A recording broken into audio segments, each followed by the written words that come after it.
Good morning, everyone. Welcome in to Flying with Mike. Oh, why didn't that screen go away? There it goes. All right. Um, Welcome in, folks. It is the group flight today. Sound the celebrations and all, folks. You all, granted, it was yesterday, put us over 2 years ago into affiliate status here at Twitch. All I had the hand in doing was, well, screwing up behind the console and hitting the wrong buttons. But hey, somebody's got to do that job. But anyway, folks, we are sitting on the ground, Honolulu, Hawaii. Albeit it's probably still dark there at this time. However, we have set the sim to when a lot of the planes depart Hawaii for Japan. Hang on just a second.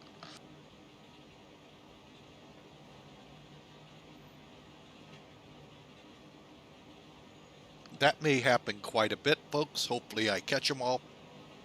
Been having a lot of coughs here lately. We had some storms roll through last night. They may have something to do with the mold. So bear with me as we struggle through a little bit here, getting through this in the morning. Oh, but anyway, we are sitting on the line here in Honolulu, just about to come online. Working on that right now. That's what I was doing when the song so rudely interrupted and wanted to finish. Oh, no, not wrong type of aircraft. Pan Am will not work. All right, there we go. So we are in a clipper, folks. That's what Pan Am called every one of their planes, clippers. This is actually showing Jet America, but for Pan Am Virtual, it's actually Gem of the Ocean or Ocean Gem, something like that. Uh, I don't know. I like the name of this one. I'm not sure if that's how the Clipper paint job was on it. They always named them, folks, and every plane had a name on it.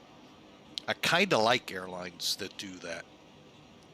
So anyway, they took a lot of pride in their aircraft. It was a shame that deregulation did a lot to destroy that airline and many of our legacy airlines, talking like Braniff, Eastern, uh, and even to some degree, folks, those that actually did make it to the new millennium, like TWA, albeit a couple of months, or Continental, Northwest. Didn't last long. They ended up getting gobbled up by other legacy airlines, but it was deregulation that really hit these guys hard. You know, the government funded so many of their seats that they were able to fly empty. Folks, it wasn't cheap. It never has been cheap to fly. But back in the day, the government took care of it. So that's why you saw a 747 fly from Chicago to, say, Atlanta, instead of maybe a 737. Back in that day, a 727. So, but anyway, hey, that's the past. This is today. Really wish we could see Pan Am. I do know, I think it's still around, not this version or Pan Am, but there is a Pan Am that is flying down, I think, in the Caribbean.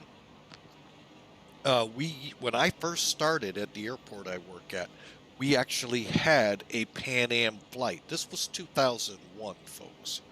Long gone is Pan Am, and a couple of 727s would come through for it.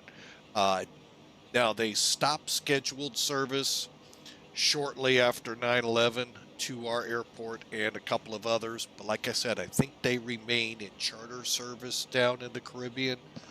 Don't quote me on it. I just think I've heard that somewhere in a news feed of some kind. So, all right, enough said here, folks. Let's get this plane. My goal, airborne by 10 o'clock, I told y'all. And we're actually pretty close. I mean, I've got just about all the checks done. We're just waiting on the gates to open up inside and send the peeps our way.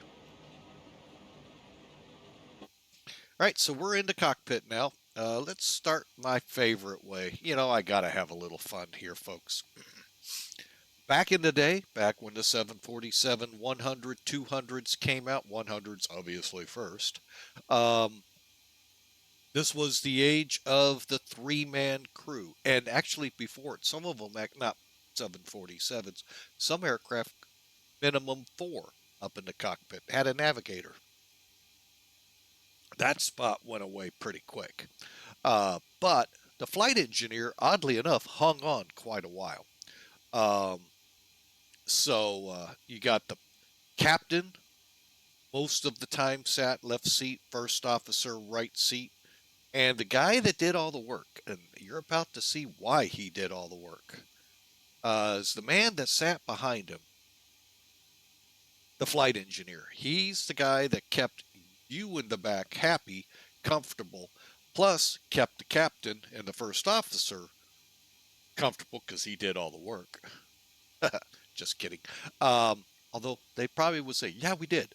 Uh, Monitoring engines right here, your electrics, your APU, your galley powers, and pneumatics, air systems, keeping the passengers comfortable back in the back, your fire detection systems, all of that, folks, fuel, hydraulics, pressurization, all ran right here, folks. He monitored, made the adjustments. So you're going, oh, it's just so cold back here. Ma'am, could you please have them turn the heat up a little? He could do that for you. So that was the day and age, folks, when airliners, people dressed up for flights because you just really didn't take many. They were just so doggone stinking expensive. So, but again, the pretty boys, as I like to call them up here, he's the guy that made them be called the pretty boys. They just kind of taxi by in the parade wave. Hey, how are you? Look at me, Spuffy. I am the greatest guy in the world, or gal. But anyway, I have my fun. Okay, that was my fun. All right, so anyway, that's how the crew setup is now. Then the 400 came along. They said, well, he's getting all the glory, not us. So they got rid of the flight engineer. So now the pretty boys could truly say, see, we took care of you, Buffy. Anyway,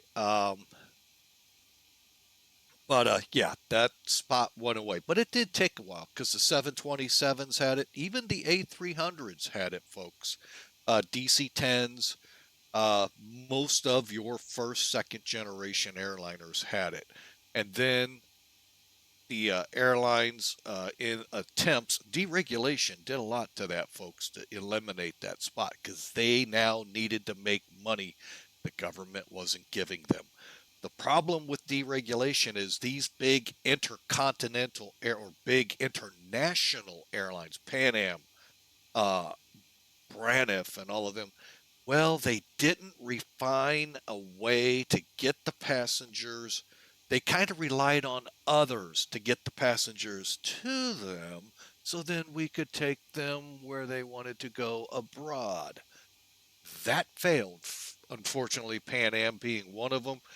TWA, their nemesis, actually did build up a pretty good domestic base to get the spoke and hub system working. Their problem is money management and managers of the airline who, yeah, there's a whole long litany. But that's what happened. They actually bought Ozark Airlines so their domestic could feed their hubs and then they could take them abroad.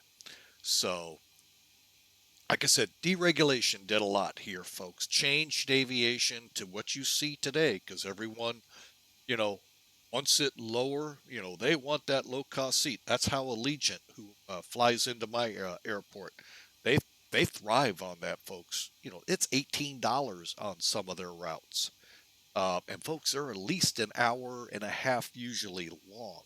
So that's a cheap seat, folks. So you get sometimes what you pay for. But I'll tell you, the few times I've flown Allegiant, they have been phenomenal. So They have matched the cheap seat with still damn good service.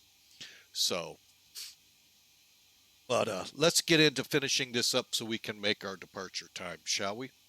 Like I said, we've done all our checks. We've got the FMCs loaded. You've seen the route at least once. I'll put it up here again. It looks quite complicated, but actually when you get ready to see it here, it just goes from Honolulu over to Tokyo. However, how they set these routes up, folks, remember, there is no radar across the oceans. That includes the North Atlantic, folks, and that one's heavily traveled. Um, Most of the heavy traffic to Japan flows up to Alaska, then down, and they've got that set up. That's why you have these tracks, so that the controllers know where how the tracks are filling up and if they need to shove you to a different one. Okay, that way they can control. They're getting a lot more high-tech information, equipment, and all of that in place. That's why you see all this ADS and GPS. Every acronym in the world you could come up with, they're putting into these planes so that they can be seen. They can't be seen on radar, folks. So they rely on position reporting. Used to be over, hang on a second, I'll even show you the mechanism. These radios here, they're high frequency radios. Boy, folks, you do not, if you ever want to hear high frequency, and it's a short burst, they do it. There is I think it's Just Flight is the name of it, Just Planes, Just Flights, video, polar operations. It's Air Canada flying from Toronto to Hong Kong. They go over the pole. And at a point, they actually get on the high frequency and have to talk to controllers. Now, mind you, today, that's only if your ACARs won't send to them and then they reply back in whatever the specified amount of times are. Then you go that route. Back in the golden age of the jet airliner, that had to be listened to all the time. So like I said, if you ever want to see what a total annoyance that was to the pilots, granted, it's their lifeline to one, dispatch, maintenance, as well as the controllers. Oh, man, that would not be the job I would want on an airplane. To listen to that garbage. And it's not garbage, folks. It's like static. That's all it is. All right, well, while we're here, let's click these on over to nav. I know, we're flying FMC, so why are we doing this? Well, because that's how Felis set the plane up. That's why. So, all right. Anyway, real quick, we're putting 366 people on the plane, no cargo. We've got 467 pound or 467,000 pounds of zero fuel weight, and we'll get more in depth here in just a second. But we are going to start letting the peeps aboard. Now you can do this one of two ways. First, always click load sheet so you make sure your numbers come in. Two, you can either load it by board or instant board.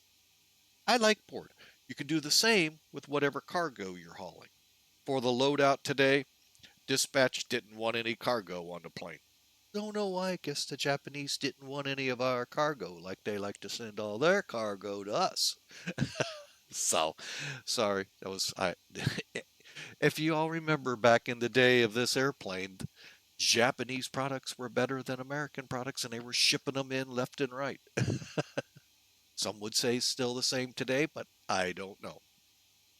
So, all right, so we're going to start boarding. And you're going to start seeing the passengers going up slowly. We got a crew of 19, and again, 0 in the cargo bay. And one more time outside the plane. All right, I was just curious.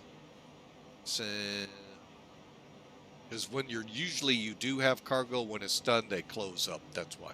We'll check again before takeoff or before taxi. All right, so while they're loading in, let's pull up Sim Toolkit and let's start talking flight here. All right, folks, again. All right, folks. Oh my goodness. You know, you can move that thing probably 10 pages away from here and I would still somehow end up clicking the wrong page. Oh well. Hey, it's fun. All right, folks, so we are again Honolulu, Hawaii. I think it's Gate Charlie 8 that I'm in. I really don't know where Pan Am parked. I just couldn't tell from pictures where in the heck did they park here, and who knows back in then how all this has changed since then. So very difficult to work out. Other great pictures to look at the old world port that used to be in JFK. Fascinating how the jetways came into the 747s and other heavy aircraft they used. Oh my goodness, what I mean, very ingenious there. I mean, loading both sides of the plane, it was pretty interesting. So, at least to me, maybe no one else. So, but anyway, I'm kind of used to that here streaming. So, anyway, so Sim Toolkit's up. So here you see that here's that route again, folks. How does that break down to get from here to here? And as you can see, Tokyo is up at this time. Currently in Japan, their day is really winding down. Um, so you're kind of looking at prime time over there. Now, whether, some American controllers will come up or not, who knows? But usually Tokyo will come down here by noon, Central Standard Time or daylight time here in the US. So you do the math, that's around 1700 Zulu. So, by the way, folks, the date line is like right here, somewhere right in here.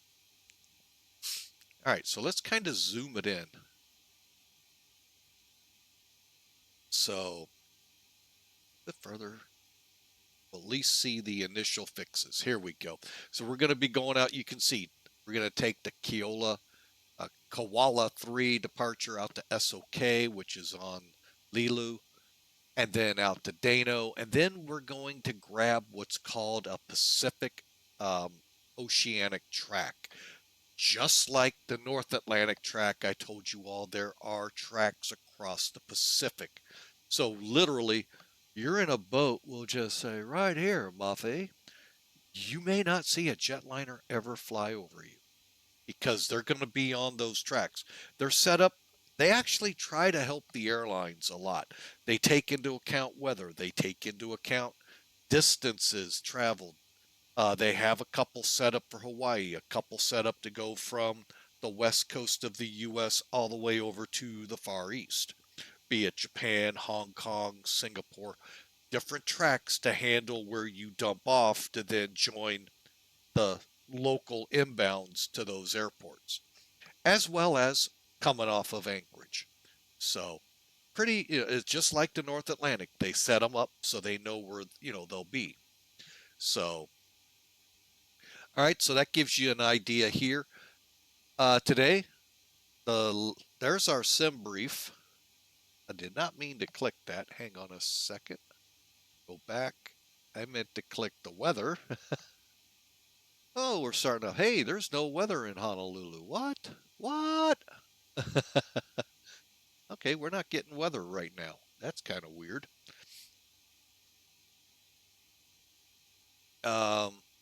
All right, let me go check one other source real quick. That just kind of makes me a little nervous. Oh, I'm still showing them on SkyVector, which we'll show here in a minute. Matter of fact, let's bring it up. And we'll just put the flight in here as well. PHNL, RJAA. And let's just get that routing in here.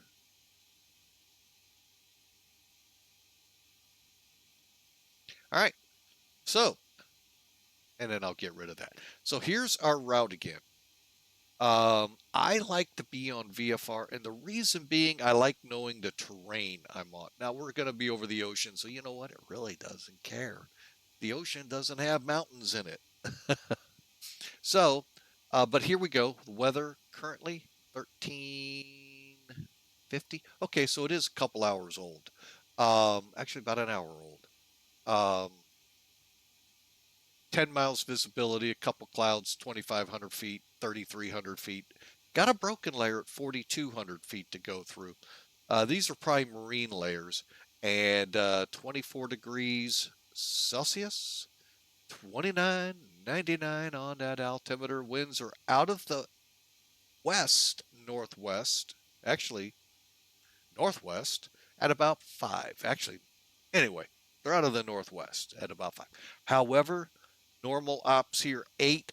The 8s are usually in play with tailwinds, as are the 4s, which that runway does not look cool to take off on because you take off right at a mountain.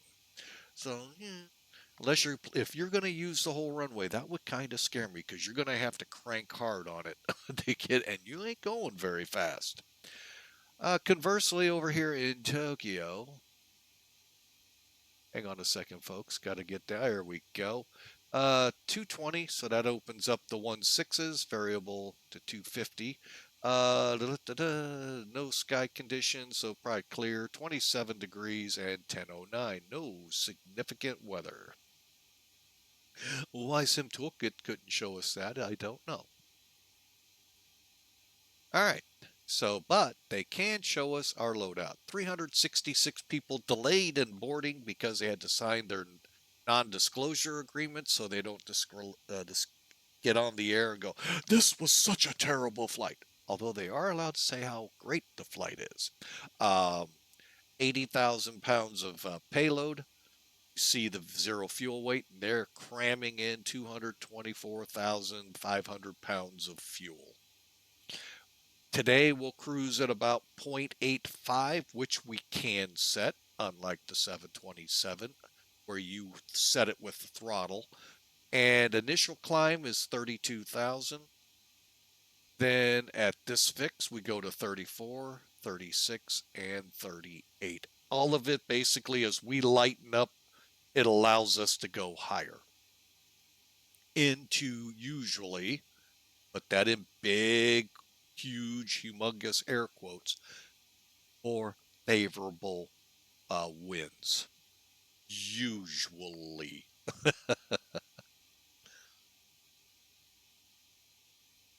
All right, so there you have it, folks. There's the flight. Let's do a quick taxi brief here while we're at it.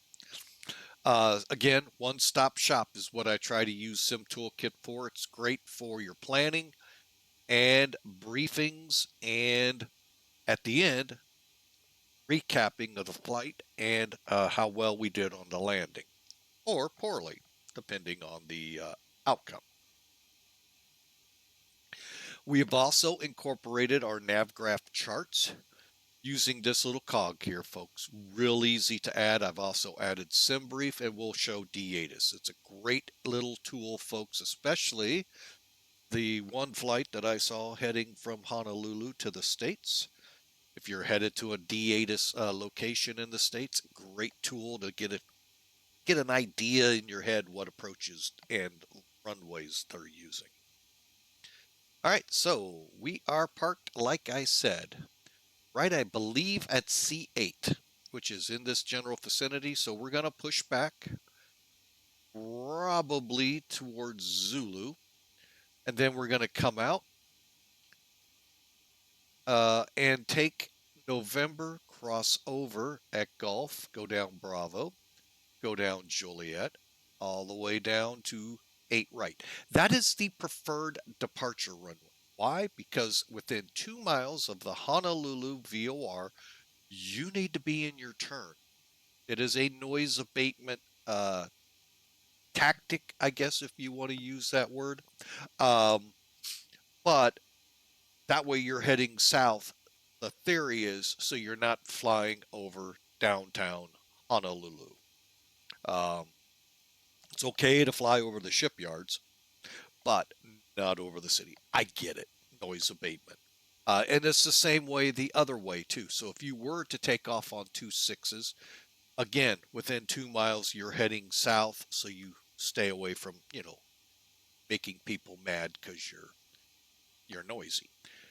Also, just want to point out, folks, you heard about it. If you have never heard of the Battle of Pearl Harbor, it's December 7th, a little thing that happened way back in 1940. Hickam Air Force Base, well, it wasn't here. Um, however, today it is, and it's a joint base with Pearl Harbor. Yeah, Pearl Harbor is right next door to the airport. So, not only do you have Honolulu International, the biggest airport for Hawaii, you have Hickam Air Force Base and Pearl Harbor Naval Air Station, all right there, folks. So, uh, quite a unique setup. So, all right. But anyway, we are going to then, off of 8 right, I'll show you our departure real quick so that way we can just get rolling here. All right, so we are doing the Koala, I think is how you Keola, whatever. Kilo, this departure, folks. You do the pronunciation your way. We're going to be 8 left or 8 right. So, initial climb.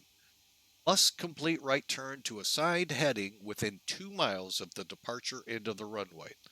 Otherwise, you will be shot down by surface-to-air missiles. No. No, you won't. Just kidding. That's just some fun, folks. But anyway, and then you'll cross Cocoa Head VOR radial 240 at or above 2,500 feet. Then you're going to get vectored to Keola. We'll go with that. I don't know.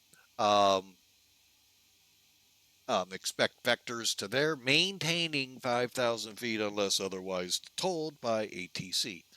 However, if you get to Keola and you're still at 5,000 feet, you are now cleared to your en route altitude. Hence the little instruction box. All right, and then on we go. Approach, they say 118.3. We'll see if they ever come up. I don't know if they are or not. Haven't looked. Transition levels 18,000 feet, folks. North America and all of U.S. territories are 18,000 feet. So, except for maybe a couple areas of Mexico. And there you have it, folks, the taxi brief. Now, I told you we'd talk about DATIS real quick. Folks, real quick, it goes like this. You go to this site, that aircraft traveling from Hawaii to the States. If he would go to this website, DATIS.cloud.io, he gets the page you see in front of you. Now, you would then choose, if your airport says DATIS in the charts, one of these airports you could choose. Now, I don't know what website to go to for the rest of the countries in the world, South America, Europe, all of them. I don't know, but this works great for the U.S., Anchorage, Honolulu, and San Juan. So, just for fun, here's Honolulu's current ATIS. Gives you the winds, gives you basically the METAR in the beginning, but most importantly, landing, departing. Runways 4 and 8. Just the wind. I already can hear, that is just not correct there. Well, that's what they're actually doing, and I verified on FlightAware. As one individual in Europe tried to scold me at Barcelona a few days ago. Whoopee. Anyway, ILS, visual approaches again, runway 4, 8 left. Land and hold short, meaning don't cross a runway, folks. You are to land, get on the binders before you cross a runway. And then all of the good stuff here down. Now, another neat thing about these, now, you can find out if you have a wet runway or not for those aircraft that have that ability to put that in wet, and all that. That would be here. You'd see it as 555s or 444, whatever, 345, whatever. But yeah, it gives you all of this. Now, again, real world. Okay, this is all real world. VATSIM has a tendency to follow these, for the most part, but there are some controllers out there that will go po-po on that. It's my way. And that's how VATSIM allows them. Especially if they're doing it for a friend of theirs stream or just a friend of theirs. Well, would you like the wind to land into the wind? Uh, You know, get over it. Learn how to do a tailwind landing. It isn't hard. It's just like the same. So, anyway, there you go, folks. Cloud or datus.cloud.io, and you saw the quite a few airports in the U.S. Not all tower-controlled airports have DATUS. It's called digital ATIS, but it's a really cool thing. It does help you when you're going from Hawaii to wherever this guy's going in the West Coast to the United States. Looks like Salt Lake City. So he could right now have an idea what Salt Lake City's doing before he gets there. Unless, like I said, the controller decides to say, nope, it's my world. That's, like I said, perfectly allowed. All right, enough time with Sim Toolkit. Let's get going. Are our peeps aboard yet? Hang on. There we go. Hey, they're all aboard, so we're ready to go, folks. And let me check something. And no, it did not close them. Okay, I was just curious. No cargo, I assumed it would. All right, so final checks here. Let's get those doors closed. Go to ground. 2, 3, they are closing. We'll keep this door open for now, but just in case we have any last minute things that need to go between plane and company. And we're going to start with some checklists. Let me just, yeah, we'll just do a checklist here real quick. And folks, these are touted to be real pilot, first officer, flight engineer, and eventually, when we actually get to the announcements behind us, flight attendant announcements. And I really hope you're hearing this because it's actually not in my ears.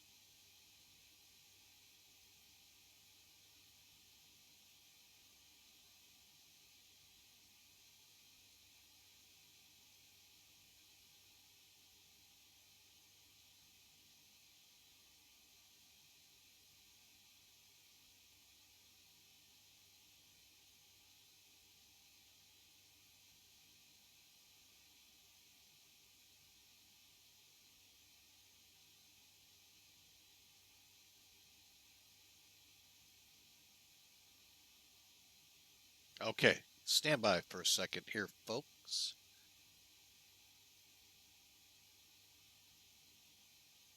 I just need to put that over here. Okay. Okay, what it's looking for is us actually ready to push back. We're not 100% there yet, so we'll just click check and he'll go on.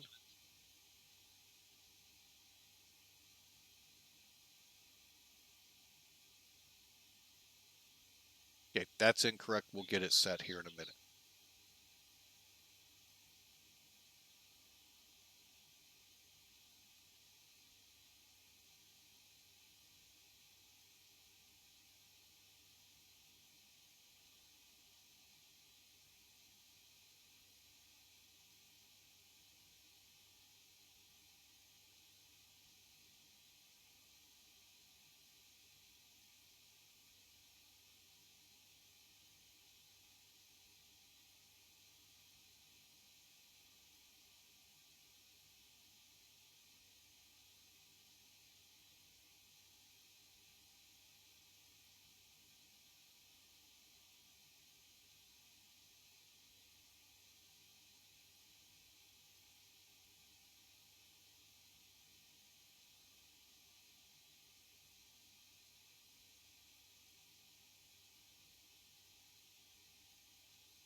Okay, I'm not sure that went through. Okay, so we're going to go ahead now and go back first, fix a couple things. Yeah, I don't think that was transmitting. Only bad thing is, in the airplane, you can read these a little better, but in these simulated cockpits, not so much all the time. So I have to get my magnifying glass out.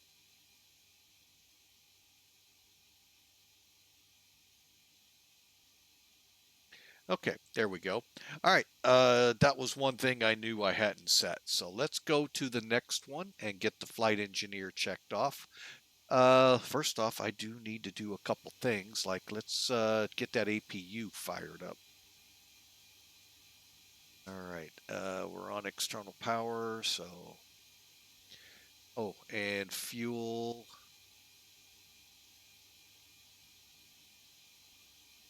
Gassed up. And last check here, I want to get estimating 289.7. Correction. Reread that 689. Okay.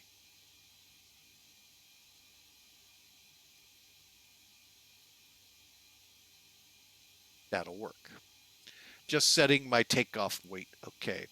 And, okay, so it is going to ask for fuel pumps. We don't have those on. Again, it's all set up for flight. Let me turn these off real quick.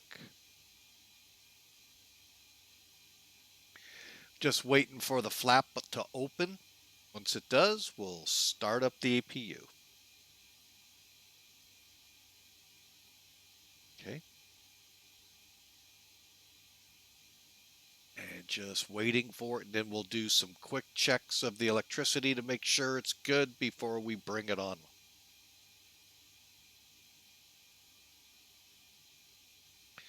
Okay, we're throttled up.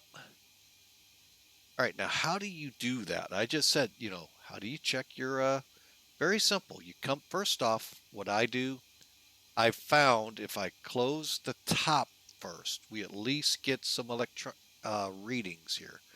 APU Gen 1, got our hertz up, got our voltage up. And I click above, Gen 2, perfect. Okay, and then I just connect it into the bus. And now we're on the APU, bring the galley power back on, as well as the bleed, and start siphoning that into the aircraft.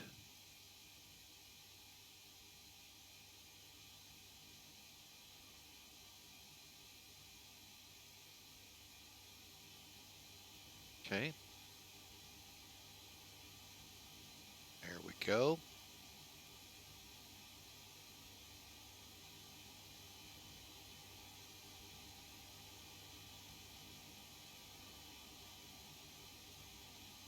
Gasper valves on, humidifiers on, and there we go for us.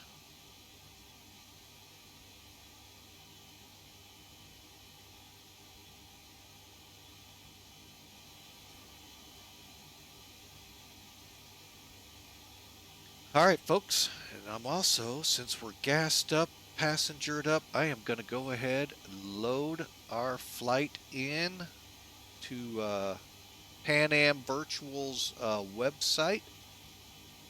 And let's start. Perfect.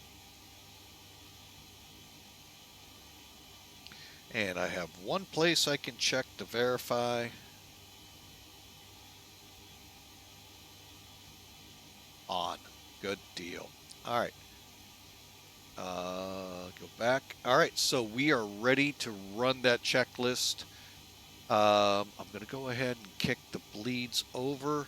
I'm not sure if he's going to balk at us. We'll find out. Now, one other thing you can do with this plane, folks, you can run it from here. You have an EFB here. Oh yeah, they had all this high tech back then. Not.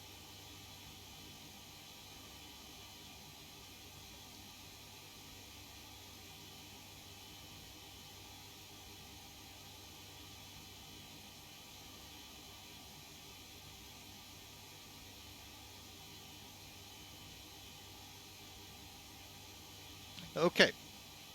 I just ran, I have it on my laptop next to me as if I'm not a follower or anything, and I'm not hearing myself. So you can see it playing out. Unfortunately, you can't hear it, and that's a bummer. I did not hook my microphone up quick enough, and I guess it didn't switch it over. So my apologies, folks.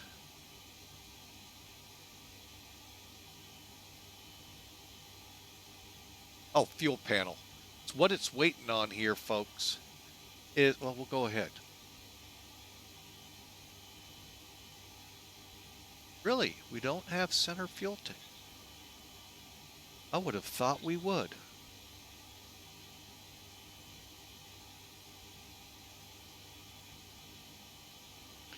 All right. Again, this is where I thought it would balk at me.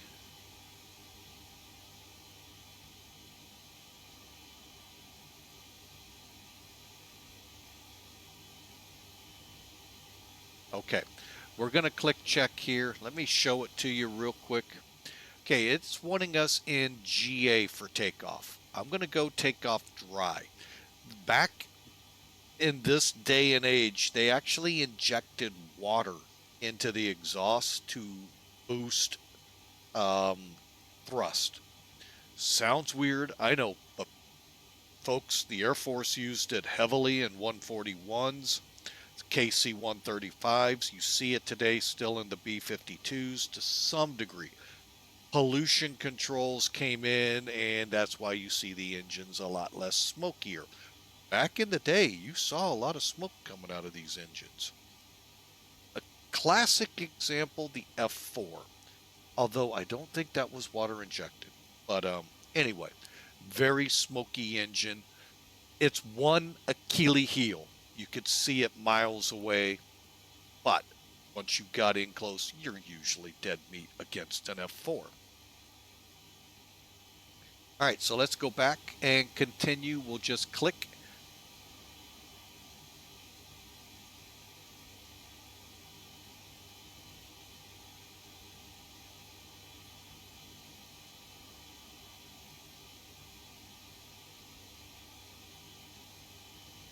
All right, now they're wanting us ready to start up.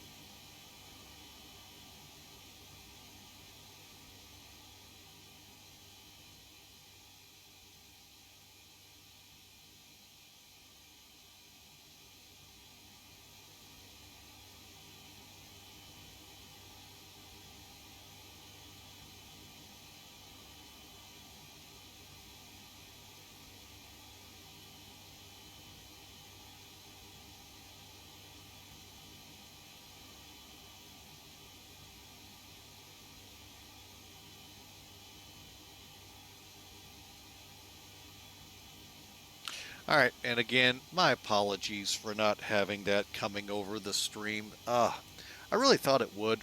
I'm not going back and resetting, folks. It'll be way too late. Next checklist, as you see, is for after start. We are on the APU, but I always verify before I get ready to disconnect anything.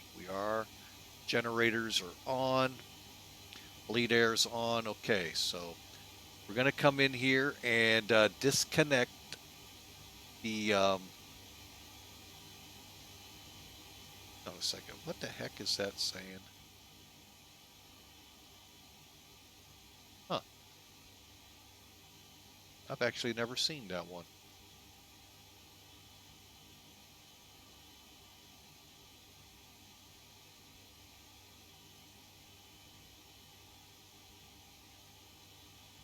Okay, we just closed the main door.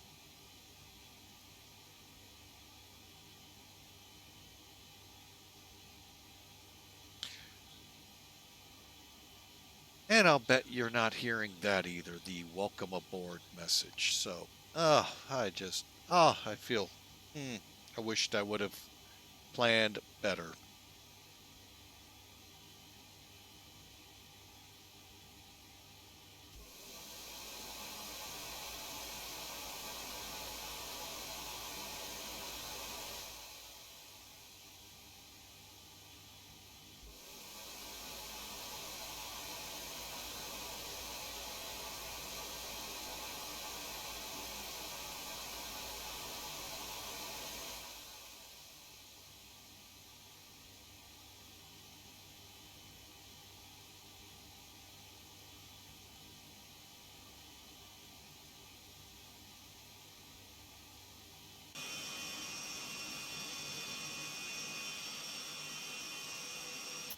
Okay, folks, I'm going to call up better pushback, and we're going to first. Hang on, I told you I did not check.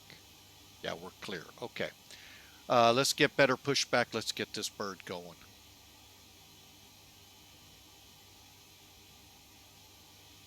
Ground to cockpit. Please show me where you want to go.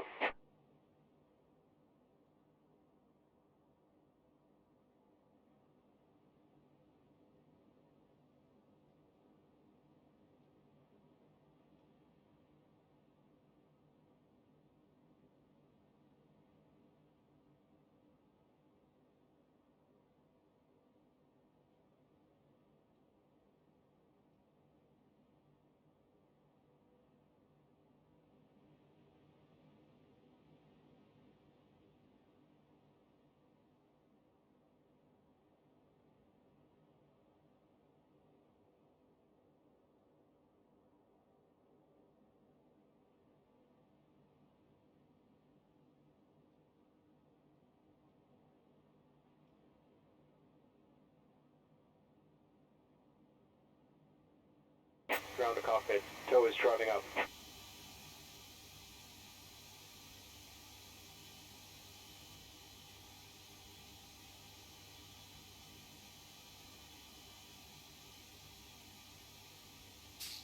All right.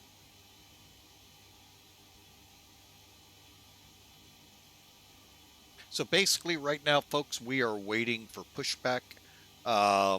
Again, my apologies for not having the microphone connected to the sim prior to it starting, or the headset, so that way you could hear. Um, oh,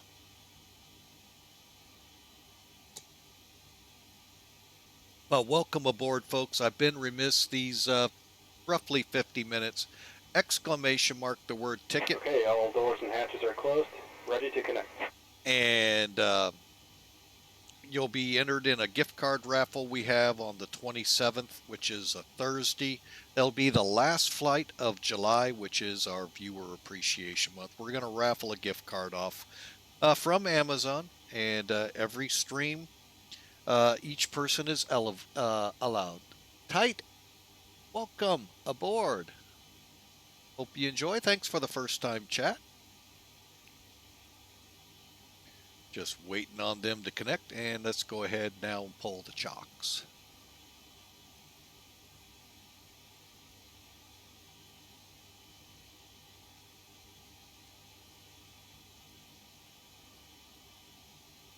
Tow connected and bypass pin inserted. Release parking brake.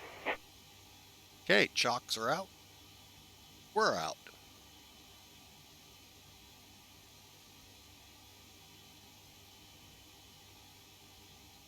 Starting pushback. And you may start engines. That I think you're hearing, so that's good. All right, so while we're pushing, we got quite a ways to go. We are going to first head over here, get our performance calculations set up.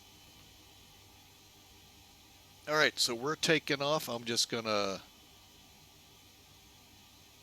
start a second window. What plane? It is the Felis 747-200. Highly recommended, folks. Exclamation mark 742. In the chat, we'll give you a link to the aircraft. All right. Got a 10,000 foot run, 12,000 foot runway. My bad. Airport elevation, I am sure, is like 0, 13.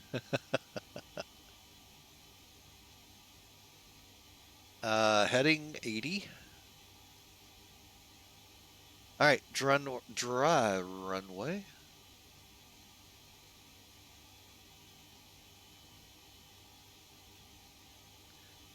Hang on a second, got to get the weather information in here. We got a dry runway, 24 degrees,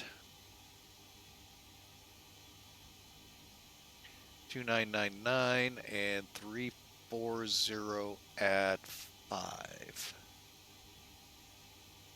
All right. So what this is going to yield us, folks, we're going flaps to 0. Really?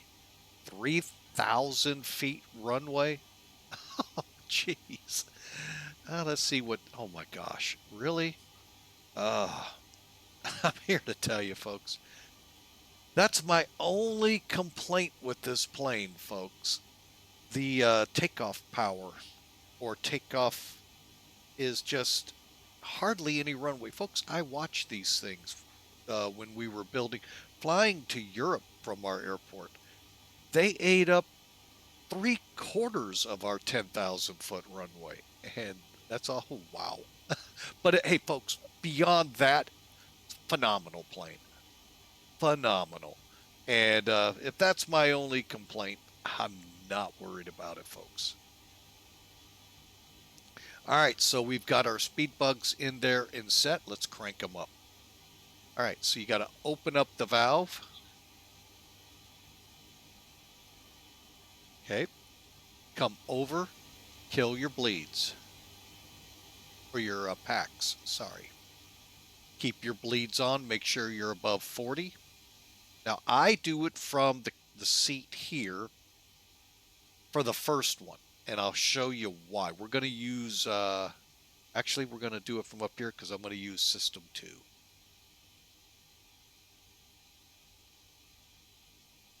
Okay, once you hear starter valve open, then you're good to go. Then I'll move over. System 2 is sometimes hard to see, and you're watching this gauge right here building up. It's at 10. As it builds, he'll tell you 20%.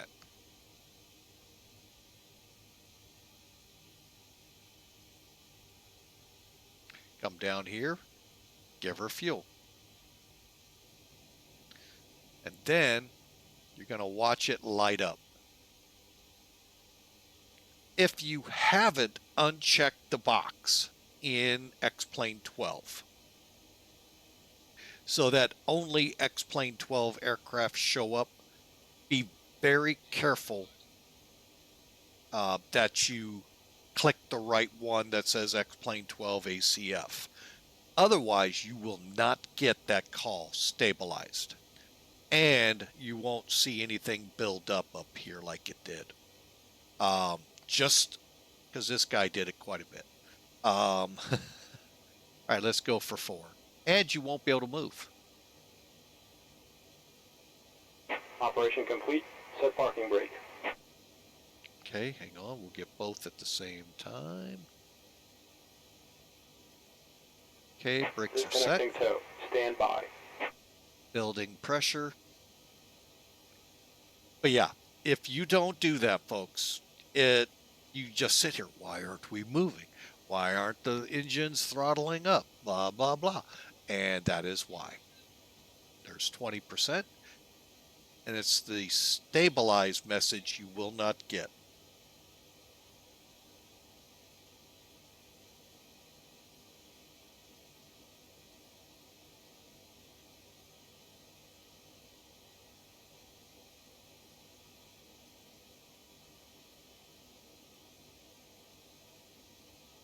That's the message you won't, well, you can't hear it. It won't say engine stabilized.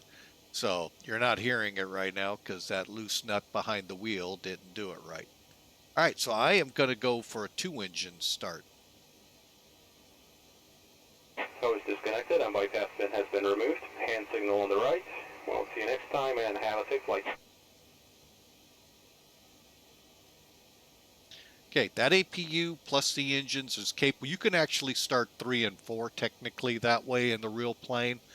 I haven't really tried it too much in the Felis, but yeah, that APU is strong enough to turn 2 engines.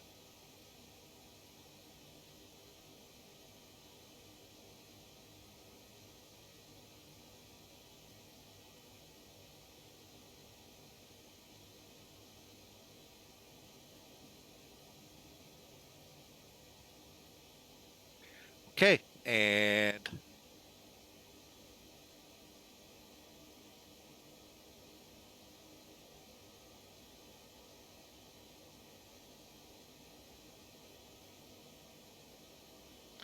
okay, engine stabilized and waiting for the second one. All right, both engines stable. I'm going to go up here, close the starter valve, head over here and get us on the gens.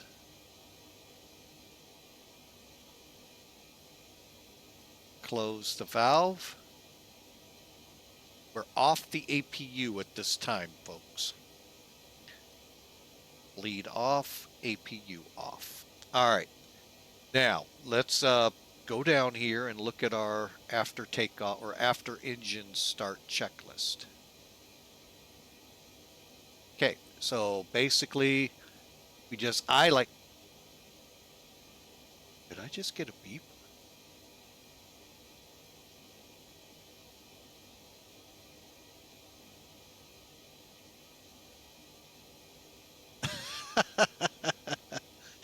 Oh, Hawker 125, welcome aboard. Flight recorders on, switches, beacon lights are on, brake pressure, and start levers in idle. Okay, electric panel, packs. Oh, we can turn the packs back on. Let these people enjoy not all the humidity of Hawaii. Welcome, Hawker. Got your Citation 10 all fired up?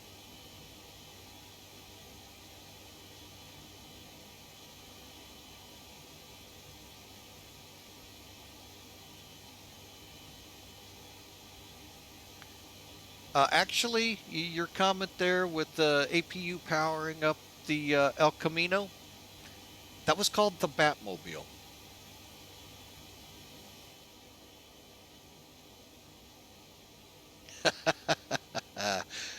Got you off guard with that one. All right, so let's do it. Let's run that checklist, shall we? See what we missed.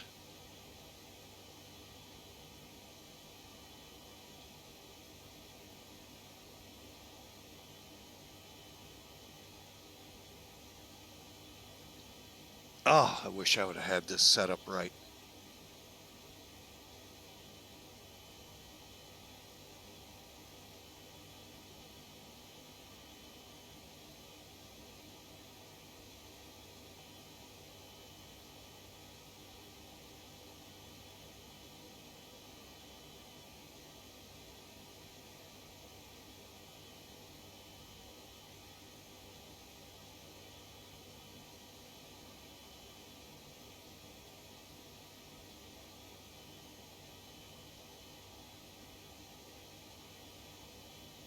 Okay, I'm just getting a couple things set here, folks. Bear with me a second.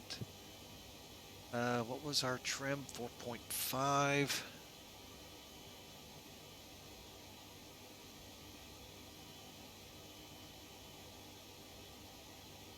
Okay, don't need to move the green, I don't think. And let me go back to it real quick. Checklists, probe heat. Oh, probe heat needs to come on.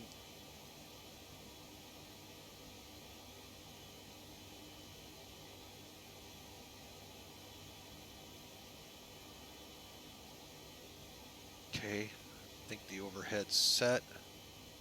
Flight controls, that's the other one I needed to do. All right. Okay. Now, right here, it may sometimes have your numbers, with your cell cal all right here. If you just click it, you get rid of your controls. Now, you can actually do this watching this gauge over here. I'm going to go ahead and go in the middle.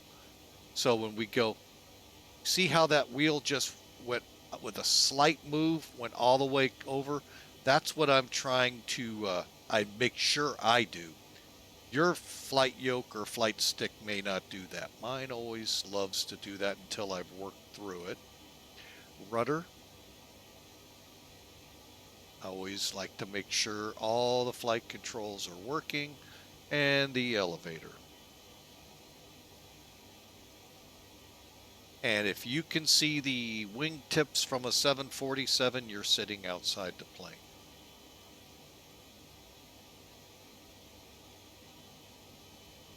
Cockpit, that is. Okay. And then, because I don't need them on takeoff, I get rid of them.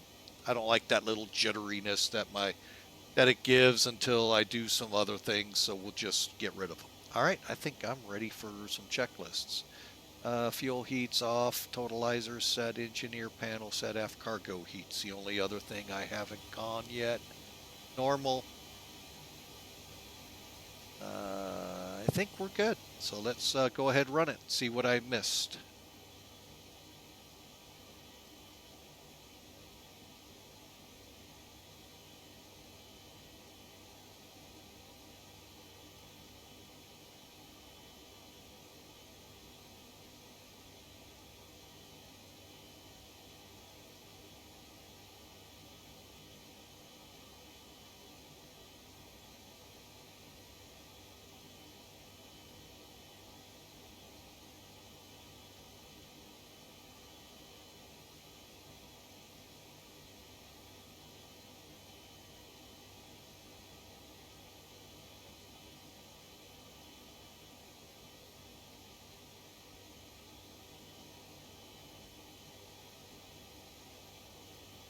All right, let's taxi.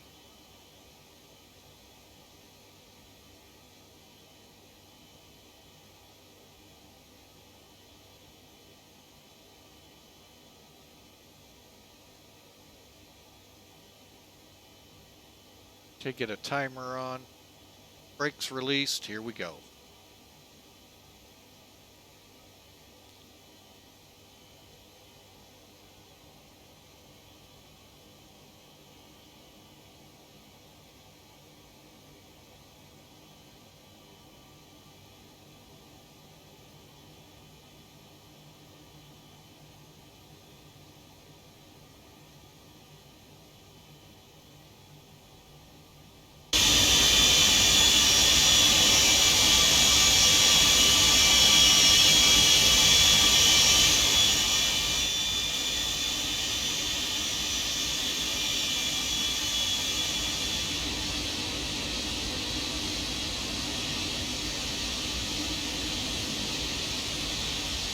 There you go, folks. Nice look at Honolulu.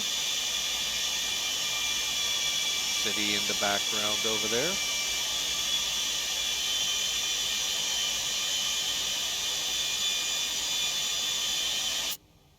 We're on the way, folks.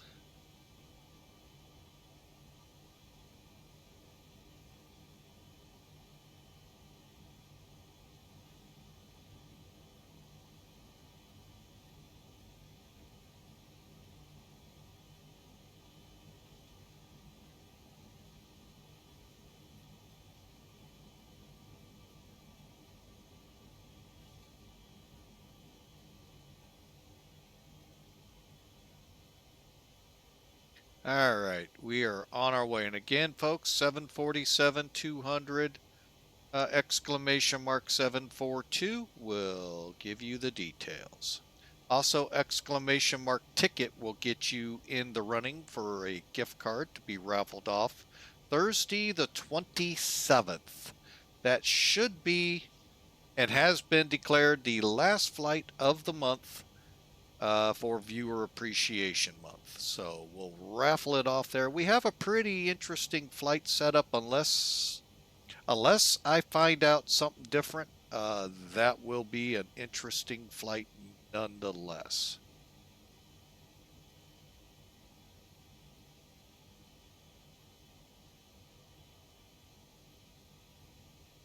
Okay, so now we're just working our way over to 8 right.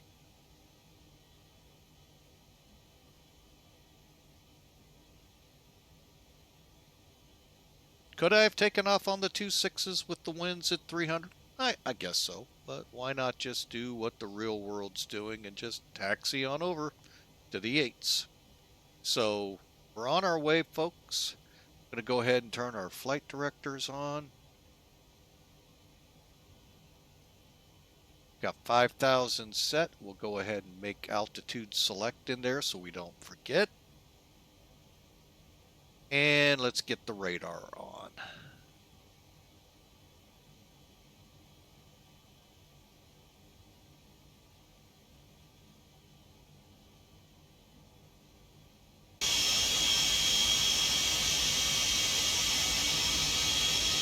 And according to the chart, where we're at, folks, is where hazardous cargo would park here.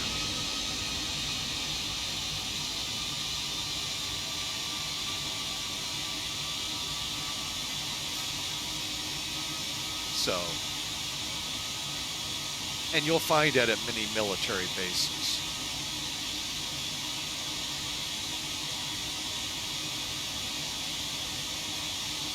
Again, X-Plane 12, and this is the Felis 747.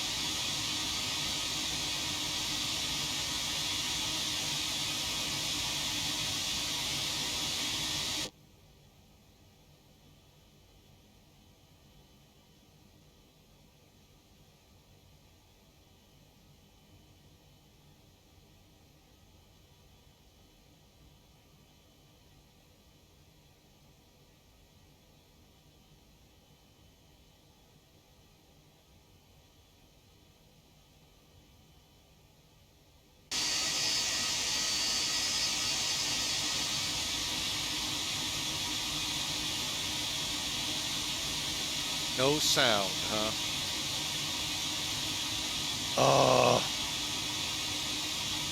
Got sound.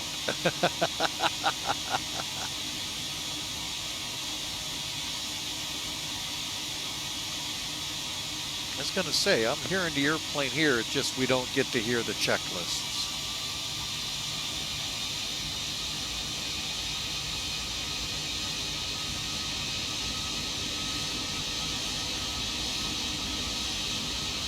Okay, again, folks, pick 'em over here.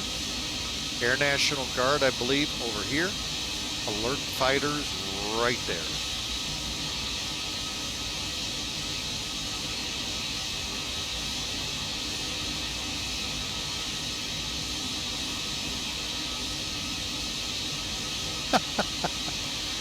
Yeah, I could get the Sophie livery.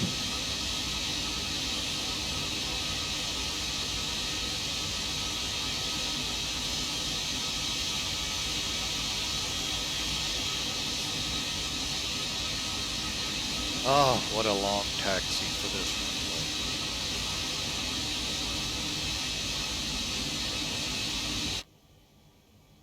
runway. All right, so we're back into plane.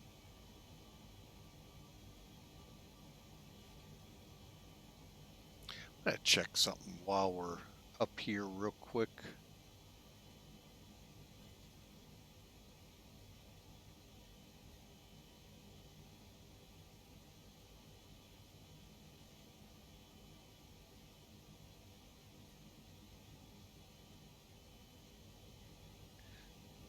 All right. Yeah, I was kind of hoping I had a tolless panel for sound and I could turn things up a little. Yeah, one side of DFW to the, well, you're literally doing that at Honolulu, you know, going from one side of that, literally it feels like the island to the other to get out here to 8 right, which is, like I said, folks, the preferred takeoff runway. So,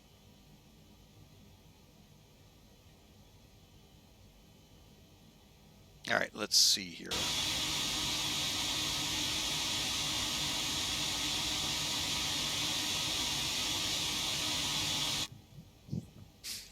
All right, the reason I haven't been running the before takeoff checks yet, and I'm getting ready to, is, well, we're not there yet. But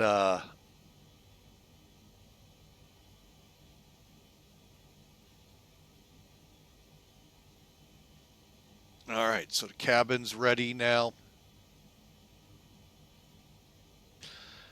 And we're going to have one check we're not able to do. And we're going to just look at the checklist. Unfortunately, like I said, you can't hear it. I've already tried it on my end here.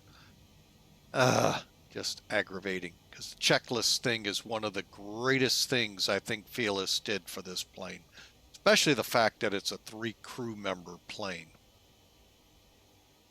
Okay, we're going to hold short right here. Brake set. All right. Whether they really are or not's another story, but that's one of my other little issues. But okay, transponder set, flight ignition, we'll get that set. Basically, make sure all your switches are straight up, folks, for the engine start ignition. Okay, body gear, we're going to keep as is. Pack valves will close here in a second.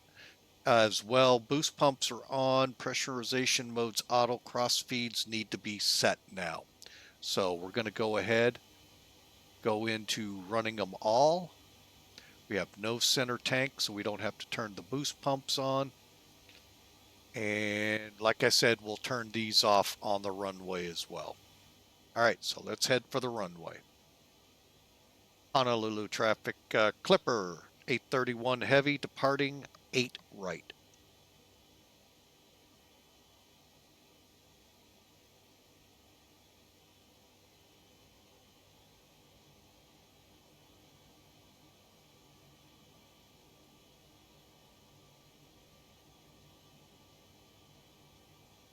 Now see if I can't get up front of the aircraft here to show you that body gears, or I could do it from the rear, I guess, too.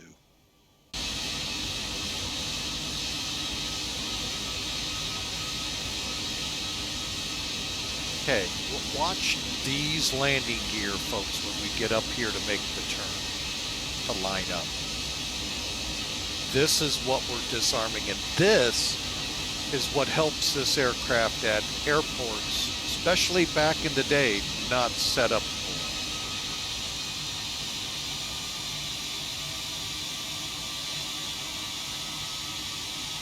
See how they're turning those inner wheels?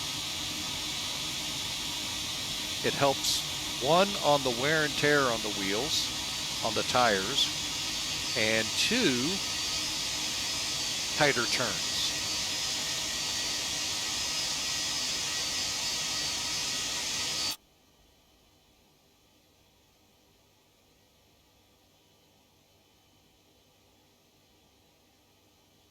Okay, we're going to go ahead and set up the brakes again. All right, so now we'll kill that. And I'm going to go ahead and start the checklist while I get over to these other items. Okay.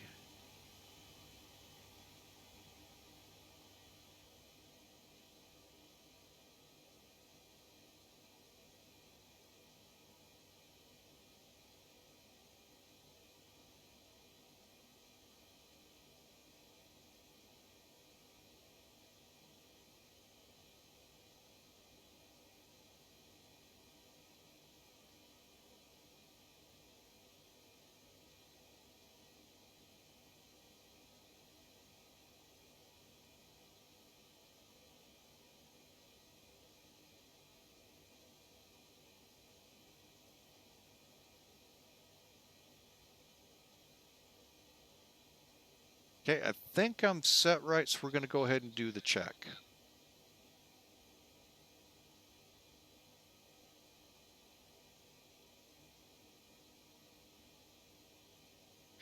All right, and then all we have left is our after takeoff. Just getting them in my head. Okay, we've already got the fuel heat. Here we go, folks.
Okay, it's going to get loud real quick, folks.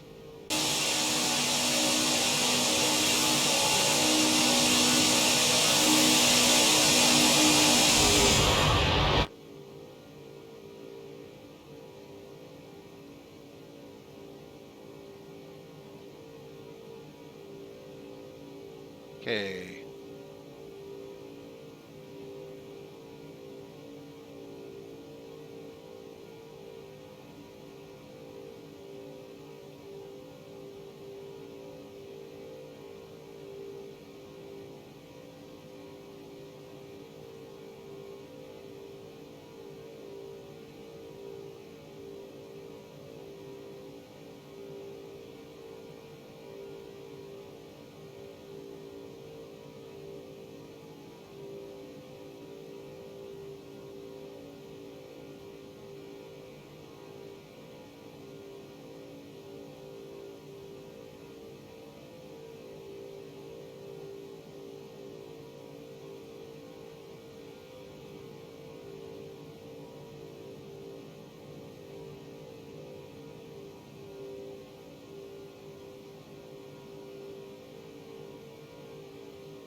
Oh, I don't know why she got, I know why she got shaky. Holy crap, I was almost stalling.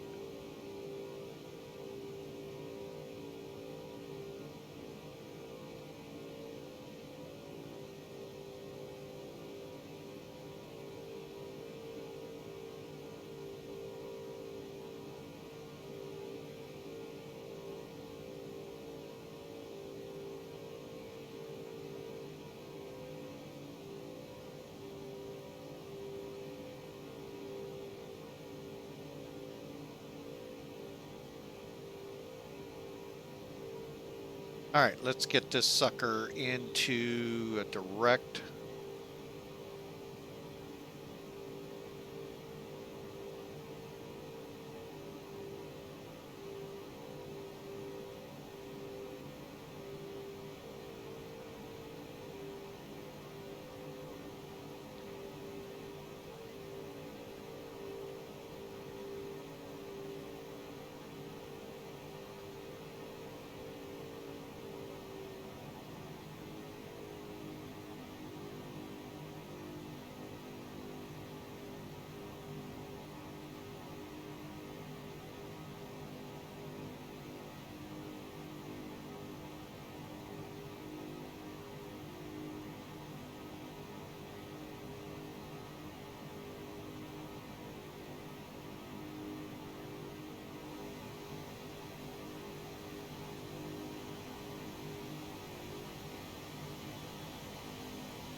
All right, folks, let me go into altitude hold.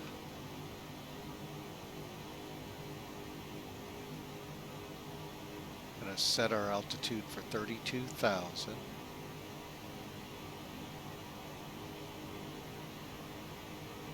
Okay, now I'm going to switch into, go direct, keel, execute, INS. There's our turn. We're now direct. As soon as we cross in 26 miles, if I'm not doing it prior, I didn't turn my switch, doggone it. That's okay. We're timing it out of the gate, so that's cool. Folks, we're airborne. We're going to run the whoa, why is my airspeed so high?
Okay, not really sure what happened there, folks. Yeah, you can't beat that pilot trying to get your butts to Tokyo quickly. Welcome in, spaceman. How are you? Boss, you weren't supposed to see that overspeed. Especially with a set of flaps out. All right. Okay, so she'll be regaining here in a minute. Welcome in, spaceman. Hope you find some time to join us. A lot of places. You can pick us up at Guam, Wake Island, Midway, uh, Nadia, if you want to get in really close, Kansai, down in Hong Kong, Taipei, all of these fun places out there. All right, so we should now be back up with the aircraft. And how far from Koala? Kelo. 11 miles. Let's go ahead. Altitude select.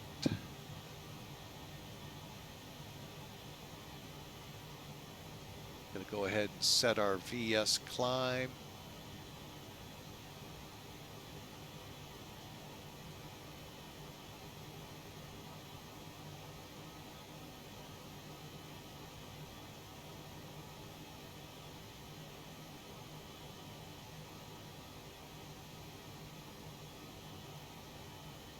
Our altitude select. Be descending again.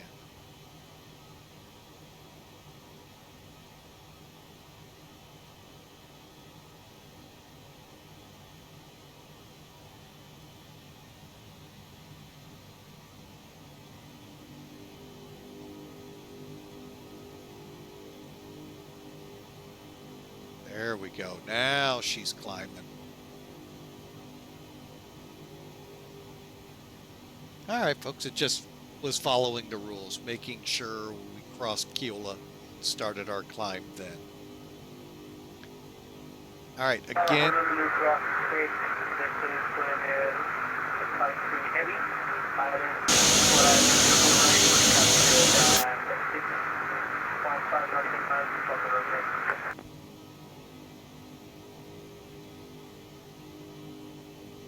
Sounds like someone's coming into Honolulu. Oh, yeah, there's a KAL flight.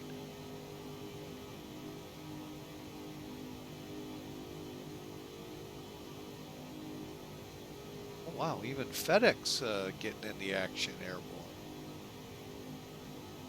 Didn't see them. They're headed. Turn that down.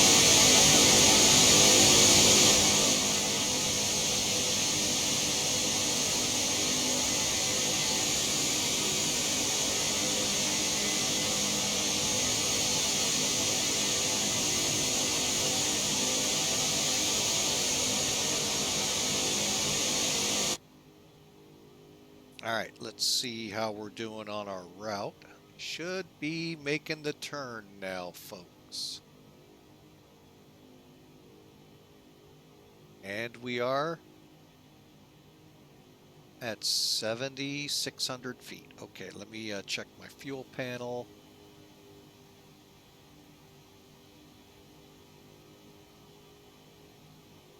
All right, let's see after takeoff.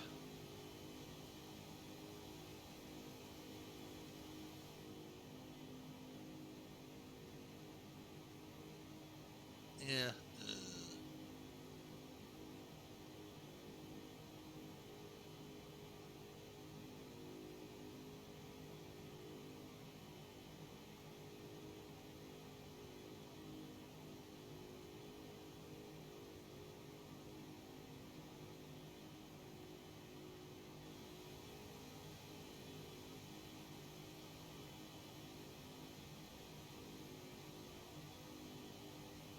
All right. I think I have to close. Oh, I don't want to close those. How do I do this? I gotta remember. Oh, pumps.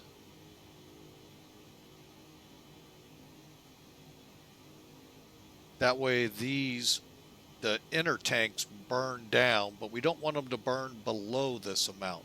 We want them to burn down, then we bring them in. It's about a quarter to halfway through the flight, we'll be running on all tanks. And then as we get closer, we'll actually switch into tank to engine. I think, because if I did that, I'd shut the fuel from here. But yeah, we're good now. And we'll make sure. All engines still running? Yes. All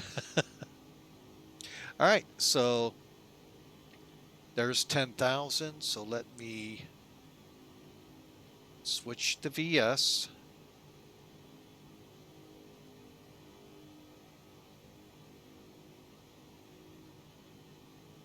I really like this. Okay, so I need to go this way.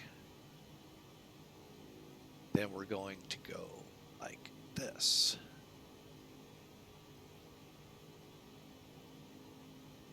And I'm going to check for what our optimum speed was. 307. Okay.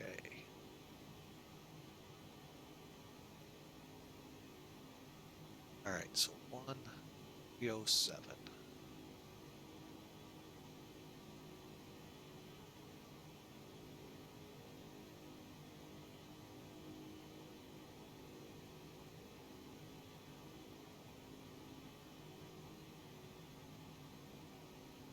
Climb. Okay.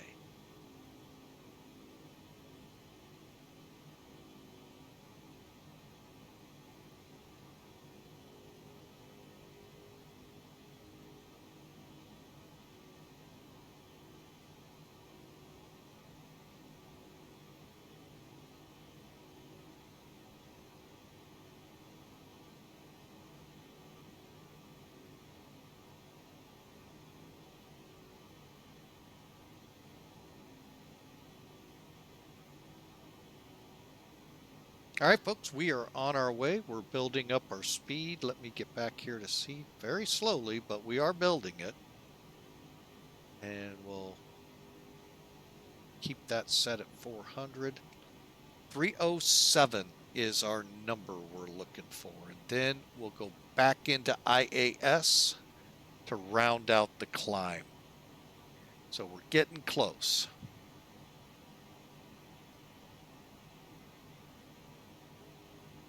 Altitude select, so that's good.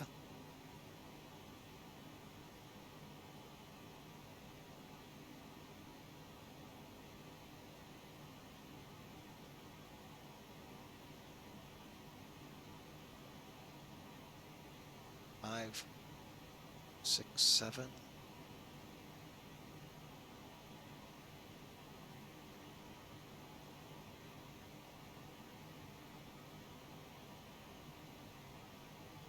Now we're into an IAS climb. Here, we're here.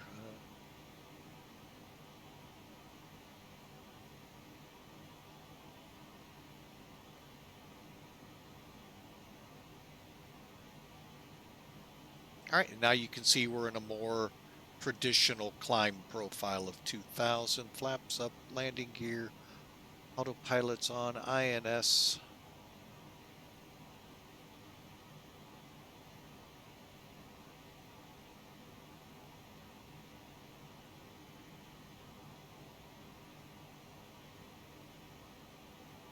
Okay, we're on our way, folks. Hope you enjoy. We got about, right now we're showing about 8.5 hours. Now, when I did the flight planning, we were at about 7 hours and 30 minutes.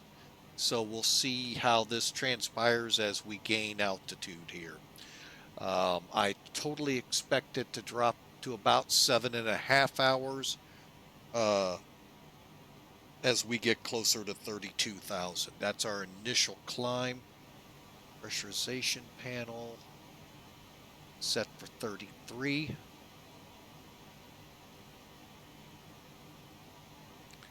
And I'm going to go ahead and set this now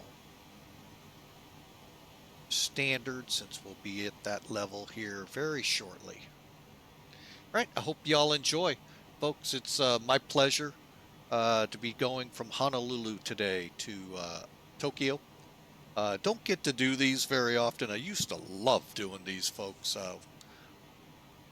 Basically, get these airplanes going on the sim, and then you just let them go, get offline, and then come back online and land. Can't really do that with streams, so hence why we are, very rarely do these. We do these probably about 2 or 3 times a year, usually not in conjunction with Cross the Pond. That, folks, for me personally, just gets too overwhelming.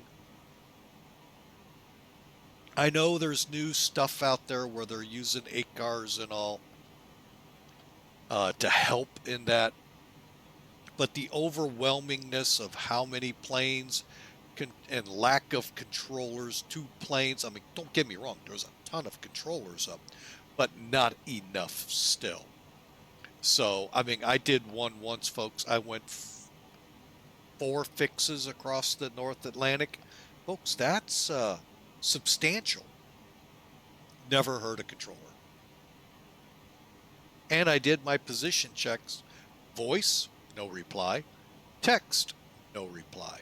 Although a lot of jibber jabber between controllers and pilots, non-related to position reporting, clearance, and all of that, but no actual interaction with the position reports. So I got very frustrated and I just stopped flying them. So, and I can already hear those out. Well, you need to try again. Well, I might. You never know. So that, and usually I end up, my shift is usually on duty when they're on. So that kind of makes it impossible. So, but we are almost to 18,000. Aaron, this Icy Pug, welcome in. Welcome in with the follow. Thank you, sir. We sure appreciate you. And thanks for coming aboard, being a part, supporting the stream. So here we go, folks. 18,000 just. Did I miss it? I sure did. Hang on, let me zoom. This is one of the bad things with the old generation airplanes. You really got to get in there to read that little window. This is when I go, hey, flight engineer, what's the pressure? No, just kidding. Oh, I think it's set over here. We'll double check just to be safe. Yep, and then we got one more to do right here.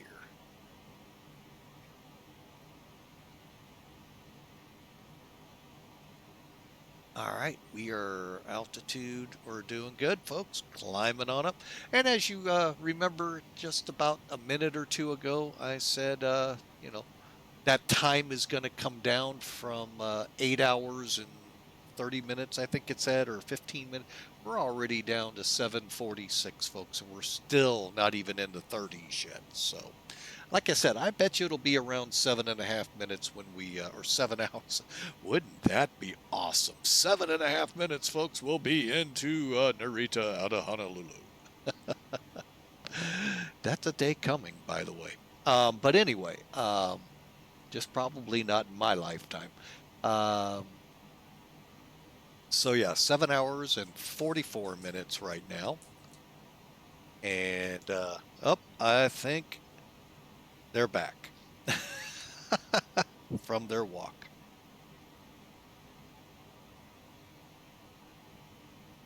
All right, but again, folks, thanks for being a part. Exclamation mark ticket gets you into running for a gift card we're giving away 27th of July. That'll be the last flight we fly in July. It is Viewer Appreciation Month, and unfortunately, I can't guarantee the rest of the month if I'll be able to fly or not. But that will definitely be our last flight. We'll give away that gift card. Exclamation mark ticket gets you into running each and every time we come up on a stream. Mind you, not including if we put multiple streams out on this. That's happened before, so.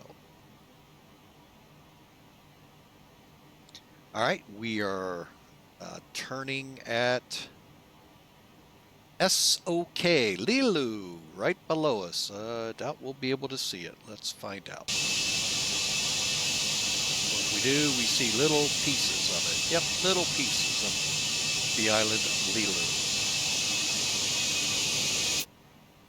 So, well, folks, I am going to take a quick break here and get rid of some of this coffee and be right back. And we'll continue on. For now, let's put some music in the background so you all can kick back, relax. Feel free to join us, folks. This is set up as a group flight. I'm coming from Honolulu, but folks, you got Midway Island, Wake Island, Guam, Nadia, Okinawa, all of those along the way direct to Japan, let alone anything over in in the southern part of the Far East. Love to have everyone converge on Narita, but hey, fly what you can.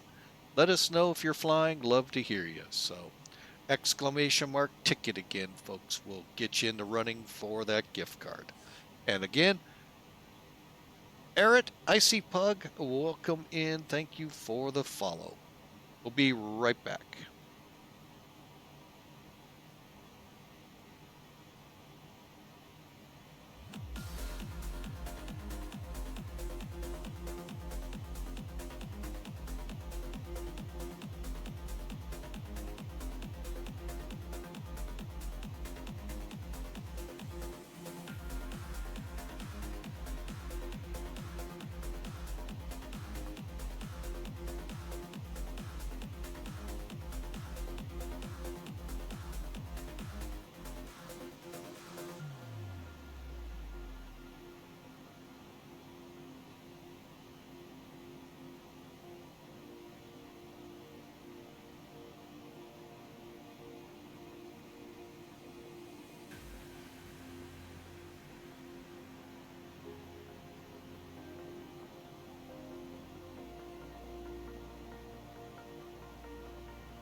All right, folks, we're back with you, and we're just about 32,000 feet.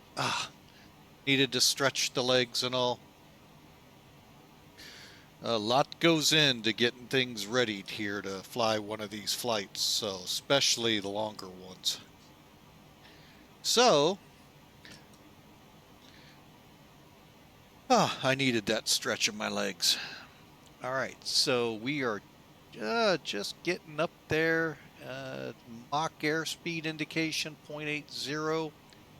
So we're going to be switching into Mach here shortly.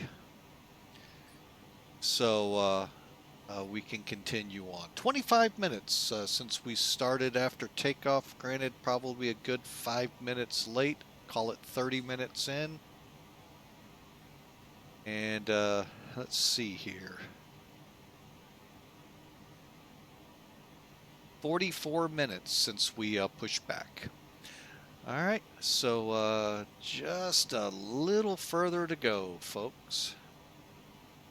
We'll be in the basically the cruise phase. So hope y'all are having a great Saturday. Hope your week went well. Mine is, as it was expected to be, kind of topsy-turvy with flights and all at the airport. But overall, though, it's a good week. So again, thank you to everyone. This is your month here at Flying with Month. You're the viewers. You're the one that makes Flying with Mike work. Without you, it makes it very difficult. So thank you. Thank you very much. And we're about to level off. I was trying to figure out where'd that voice come from, and I forgot. Oh, it's hard, folks. I wish I'd have known that in the beginning, and then we'd have gotten things set up. Hawker 125, thanks for the applause. We sure appreciate it. But yes, thank you, viewers, one and all, for making Flying with Mike, one, an affiliate, but two, thank you just for coming along, because as I told Hawker when I started this venture, I didn't think anyone ever wanted to listen to me. Lo and behold, almost 3 years, folks. Quite a few indeed.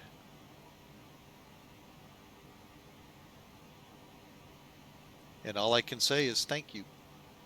I'm trying to find how many we have currently. It's one thing I don't like. Things are not easy to find. Oh, 292 of you are following along, and a few of those are even subscribed in. So, wow, thank you.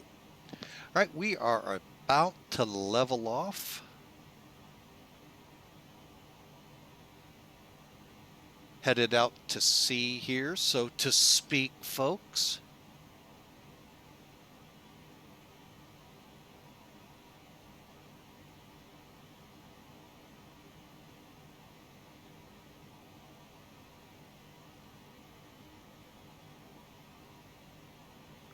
All right, let me adjust my heading. And the reason we do this, folks, I try to keep my heading pretty much true to what the airplane's doing, even if it's on FMC navigation, INS. And you've heard it, those of you on VATSIM, oh, my FMC just screwed and I don't know what's going on. Punch heading select, folks. In this case, switch the knob right here. Hang on. Where's my cursor? There it is. To heading HDG. Right the plane, and then figure out what the heck went wrong. Now, most of it, I can tell what went wrong with me, other than the fact there's a loose nut behind the wheel. But no, I usually know it's because the FMC went back a fix when I put in a star or something like that, which could happen when we get towards Tokyo. So, but that's about 6.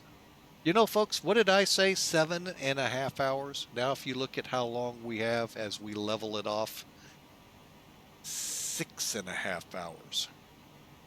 So as I say, we're getting into more favorable. Our speeds are picking up over the ground, okay, over the water at this point. And that's why that happens. Now, granted, as we come down, that will increase too, but not to the severity we saw on departure. So we are right now standing at about 6 hours, 20 minutes away from Narita. So hope you all can come along, join us, and be a part of Flying with Mike's group flight over the Pacific here. And we're going to just keep on planing on. I was going to say trucking on, but we're in an airplane. Ugh. So let's just, well, let's do something here first. Let me come back over here to the EFB, hit AV tab, hit the map. Of course, it's going to be nothing but blue below us. But let's get maybe some references. You can see the island. You got Miller's Peak and Summit. These are things you all probably never knew were part of the Hawaiian Islands. As we push on out to sea. So, great time, folks. Again, you got places like Guam. You got places like Nadia. Those are when we get a lot closer if you were trying to time us in. If you wanted to try, folks, setting up your flight right now in Hong Kong, getting airborne, you'd be pretty close to arriving in Narita when we get there. Well, you probably will beat us. So that gives you an idea. All right, but this is a group flight, folks. Love to see some of you out here. Hey, if you're flying somewhere else in the world, listening to us, watching us, hey, I hope the in-flight entertainment is to your liking. And thank you. We'd sure love to know that here, though. And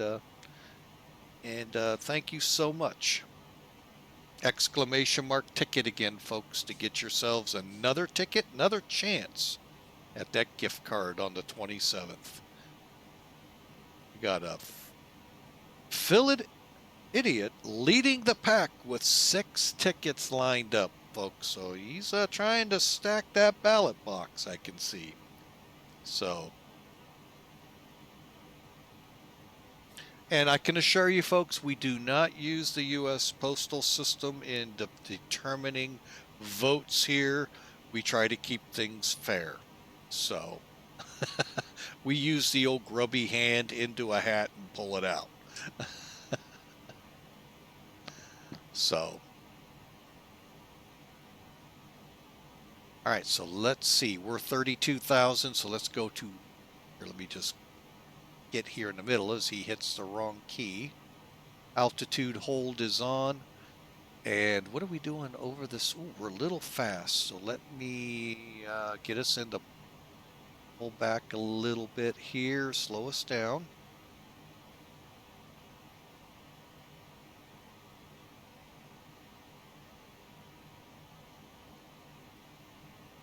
Get us down to around 8.5. A little more.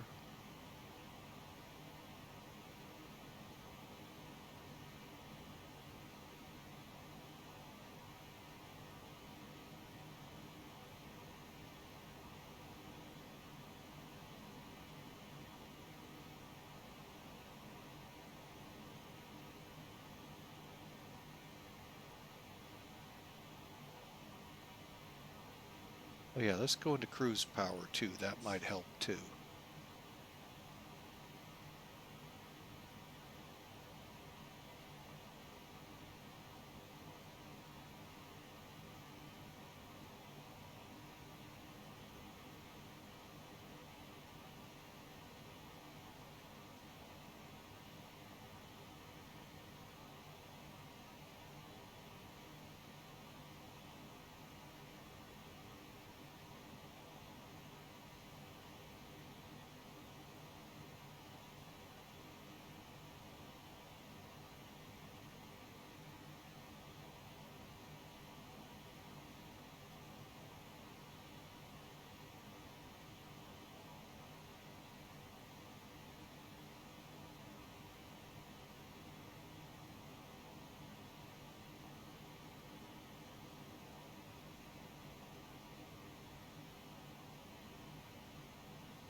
I do wish you could change this to mock so you could get it better set.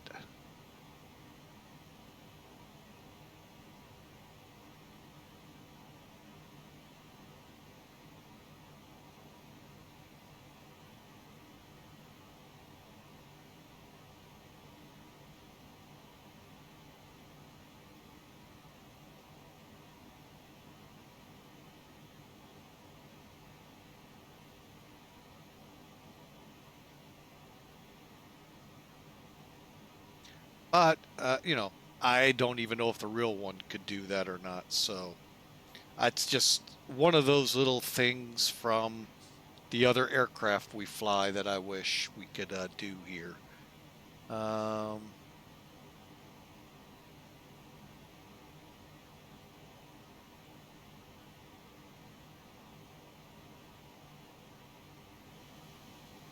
Looking at our fuel. Okay, all looks good. Now, like I said, when we get to about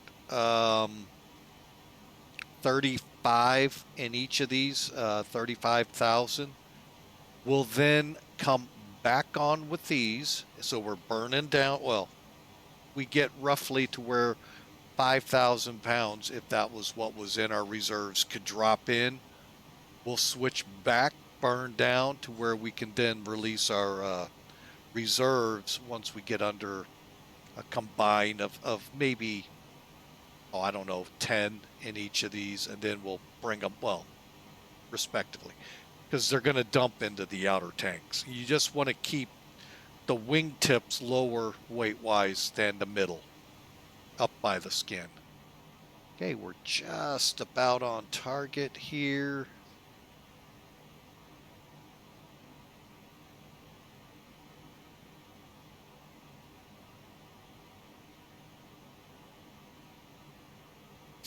All right, we're going to kind of keep things set like they are. I think we're getting these numbers a little... okay, so there's 8.5. So let me pull just a smidge power off.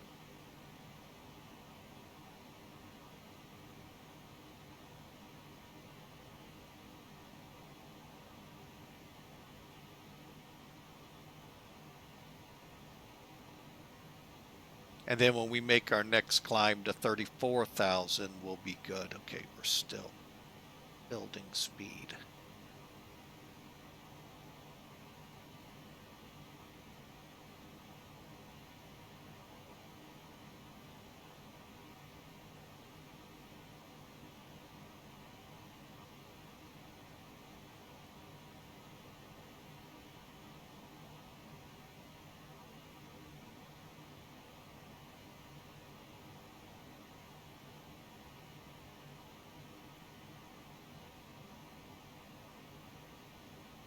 Again, at some point, the aircraft will take over and maintain it. But for now, we're just really just trying to get her to maintain.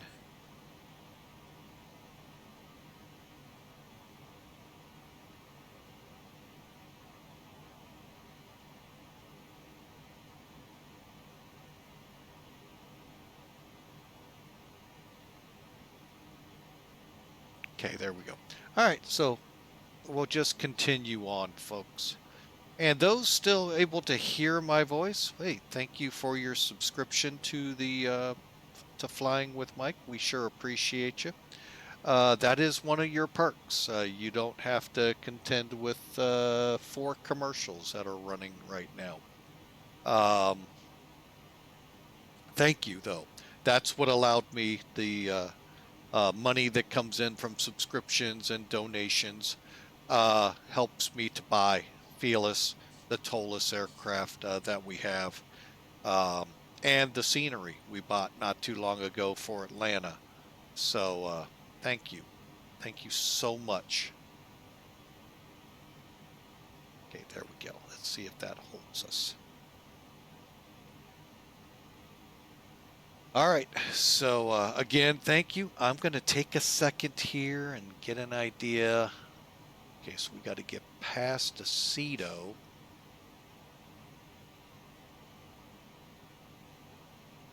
Oh, I love how that happens. It just like automatically turned on my volume on my laptop.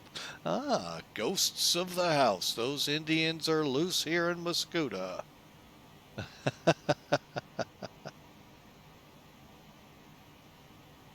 Yep.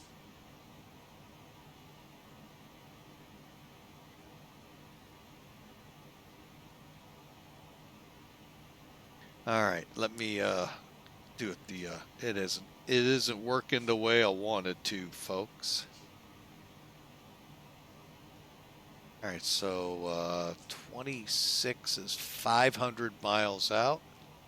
So we'll kind of hang tough here with it and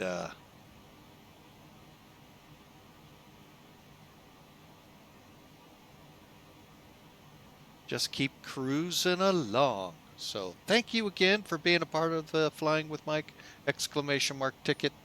Get you in the running for that gift card to be raffled off. You don't have to be present for, folks, on the 27th of this month, Thursday, roughly 2 weeks from now. So again, this is a group flight. Feel free to join along. You got Midway, Wake Island, and Guam up ahead of us to try to work in. You don't have to fly formation with us, but you can work your way towards the island of Japan, Tokyo to be exact.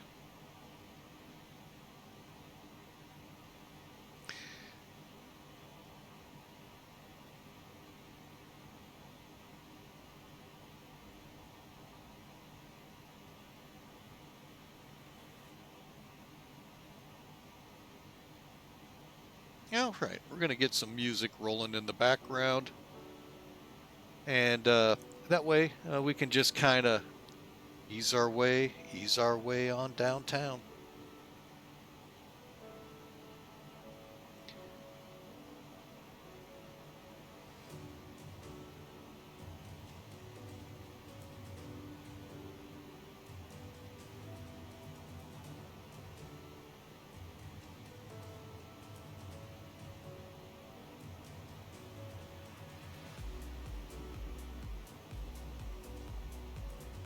And there you go, folks. You get a little idea of what it looks like behind us here.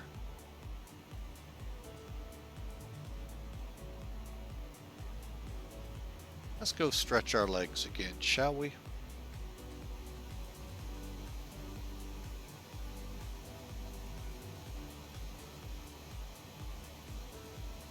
Upper deck here, folks. You know, a lot of 747s, folks, made this more of a lounge than seating. Not sure if that was Pan Am or not, but a lot of them did turn this area up here into a lounge for the first class passengers to come up. Lavatory right there, emergency exits up front. So anyway, just thought I'd point this out. Let's go take a look at the plane, shall we? Go see if our passengers are somewhat happy with us.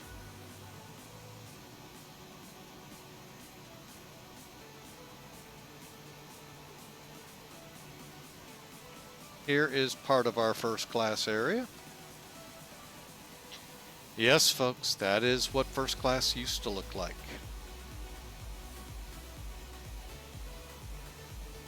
Not these ultra, oh my goodness, kind of seating you have now. And again, the painstaking detail in many of the aircraft for X-Plane 12 is the default Citation, King Air, they're unbelievable, folks. The level of detail they put into those aircraft, and they're just default. And I don't mean it to sound like, oh my gosh, they're just default, Muffy. Give me something real. They're unbelievable, folks. The A330 has a cabin just like this, and it's default. That was unheard of in flight sims, folks, back in the day. They just didn't care about down here. Now, they give you the full experience so that you can actually go walk the cabin, stopping here to turn and look. Oh, look, there's a door. No, we're not going to try to open it. But look, there's doors. I mean, they've some even go into where these open up. Now that's payware usually, but unbelievable. The galley areas just, I mean, it's just amazing the level of detail they've gone to. So, you know, you got to tip your hat off to the creators of these. And Felis spared nothing. It's a great interior cabin. As you can hear the engines, we must be over the wing.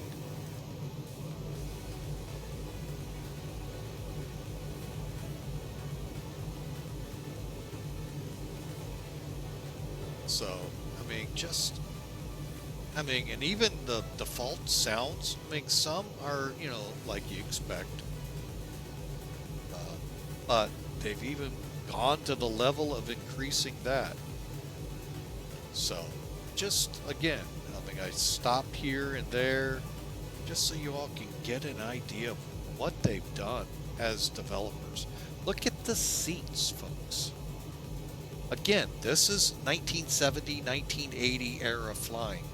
So you're not getting all the, well, there was no fluff, but there was more fluff back then than today in the coach area. You just don't get all the neat little viewers on the back of the seats or up here. So either we're underwater. Oh, I can't believe I just did that, folks. Gotta do it again.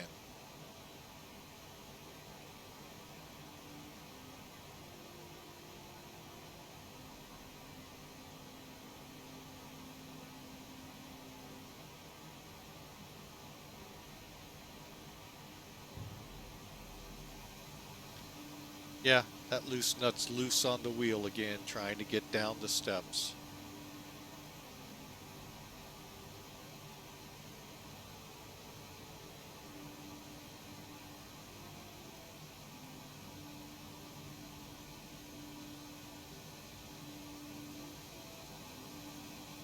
So, where were we? Way back here. Like I said, folks, it's really lovely to look at.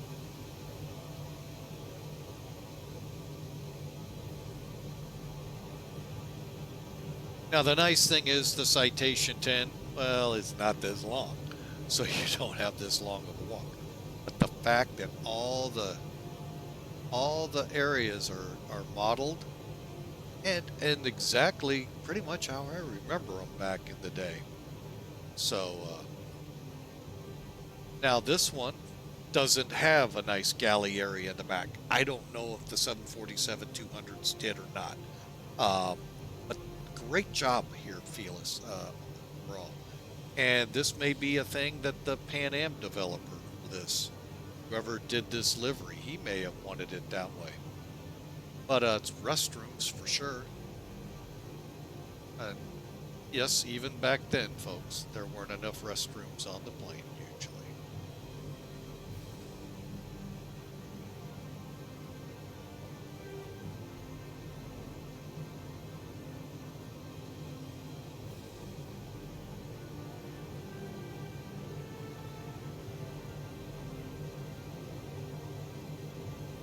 Like I say, though, I mean, just here, let me stop in the galley area coming up. Oh, another bathroom area. Of course, I thought it was galley, it's bathrooms. So, I mean, at least there's a few for an aircraft that's capable in a single class setup, folks, of 500 people. And you don't believe me? Seat Guru, JAL, or ANA, and domestic 747s, check them out. Single class. Now,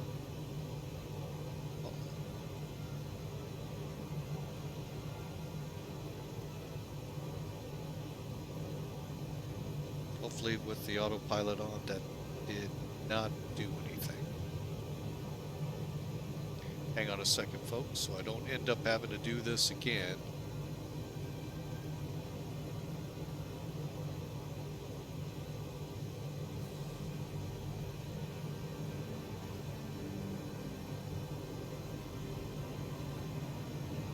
Let's just go up here.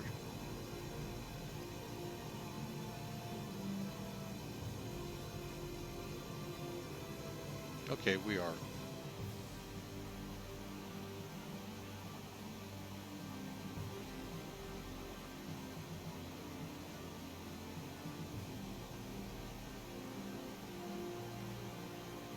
I think I accidentally hit the reverse thrust, and that's why I wanted to get up here.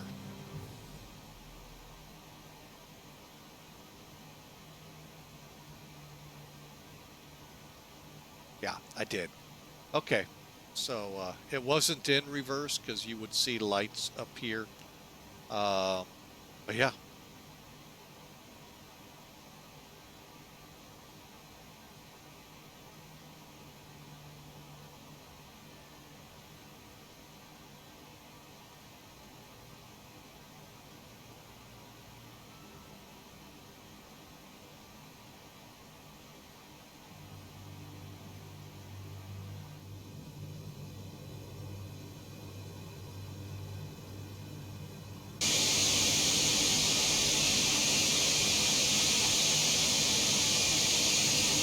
There you have it, folks. Beautiful airplane, well done. All I got to do is this, and we can resume our tour.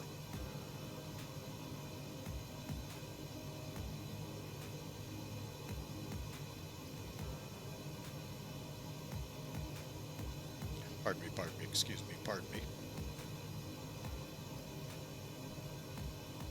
Here's a galley area. All right. Look at that, though, in there, folks. You see what I mean? They got the bottles.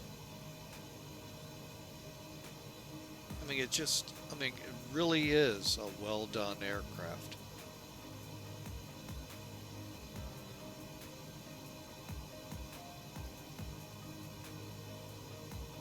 Now, folks, please do not go past your area that you paid for. You don't get to go to first class.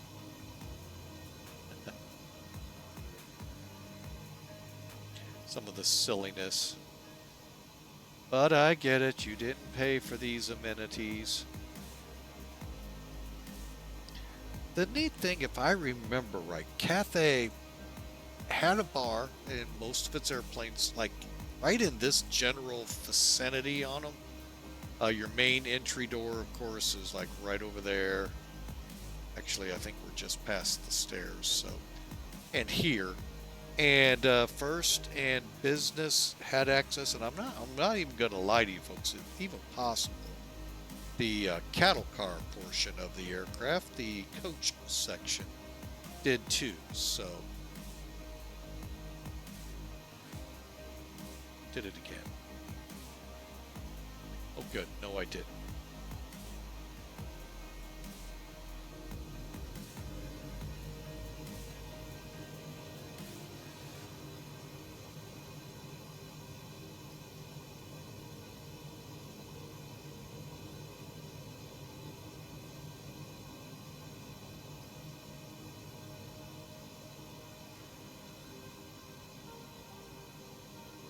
Drunk.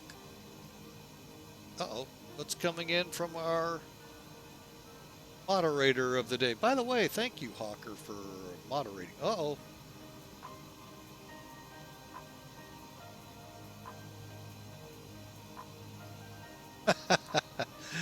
I'd rather not. But thanks, Hawker. I'd rather not. You can enjoy that. I'm not talking firefighting on stream. So anyway, folks, there you have it. Beautifully done, Felis. Your way to take a look here. Check that link out, folks. It's a great plane. I highly recommend this plane. You saw the little quirks to it, and again, that quirk could be very easily equated to the loose nut behind the wheel. But yeah, a beautiful plane Felis has put together. And again, if you get a chance, just Google JFK Worldport and some of the pictures out of there, folks. Unbelievable of what this used to look like. Now, I could have fun with this being from the land of TWA here in St. Louis. They were big enemies of each other, TWA, and always in court fighting over things. Howard Hughes and Juan just going at it for routes with the civil authorities to the different countries. And in the end, TWA won. The fact that they made it to the millennium, Pan Am didn't. But they didn't last long after the millennium, let's be honest. 1 year, if that. So, but there's things that did live on from TWA that Pan Am did not. But that world port, folks, that was an interesting animal. The fact that one, back before the jet age, the prop age, they would pull in under this big rotunda and unload their passengers there out of the initial how to keep your passengers dry. New York City is not known for very nice winters. So that was pretty cool just in that. Well, then eventually jetways came along to connect to the plane, to connect you to the terminal. Then they went a step further because Pan Am kept the international idea alive. We talked about this in the beginning, folks, of the stream. That was their downfall. A few crashes didn't help either, but overall, when deregulation happened, the fact they had no domestic routing of value set up to help support their hubs. TWA did, and that's what helped them at least get to the millennium, to the change over to the 2000s. Like I said, not very far into it, but it helped. That and the purchase of Ozark Airlines helped them solidify their domestic routing in the Midwest. So that was Pan Am's problem. But they had some innovations, folks. They had jetways coming into both sides of the aircraft at that world port. I think Spaceman would be the one to tell me different. They started the jetway that went across the wing to the back of the plane. Think about that's a lot of engineering right then. I don't know how they did that, folks. I would love, I'm going to have to find a video one day, sit down, watch it, of how when an airplane comes into that, they get all these jetways to them. So, but it's just fascinating. And I'm sure TWA with that big futuristic entryway at JFK, that, by the way, survived. The world port did not. JetBlue had to keep that when they redid the Terminal 5. So, but anyway, I see we've gone back into commercials, so I will hold my comments there, and we'll be back in, after 5 commercials run for them. Subscribers go, oh, thank goodness. And by then, they're not going to see this.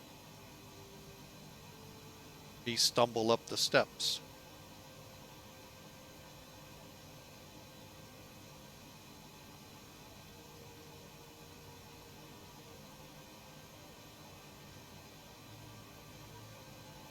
You thought I was kidding.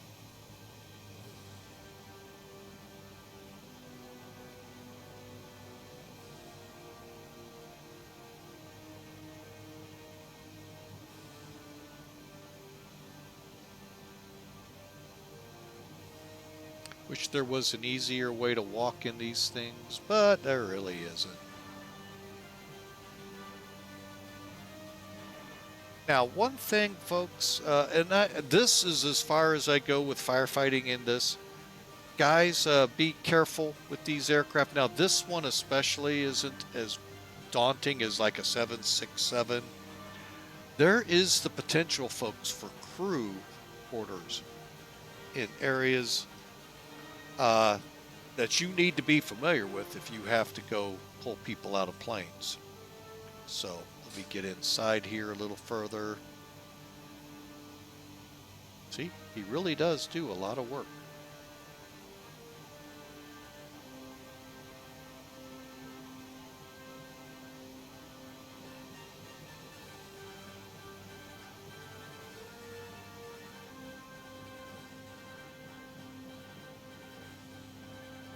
Yeah, he really does, folks. He's monitoring a lot of things. All right, so we're back in our seats. Wow, did we really slow up here? What happened?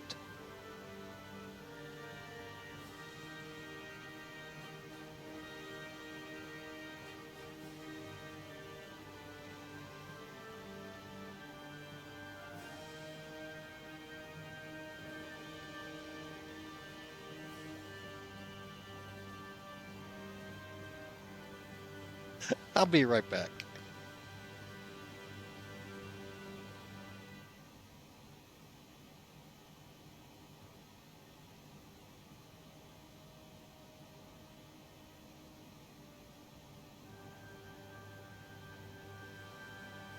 All right, folks, I'm back. Oh, that was funny. It's hard to explain. We had cliff swallows swarming our front of our house to nest earlier this spring, and my wife likes to call them little ninja birds. Because literally, if you watch them, they're zip, zip, zip, zip, and then they try to come at you, but then zip away right at the end. Um, so, our neighbor next door, what he did to prevent them, he put these aluminum foil strips up right in the area where they're always trying to build nests. So we followed suit, except the problem is none of ours hardly stuck. The last of 3 just fell. So of our final sets, we only have like 2 up there now. Definitely super economy. You aren't kidding there. Boy, I don't know what happened. So, yeah, that was hilarious. And it's because it was wet, because we cleaned it off and then immediately went to putting them up. Well, it's wet brick. Guess what happens? Yep. It's even Gorilla Tape and duct tape does not stick.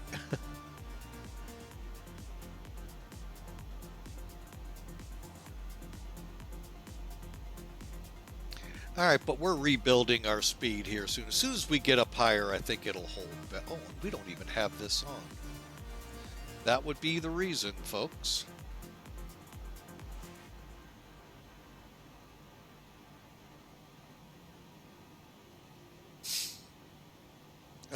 Told you it's that loose nut always behind the wheel causing problems.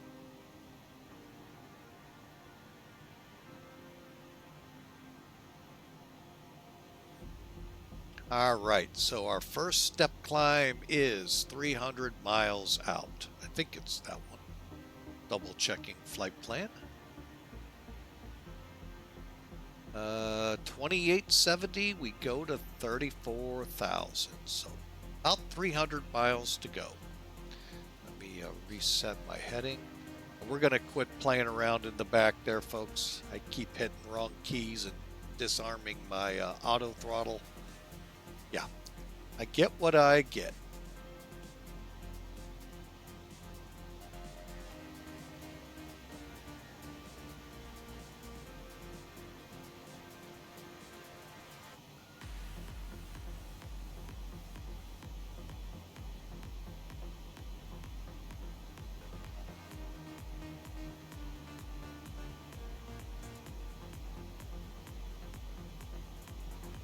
Okay, now, giving you a quick fuel panel lesson, and this is a very down dirty, and real engineers can come in and say no, but here's how I do this, folks. Take off all your fuel pumps are on, and I open up all my cross feeds. Okay. If you have center fuel, you'll have the center tanks obviously on. Now, once your center tanks burn off, if you had fuel there, you turn the pumps off and turn on your scavenge pump to get the rest of the fuel out. It usually gets down to around 2,000 to 3,000 pounds. Siphons into your tanks. Now, your cross feeds. Look at the way I learned this panel, folks. Look at your panel. If I was to turn this switch, which is a crossfeed switch, or this one off, currently they're in line, so that means fuel's flowing through them. Okay. And I have these pumps off. Guess what happens to 1 and 4 engine? Yeah, they shut off. Not a good thing.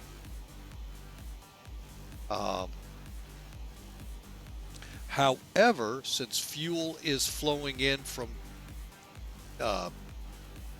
tank 3 and tank 2, filling the pipe here, that's what's fueling all 4 engines right now. Now, like I said, once we get down around 35,000 pounds ish, I'm going to use that. Hopefully I keep a good eye on this. So once we get down to it, I'm going to kick the pumps back on the 1 and 4 tanks. Then all 4 tanks will be fueling or into their engines, but they'll be doing all 4 engines together.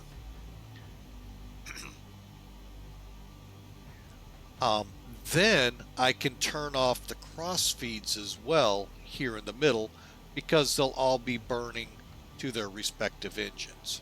And then once we get down, I'm going to guess 10 to 15,000 pounds each, I can then open up the reserves and they'll bring those up, but still under the 2 inboard fuel tanks.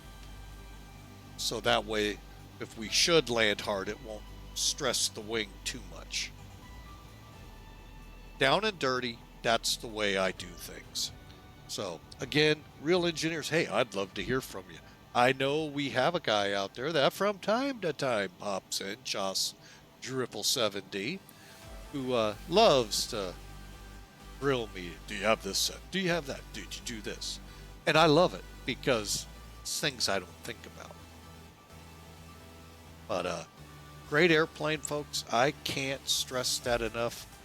If you're looking for a heavy that's going to make you work, a 747-400 is kind of makes you work, but really not. The 200 is the plane for you.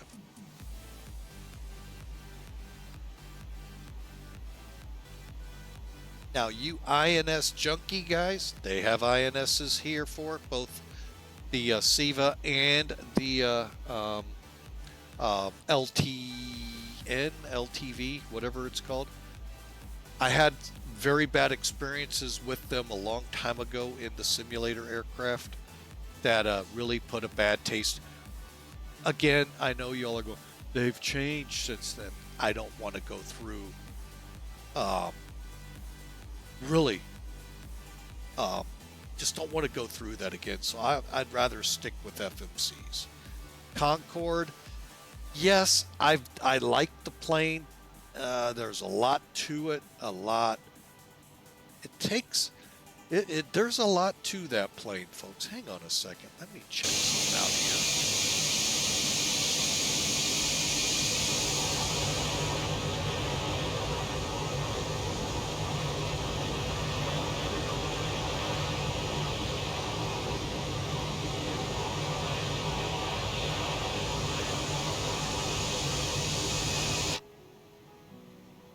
Okay, she's still building speed. I'm just trying to figure out why it's so hard.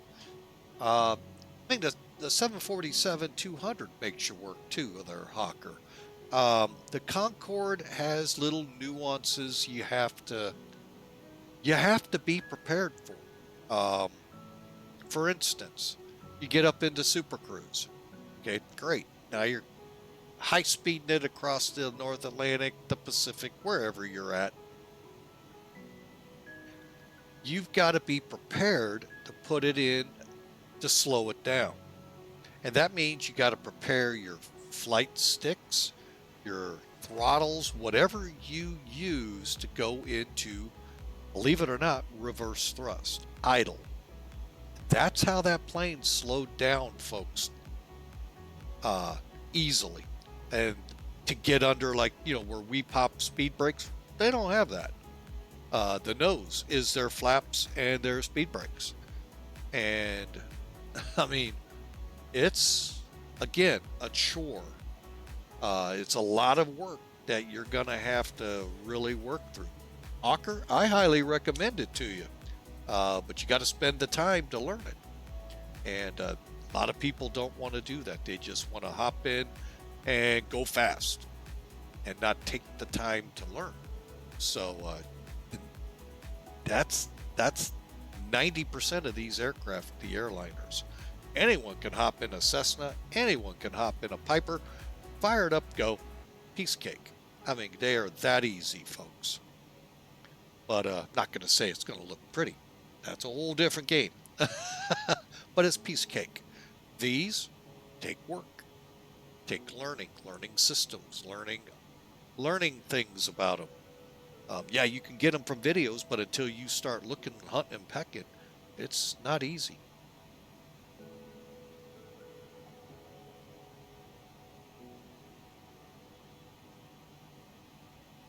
So, well, we're going to continue on, folks. I am going to take another break here. I'm just going to kind of sit back like you all are, kind of relax, enjoy my Saturday a little bit. But I'm also going to be monitoring this plane because there are some things still being a little screwy with it that I'm not liking, and it could very well be I need to get up one more flight level to 34. So we'll see. But why I can't maintain 0.85 is, other than the fact that I was clicking wrong buttons. Yeah, just check my EPR. And that's one thing you can do here, folks, that makes this easy. You can see you can hide your EFB if you want. You got your EPR here, which when you do this, it's very hard to read. Even the view I've got set. It's easy to see that I'm in cruise, but can't read that that's Mach and that's speed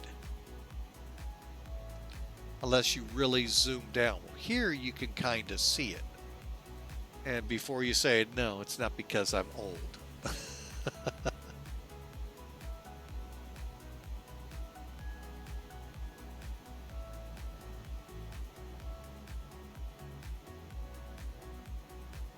All right, but yeah, so you can see we're set, we're on, we're in cruise. So not sure why at 32,000 we're having such a hard time with Mach 8.5.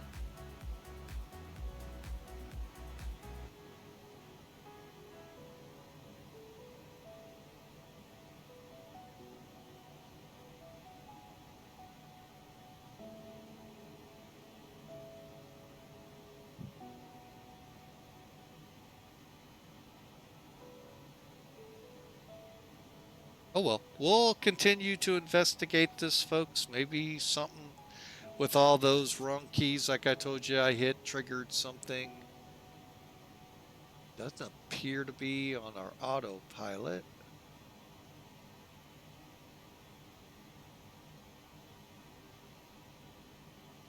Now, one thing, they did leave us an FMC or a INS. This is what they look like, folks.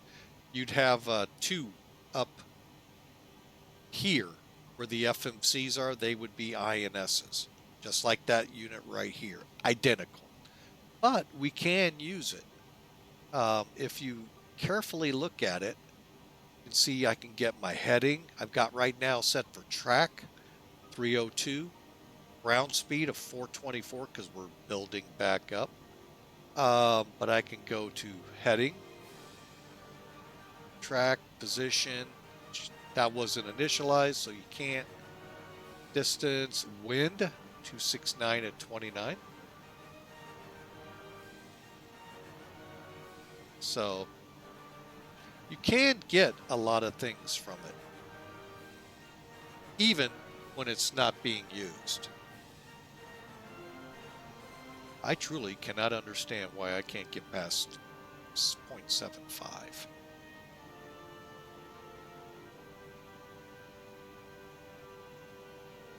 Unless we don't have all engines running.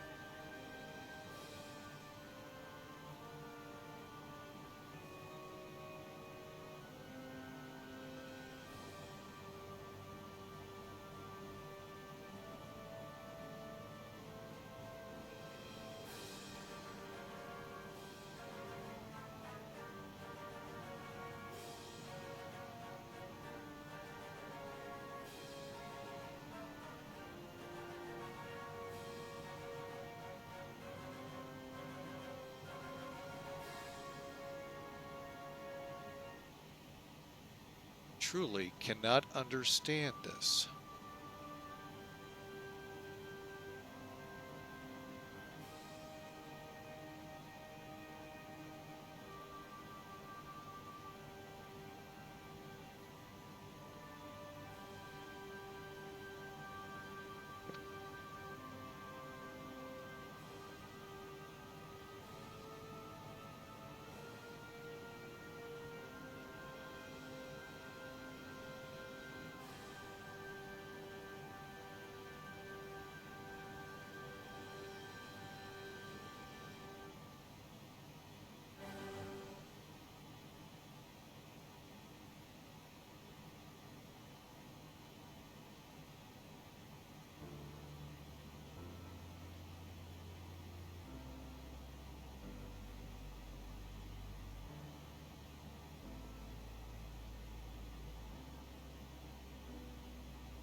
I'm just looking at wind charts and all to see what the heck is holding us back.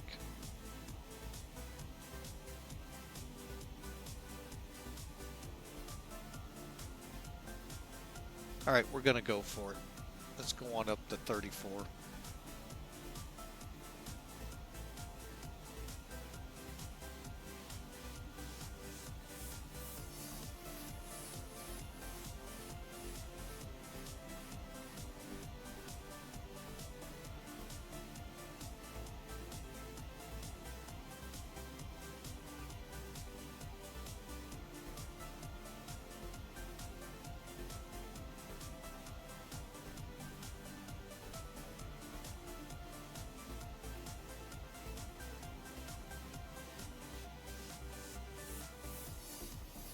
This is what's got me bothered. Why is that there?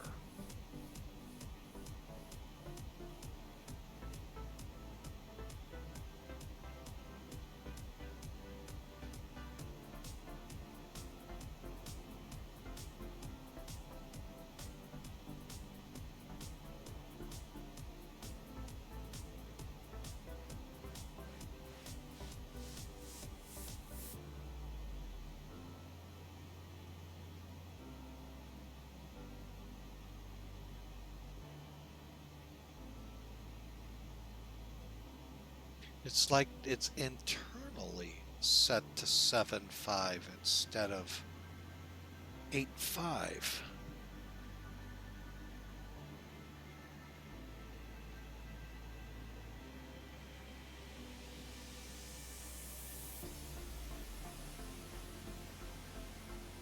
I'm going to try something.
Okay, we're just about to level off.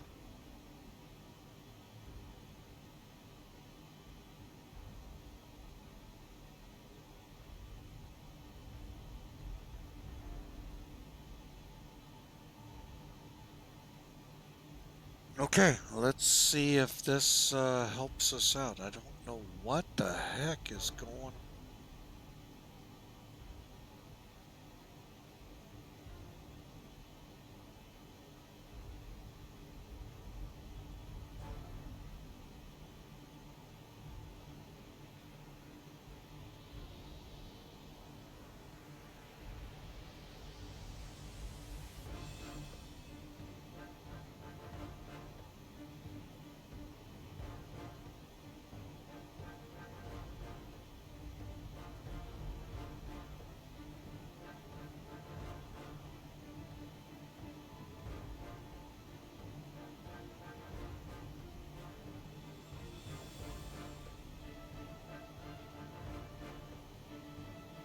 Because with us this slow, that's what's hovering us still at 6 hours, 30 minutes to get there.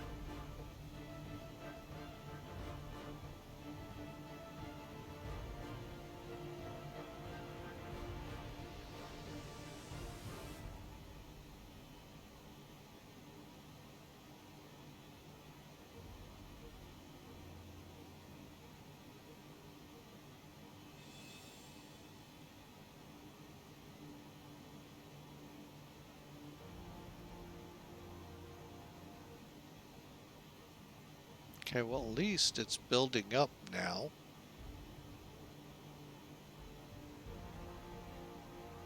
Doing that, I'm going to check things.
Okay, so we're at least building up speed now with us in speed instead of Mach holding.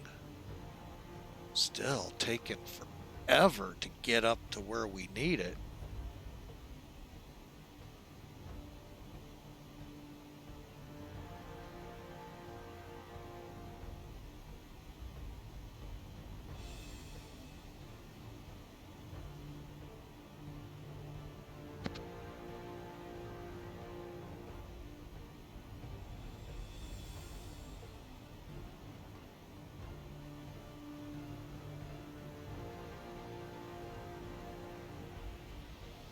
All right, folks, so there we go. We are now finally back up to 0.8.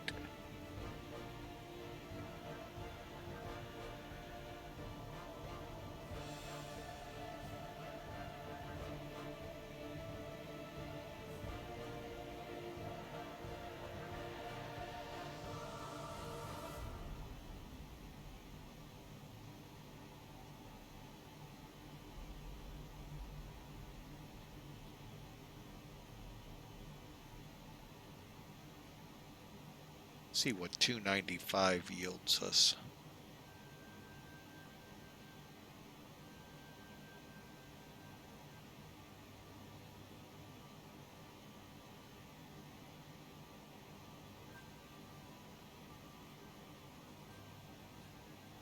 See, the goal is, folks, 0.85, we hold right there, and it just goes. I don't know why it's being so persnickety today. Cruise, we're on. Well, we're on speed, not Mach. But yeah, it's just being very persnickety today.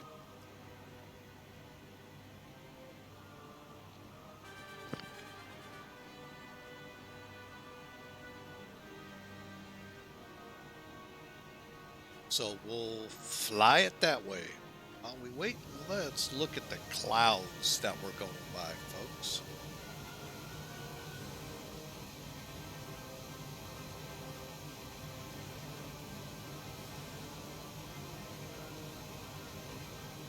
This is the X-Plane 12 touted 3D clouds, and folks, they're really well done. They look great. Again, at this level, would they look like this other than thunderstorms? I don't know. I'll be totally honest. I mean, I kind of said that until I came out of Phoenix a few months ago. In the 20s, they look like this, but I don't know about up here in the 30s. So let's see where we are speed-wise. Getting pretty close. That aircraft should. Right, there's getting very close. Basically, folks, you want this circle, like I said, right in the middle here. That is when you're on your speed.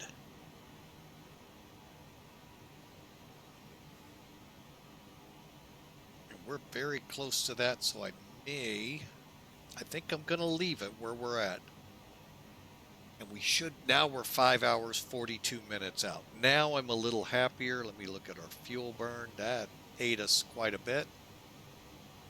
I think we're good still. All right. Okay. That was a good call, getting us into the climb. Now the power will adjust to maintain this speed, and that's how we'll fly it then. That was weird. Still weird. Don't know what I'm doing wrong.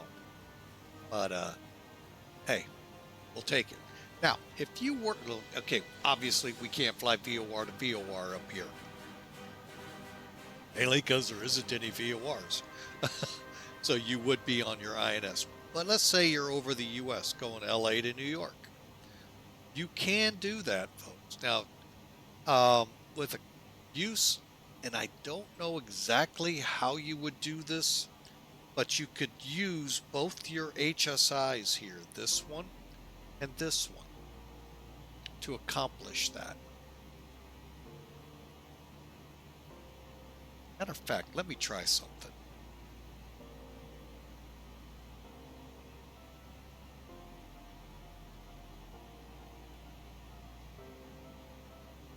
Okay, so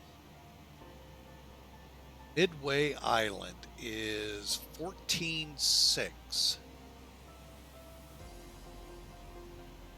I think we're still a good ways out, and that'll be once we cross 2870.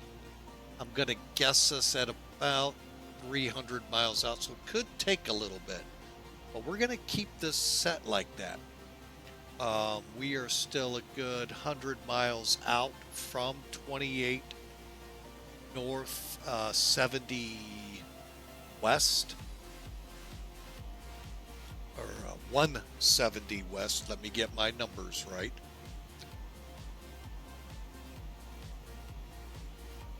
Okay, so here, let me show you this on Sim Toolkit.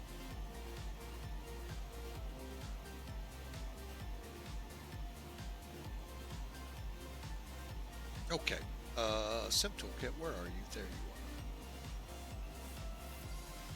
are. Okay, so you can see where we are, Midway Island. I don't know if it's going to come up or not.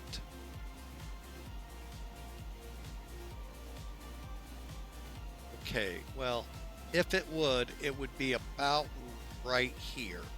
Here, let's do it this way. So you can get an idea visually where it is. We're approaching right here. Get the flight plan up. If you're not familiar with SkyVector, each of these dots, you see how it highlights when you put the mouse over it, so it gives you an idea what you're looking at. So you get about right here, folks, you'll be able to see this light up your VOR. Now, real world, over the ocean, guys, that could be a DME updating point where they'll get their DMEs on and update their INS systems. Folks, that's the whole fun behind the INSs until you start getting error messages that won't clear even when you get rid of the unit, reinstall it, and it's still there. Like I said, that's why I had so many problems. I gave up on them.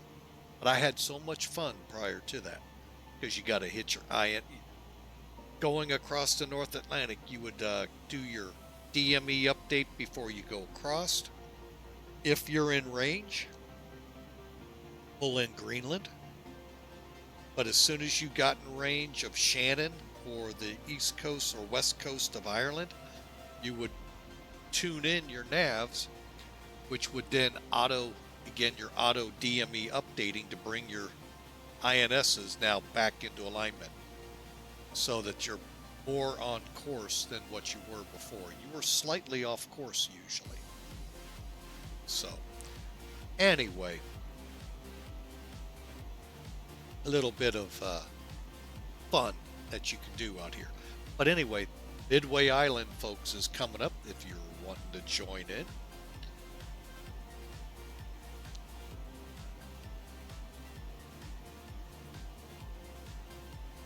And if you all don't mind, I'm going to hand this over to Otto for a few minutes here, and I'm going to go grab a bite to eat, and I will be right back. Enjoy the ride, folks.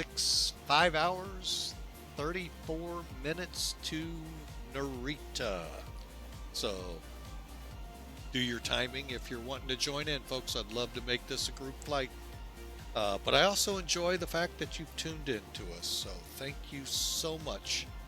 But we're going to go grab a quick bite to eat, and we'll be right back.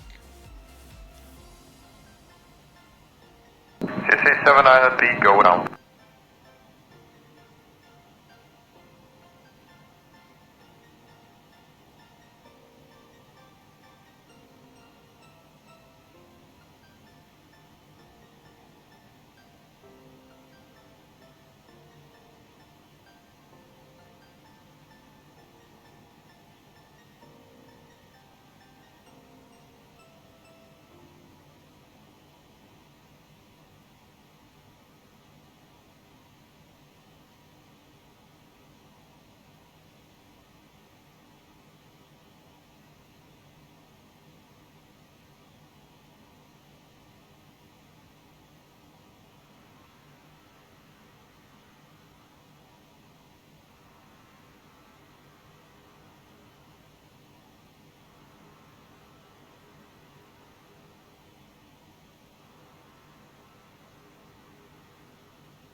Well, folks, we're back with you. Sorry for that little delay. Just went in, cooked up a little sandwich here, and we're going to be on the side watching while we eat. But looks like we're maintaining our speed a lot better. We're about 5 hours exactly out. Let me take a look at my fuel panel. Okay, we got time there. Now that we're at 34, let me set 35. Get the pressure rising in the cabin. All right, and let's take a look at those clouds. Look at that, folks. Just magnificent.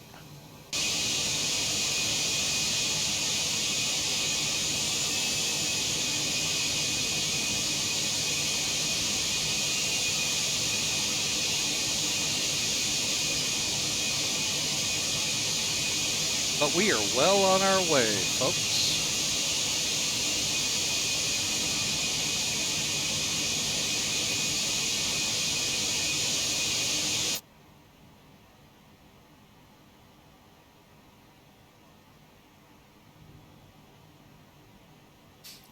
Right in here would be about where Midway Island is. So, again, good point for you all to start your trips over. Guam isn't, Midway is just that, the midway point between there and Guam. So, something to think about, folks, if you're up for flight. Nadia over in Okinawa would be another good point. And if you're in Hong Kong, hopefully you're getting wheels up. That way you'd be about to Narita about the time we are. So, all right, exclamation mark ticket, folks. Put your name in the hat for gift card giveaway on Thursday the 27th. You do not have to be on stream to win, but you do have to exclamation ticket to get a chance. So it's up to you. And folks, you can enter as much as you want. However, it's only limited to each time we stream. So if this for some reason stream starts kicking out additional, where it goes and disconnects and comes back and all of that, that won't count. But if, say, we were to be silly and fly a second flight tonight, then you would. So don't count on that one, folks, after 8 hours behind the stick here. So, but anyway, we continue on towards Narita.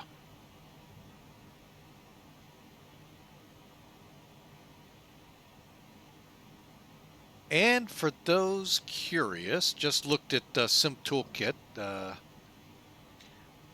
next fix we come up to is the international dateline. So we will literally jump in time to the next day. So we get to see how tomorrow will be today. It's just not going to be much different than yesterday. So, but anyway, yeah. Across the 180 degree west longitude in about 200, 300 miles, folks. So enjoy. And then on most maps, then you got to go to the other side of it to track us inbound. That's what you get when you play with the flat Earth instead of realize it's round. So we'll be chatting with you here in a bit.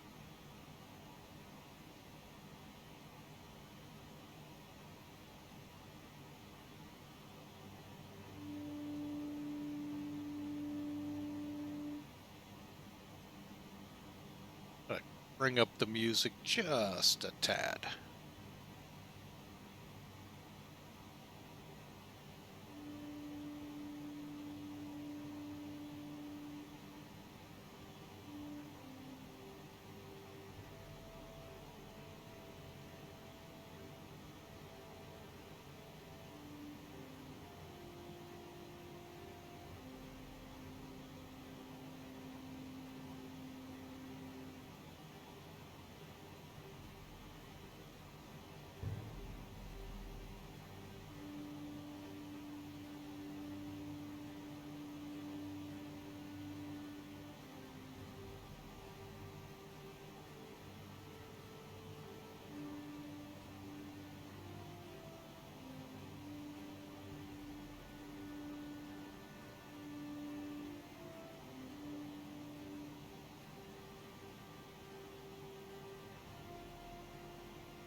All right, lunch break over.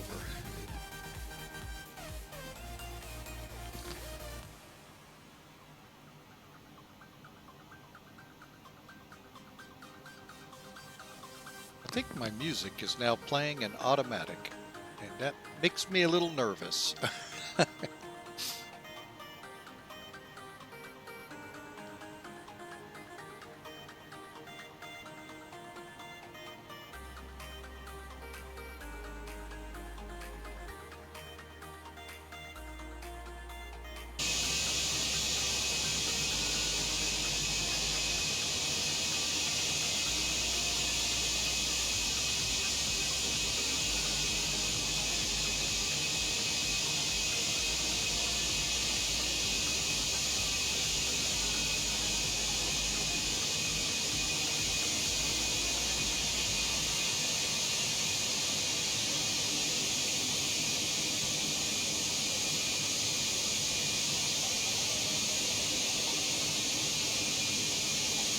All right, 4 hours, 30 minutes to go.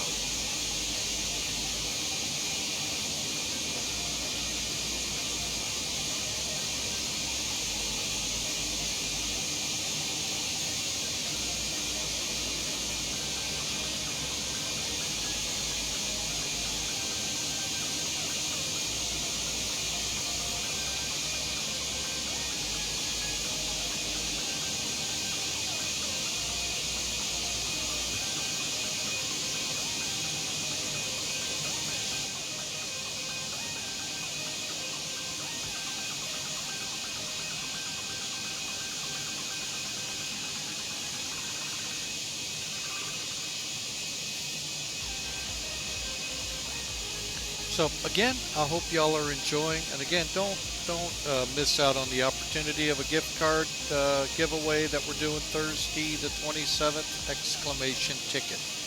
Put you in the hat for it. Also, folks, if you're interested in this 747! Exclamation mark 742 on our streams, and that'll give you the link to that aircraft. It's good for X-Plane 11, X-Plane 12, so hope you enjoy it. So, we're just going to kind of cruise on here. Our next step climb, let's see, 32 degrees north, 170 longitude east, and we'll climb up to 36,000 feet at that point. We're going to top out last step climb at 38,000, closer to Japan, obviously. But for now, that's what we got rolling here. Looks like we're hovering pretty close to 0.85. So hopefully we didn't burn a lot of fuel there in the beginning. And in getting on our way. So again, enjoy the music behind me. I may have it now up a little too loud.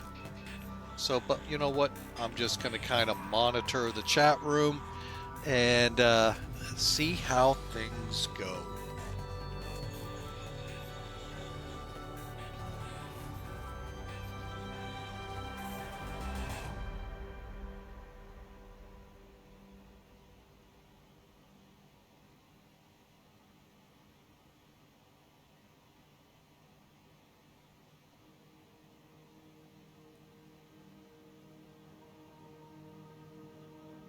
It's perfect. Don't touch it.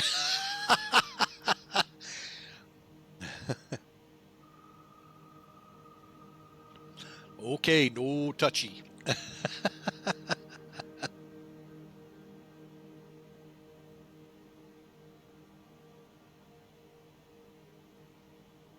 Oh my goodness. My nose just decided it wants to run. Hang on a second, folks.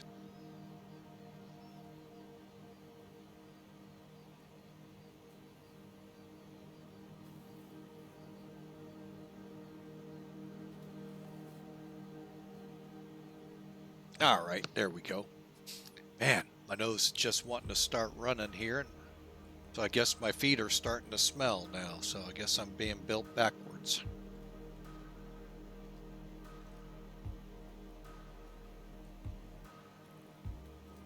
All right, let's see here. 84 degrees outside here.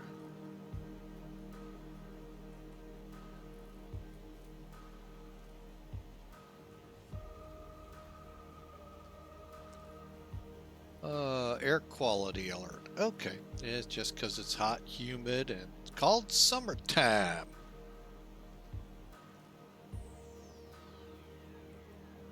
Also, folks, if you're looking for a virtual airline, Pan Am Virtual, albeit historic, because there really isn't a Pan Am right now, except for the one we alluded to in the beginning of the stream. There may be one still operating, a version of it, albeit extremely small, of maybe 1 or 2 727s, operating as charter operations out of the Caribbean. Beyond that, folks, the airline died in the late 80s. Unfortunately, deregulation just ripped it to pieces. Like many of the legacy airlines, only American, which even it technically bit the dust. It was through the help of another airline buying them out and then buying the name that the name's still here. United, Delta, remain out of those legacies we knew. Probably forgetting one, but anyway. But that airline is up and running down there. That last I heard was. And they used to actually come up to the airport I work, but 9/11 pretty much decimated small, super small startups like Pan Am trying to restart. And yeah, they didn't last long after 9/11 in our area. But again, I heard they were working down in the Caribbean. So, but anyway, and that's, you know, Pan Am had a big foothold. Caribbean, South America. So they had a big foothold everywhere, along with Trans World Airlines. Although, if you go and look at the history of that airline, that really wasn't the name until the 60s. So, all right, so let's just cruise on. The history lesson's over, and see what we can get into up here as we approach the date line.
All right, folks, we got 4 hours, just over 4 hours, 20 minutes over there to the islands of Japan. Narita is where we're headed, outside Tokyo. So join in one, come all. We're headed across the Pacific into Japan. Best places to pick up and fly along or meet up in Narita would be Guam. Hopefully you're airborne if you're trying it out of Hong Kong. Philippines, you're getting close. You may want to start putting the Fred Flintstone feet to the ground and getting that airplane moving quicker. Taipei, you got a little bit of time, as with Shanghai and Incheon. So, and if you're going to come out of Incheon, if I may suggest, try the other Seoul, Korea airport, and it's actually called Seoul Gimpo. It's a really good airport. That one's about an hour and a half hop. Same with Incheon, 2.5 out of Shanghai. Taipei about the same. Nadia kind of cut the distance in half there. But and then of course you always have Kansai, which is an hour and a half rock out of there too. So, but folks, you're welcome to come along. If not, hey, we thank you for being on the stream. It's Viewer Appreciation Month, so having you on stream is just as good. If you are out there flying, would you please send us a message there in chat? Let us know where you're flying and what would be awesome. So, all right, so we're just going to continue on. Like I said, 4 hours, 20 minutes to go. That number will come up as we start down, but not by much. The date line is still ahead of us, so yesterday is about to become today, or is today to become yesterday? Who knows? We'll find out once we cross the line.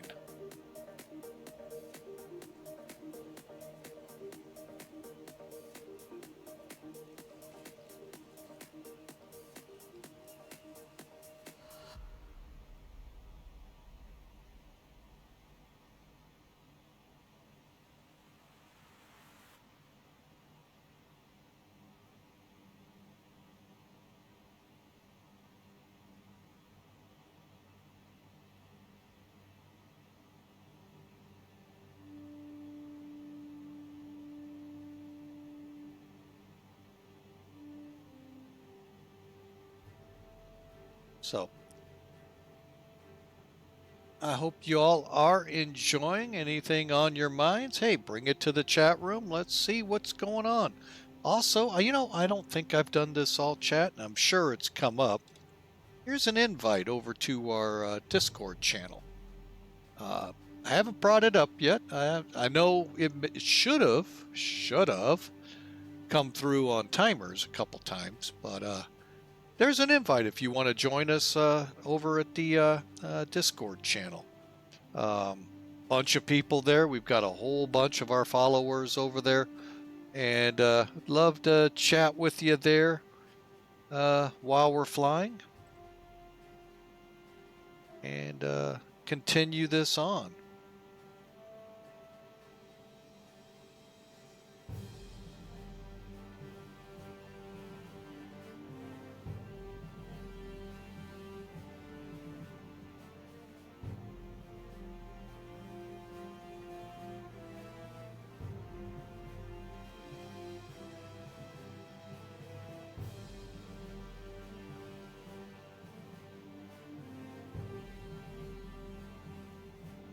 Matt 1997, welcome in, sir. Thank you for coming aboard.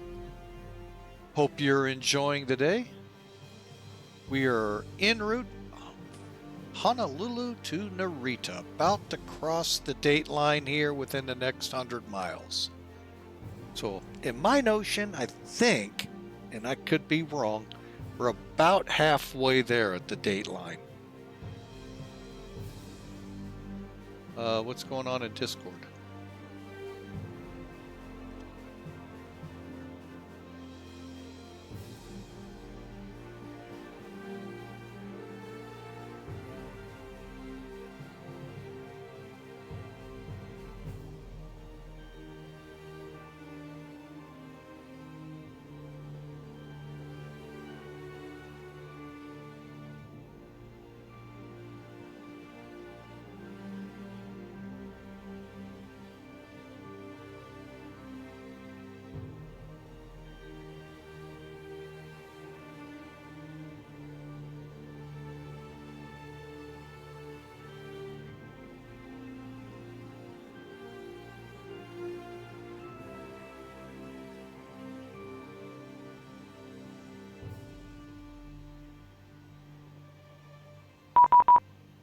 I'll be doggone.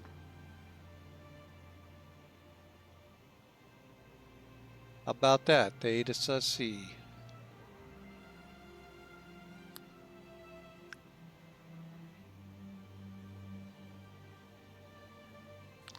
Automated message to confirm I don't have Z-Bunk.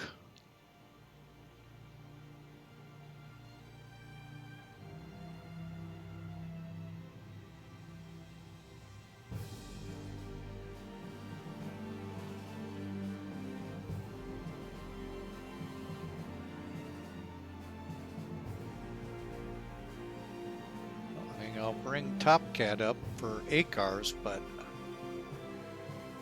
ACARS.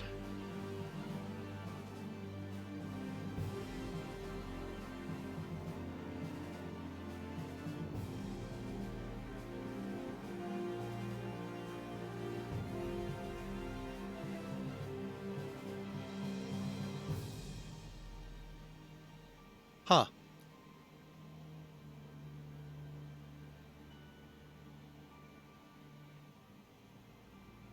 Well, I'd love to have been able to do CPDLC, but I can't.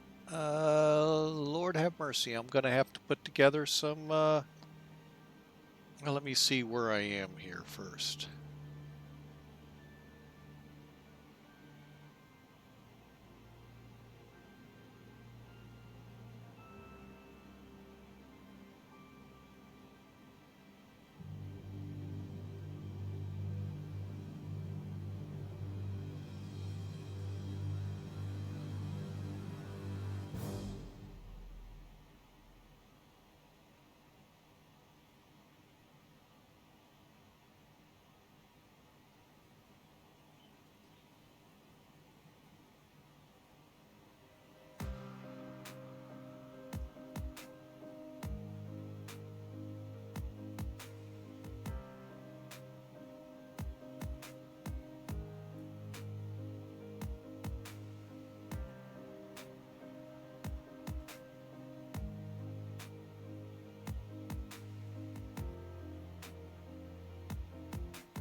Oh boy. Bear with me, folks. I hate when they do this. Okay. Let me pull up some toolkit. I wish there was an easy way to do this.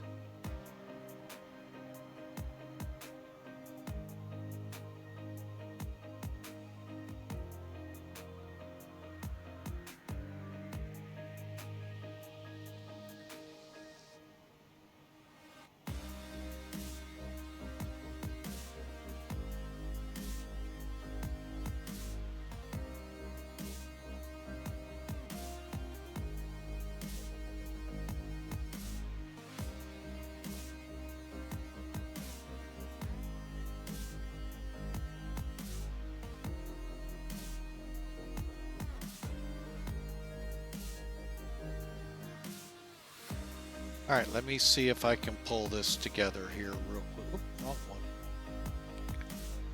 All right, so let me go to my progress page.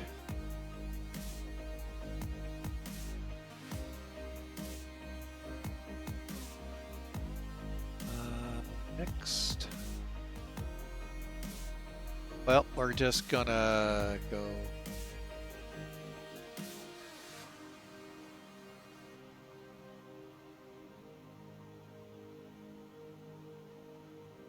Crossed it probably.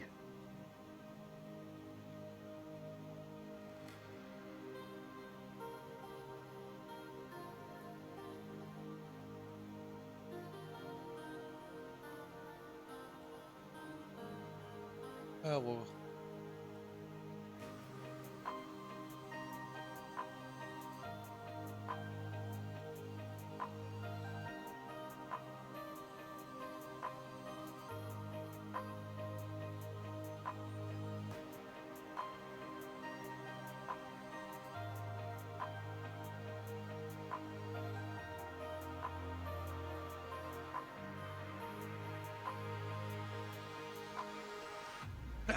Fell into my old trap of Estimating fix in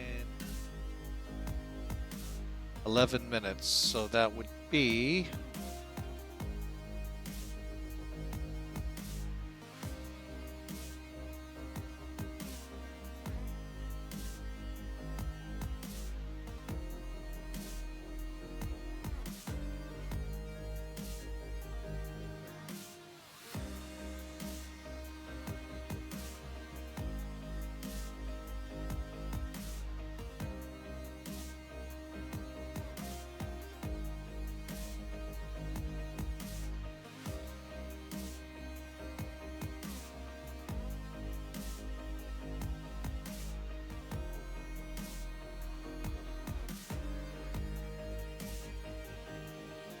hope this is right.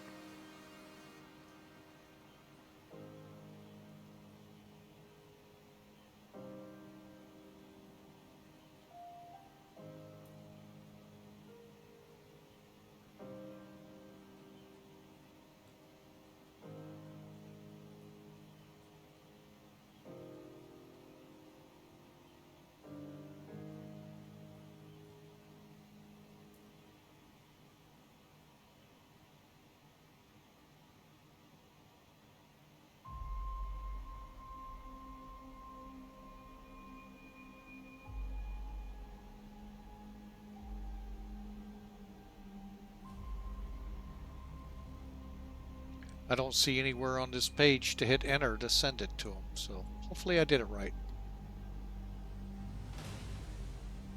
And now we go see if he's up on Hoppy.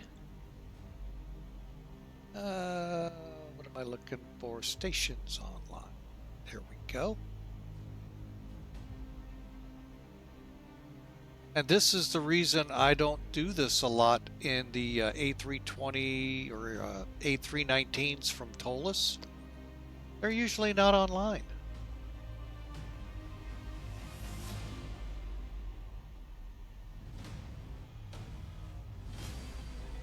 Yeah, I don't see him anywhere on here.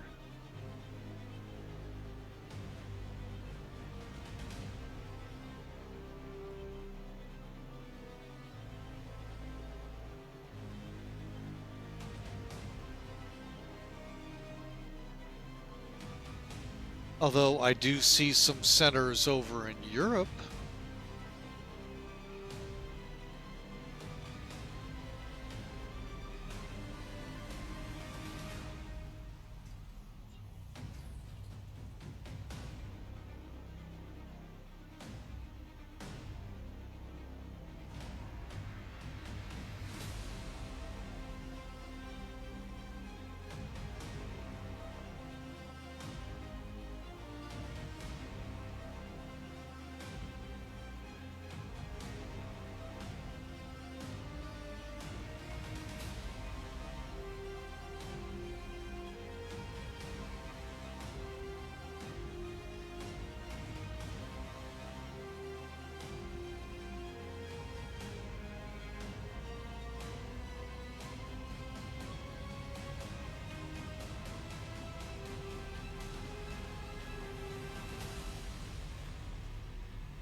Oh, sorry about coughing in your ears, folks. Did not mean to do that.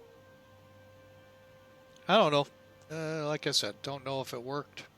Oh, I guess it would help to be on 131, 175. Just realized my error in that.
Hang on, folks. I'm checking something out here.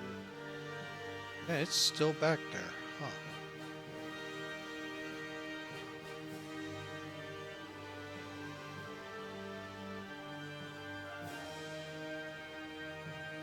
Huh. Interesting. Well, if I did it wrong, they'll tell me. Oh, and he went offline. Look at him. All right, back to Unicom.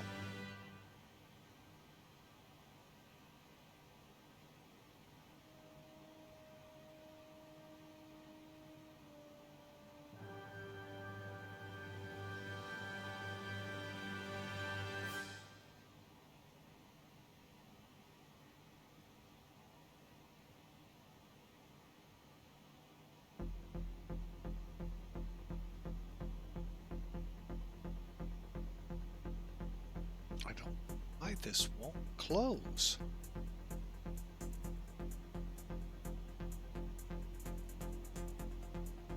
Oh well, it'll just have to hang. Alright, well, we're back to where he's not up here.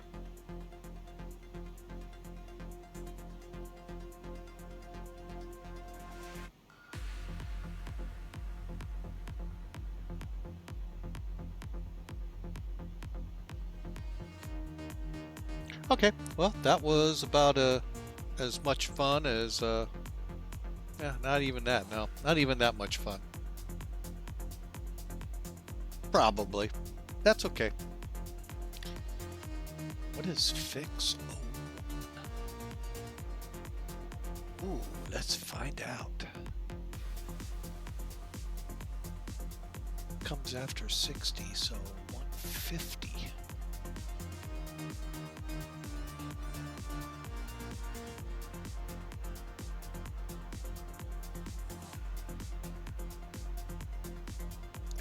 Must not have liked 32 unless it changes to a different number.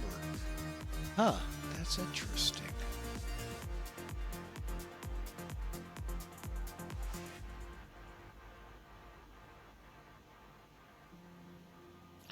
Interesting indeed. We will, well, heading should stay the same.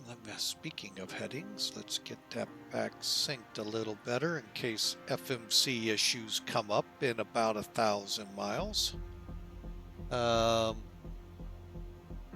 Probably wanting to see if I'm still here is probably what that was all about. All right, folks, screen might do something kind of funky.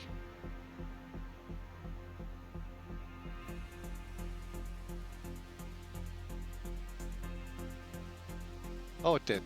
Cool. I'm watching it over there. Trying to figure out how to get rid of TopCat here. It says it's sending the position report.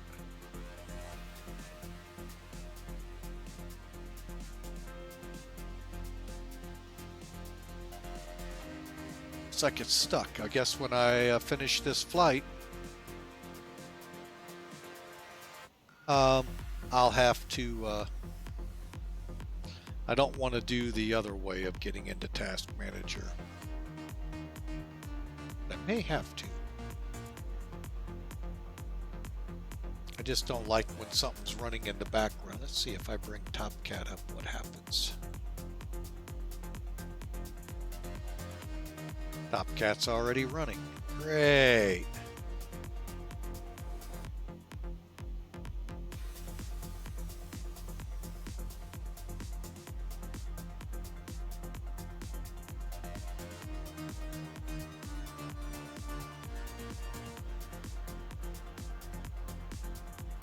How do I get this to clear?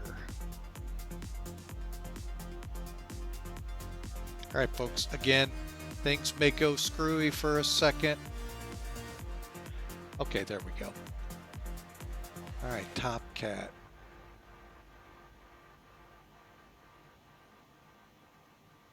Hopefully, I think it worked. Okay, that's working. I think we're still good. I'm going to do this one more time.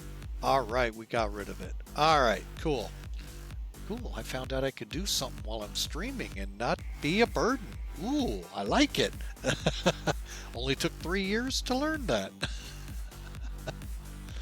All right, folks, I know you're all having fun with me. So, me too. I mean, I'm learning things. Go learn things. Oh, sorry about that slurp. Getting some coffee in the veins. All right. Well, we got rid of that.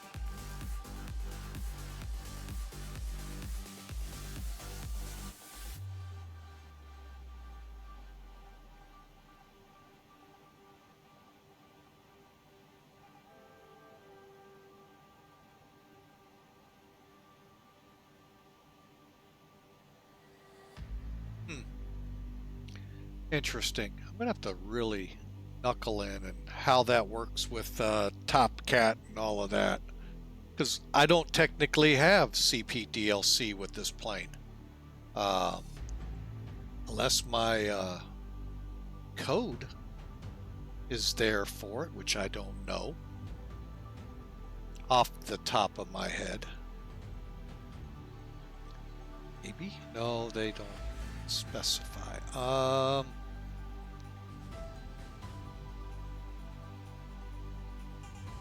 Trying to think. POSCON would know.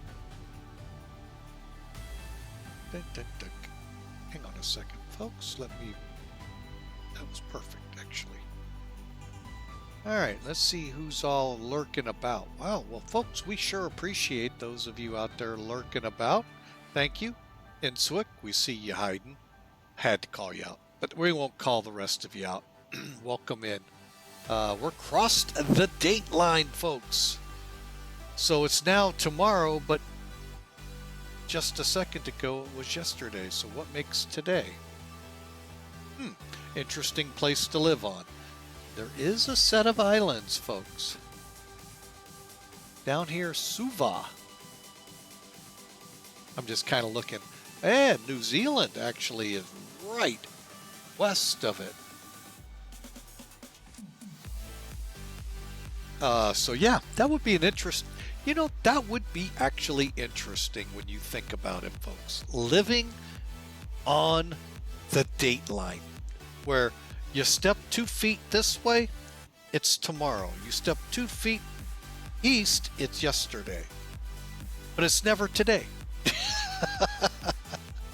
Kind of reminded me of a city in Ohio. Oh my God, it was hilarious. I want to say the name of the town was like Time, Ohio, or something like that. Half the town was in Ohio, half the town was in Indiana. Most of you are all going, whoopee-doo.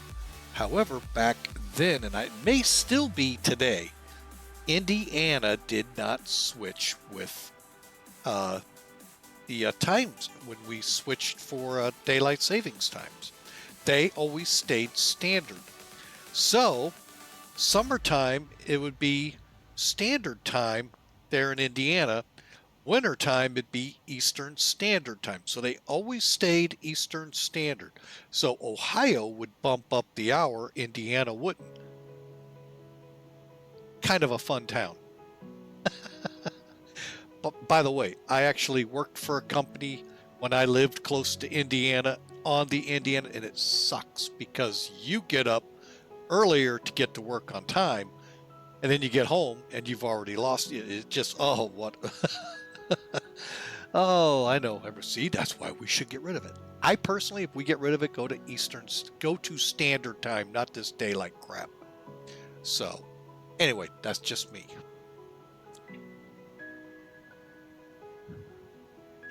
All right, so yeah, all the ATC has come down over here in the Far East, folks. We had Tokyo up when we took off. Kind of figured come noontime, they usually are going down at that point. Late in the night there now, folks. So we'll be rolling in. Funny thing is, we're set sim time wise for when the flights out of Hawaii go to Tokyo. Around 9:30 is the first flights out for that. So we'll be getting in about 1-ish in the afternoon Tokyo time on my sim. Real world time, no. We're still 2 or 3 hours, 4 hours back ahead of that. So But anyway, just some gee whiz. All right, now I want to find out what is the CPDLC code that would need to be in my aircraft identification. POSCON, where are you?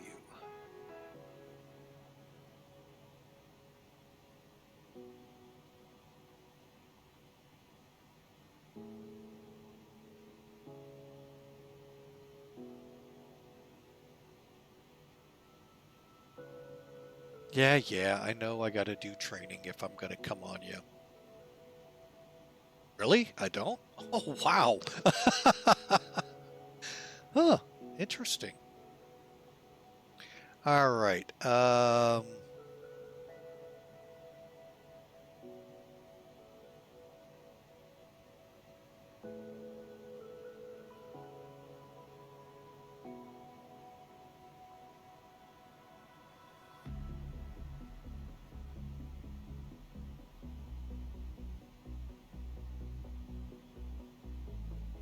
Equipment code. All right, let me go to SimBrief. Stick this sucker in here.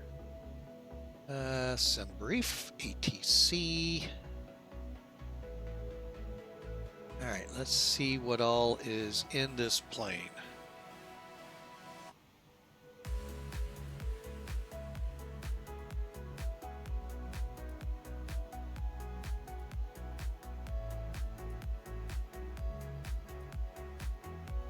Did I put it in the wrong one?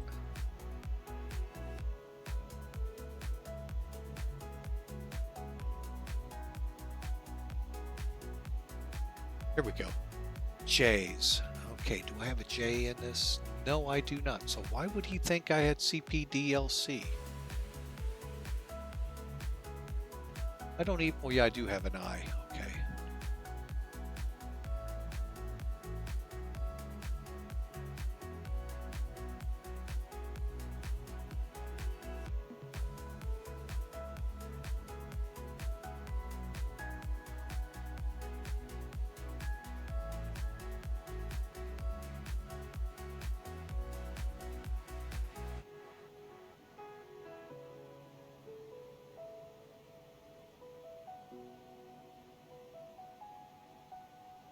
Okay. A lot of stuff I just learned there. Okay, so J's would be CPDLC. All right, well, we don't have that, so goodbye. All right, I guess he figured that out and left me alone. I don't know. That I think he was just doing a check to see if I'm still alive out here. Of course I am.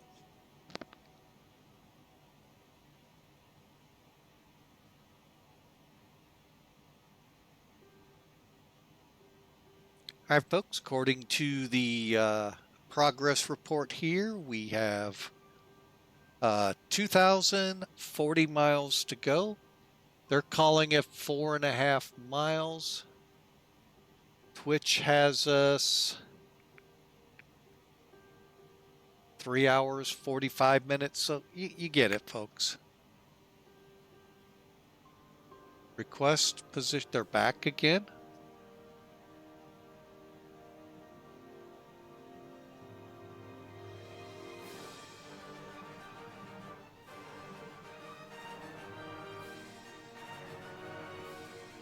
All right.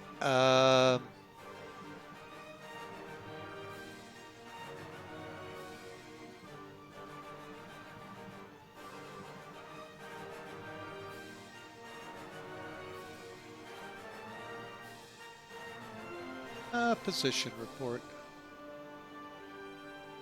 Current. Well, we're 31 E80. We crossed it at 1812. And flight level 340. Next is 32 East 70. And estimating 50 minutes from now, which would be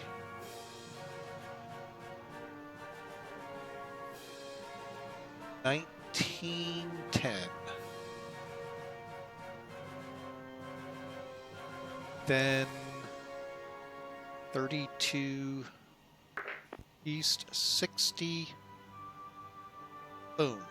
Didn't send.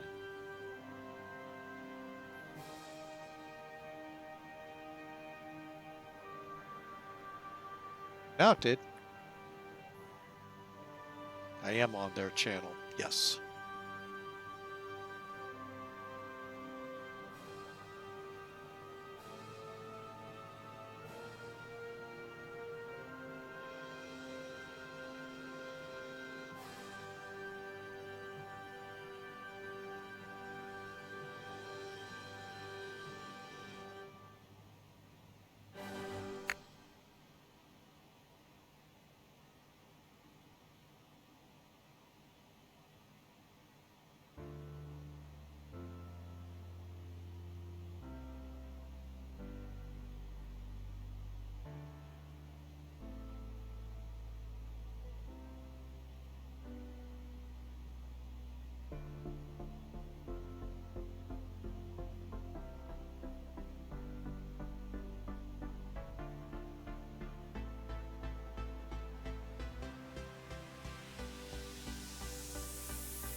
Can't spell, as you all can see. He's not liking me, I can see already.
Jurisdiction, recover the Pacific Ocean outside of the ACF boundary.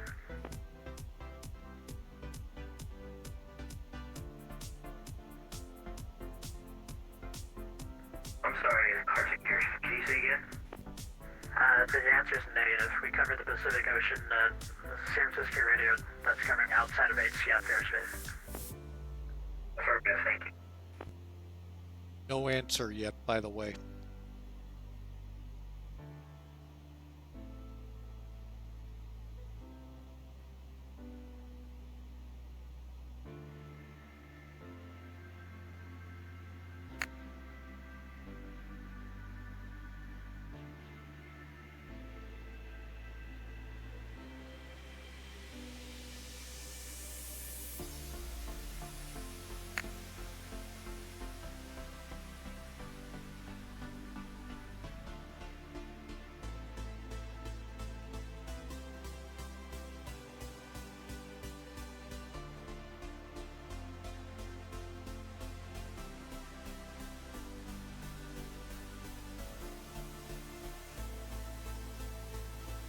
Clipper 831, San Francisco radio.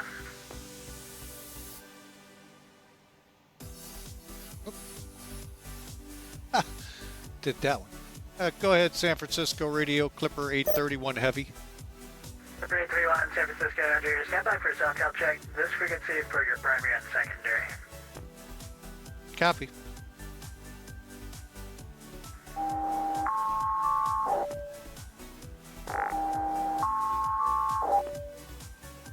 Receive the SoCal alert or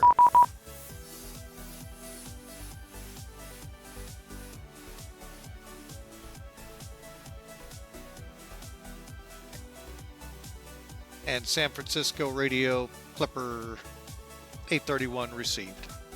San Francisco. Oh boy. They make things way too complicated these days.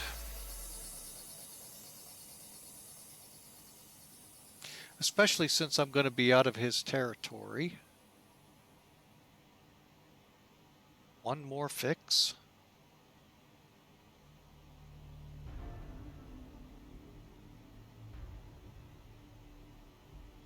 I got to look at that. I think it is one more fix.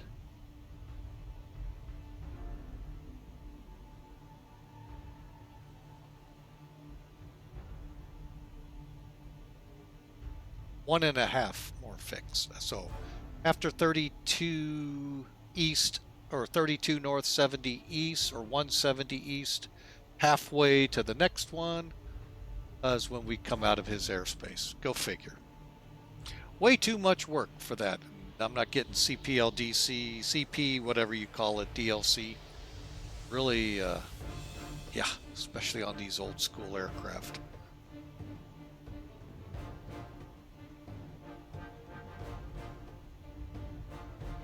All right, let me get back in, though, and make sure I haven't blown through just about it. Okay, let's get our fuel pumps back on.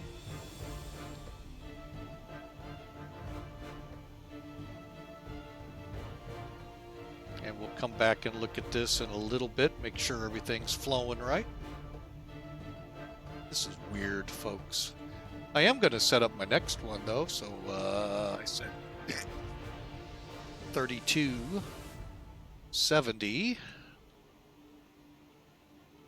at approximately 1910. And wait a minute, when do we make that step climb? Up at 32 East 70. Might wait till we clear. All right, we're doing 500 knots across the ground, folks. Long rope. All right, 60 will be approximately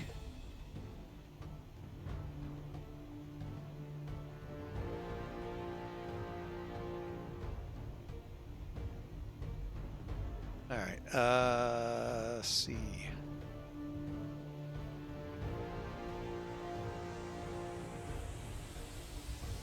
I'm going to go with 2010.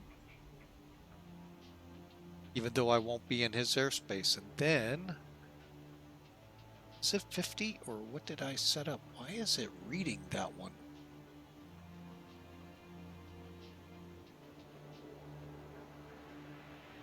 Yeah, 32 E50. That's weird. Why it went that route?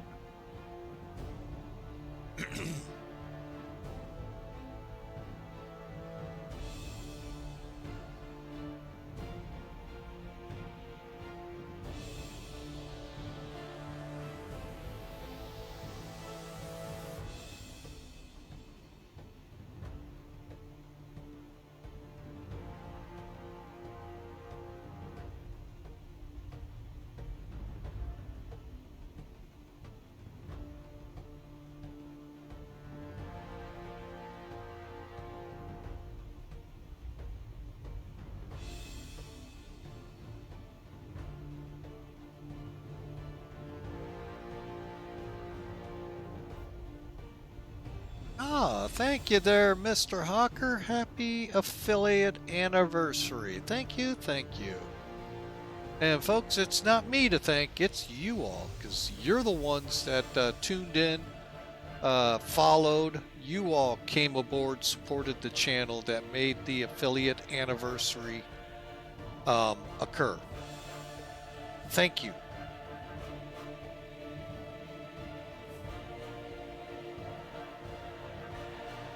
And that's what this flight's about, and this whole month has been about. I need to grace you with my presence. No, we're not going on camera, folks. No. The star of the show is the plane, not this guy talking.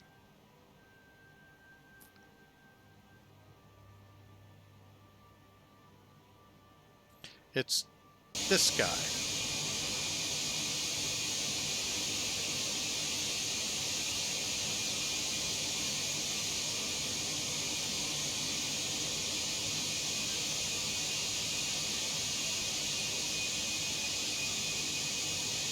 Or let me rephrase that. The star of the show is this girl, the queen of the skies.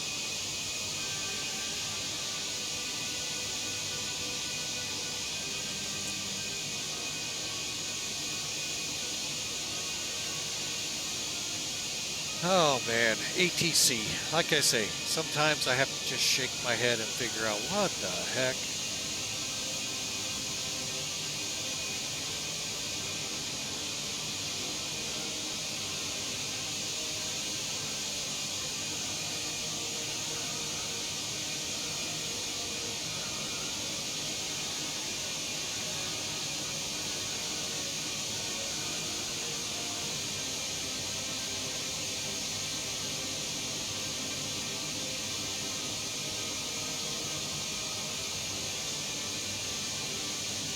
That is the 7 San Francisco area.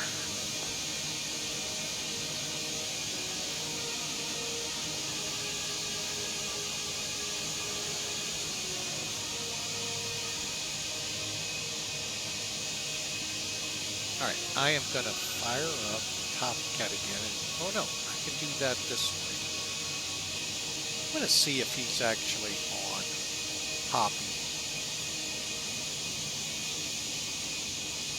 I'm curious.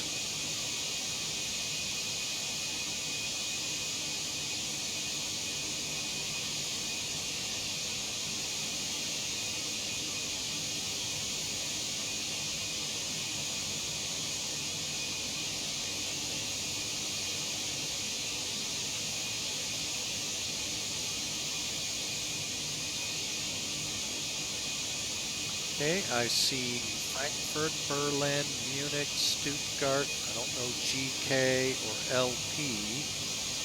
They're all online. WM, not familiar. Gatwick is on.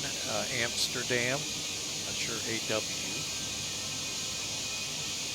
Poland is on. Sweden.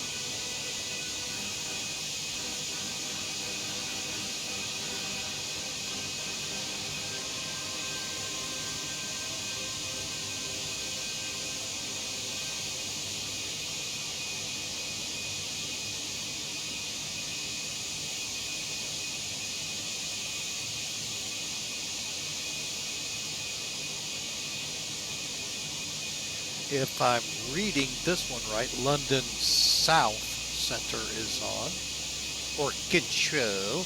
Munich again, that's 2. Not sure NKS or if that was supposed to be a Spirit flight. Still no signs of San Francisco or ZAK. Right, no ZAK, no Oakland, That is no, the 7 San Francisco. no SFO, or even SF. I'll settle for SF.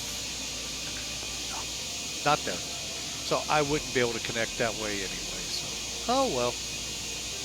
Hey, worth looking. And I know y'all are going, what are you looking at? I'm at the Hoppy Acars website. No. Let's do some checking here at Oakland.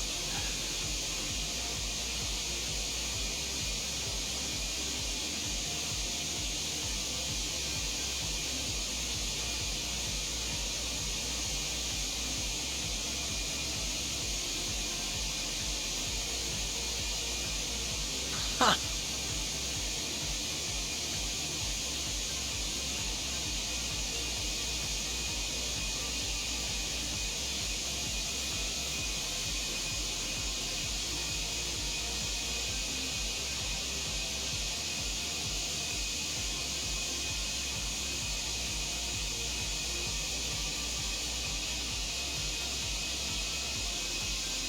Oh, that's where he was getting me. Okay. G1. Okay. And I think I do have PBs in there. Okay. All right. Well, we know how to change that next time.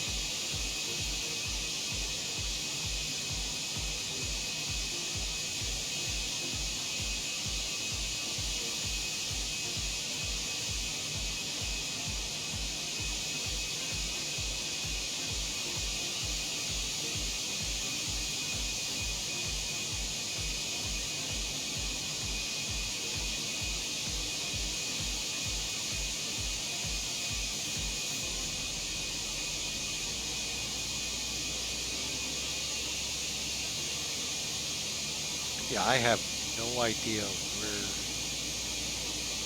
pilots.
Yeah, I don't see anywhere in here of how to obtain this CPDLC.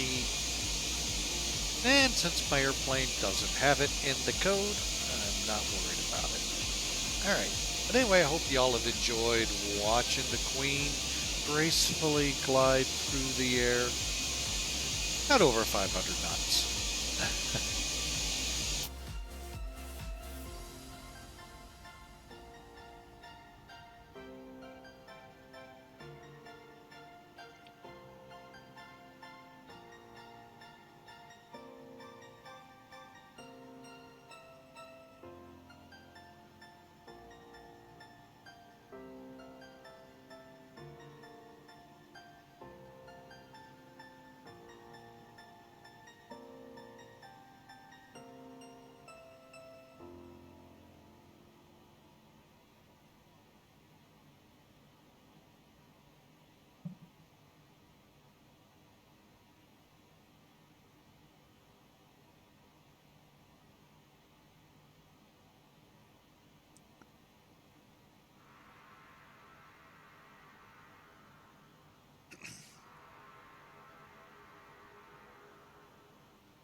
Alright, let's, I'm doing a little checking here.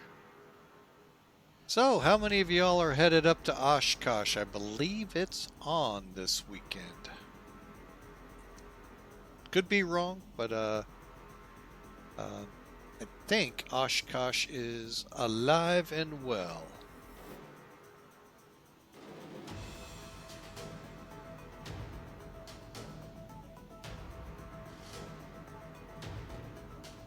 July 24 through 30. Okay, got a little bit of time, folks.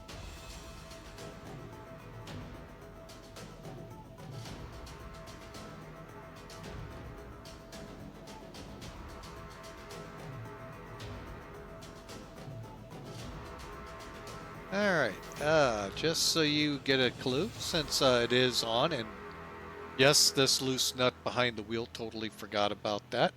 So there could be a flight change coming to the schedule. We'll see. Food, drink, I'm looking for What's going to be there? Looks like it'll be one.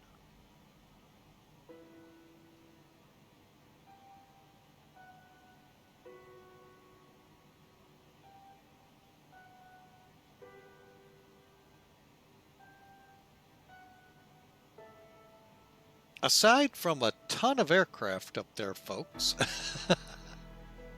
that is the part that's just flat out amazing.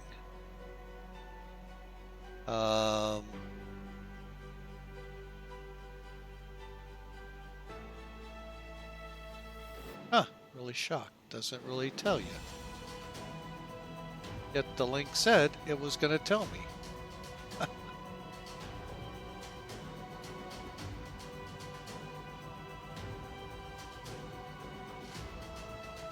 Air shows.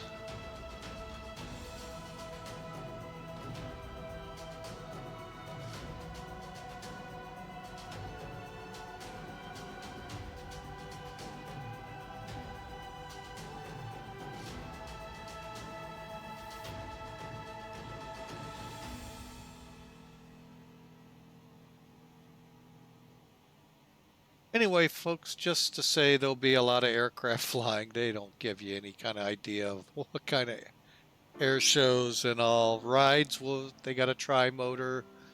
There's an aviators club. I mean, folks, it just got everything. One of these years I do plan to get up there. It's on my bucket list. But anyway, coming up in about a week. So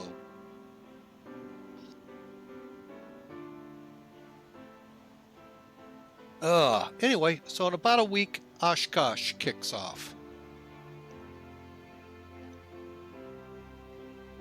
Hey, Thelok, welcome aboard. How's vacation going? Or is vacation / holiday over?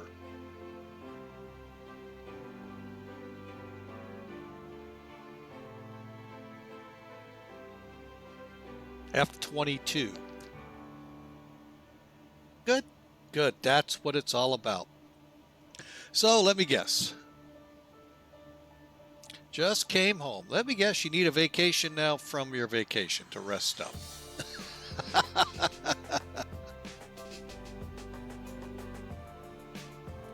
And if so, that's the best kind of vacations out there.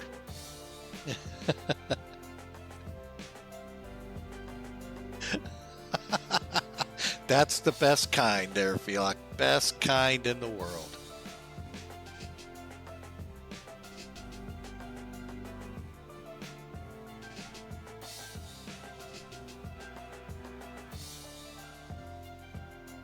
All right, let me see where I am.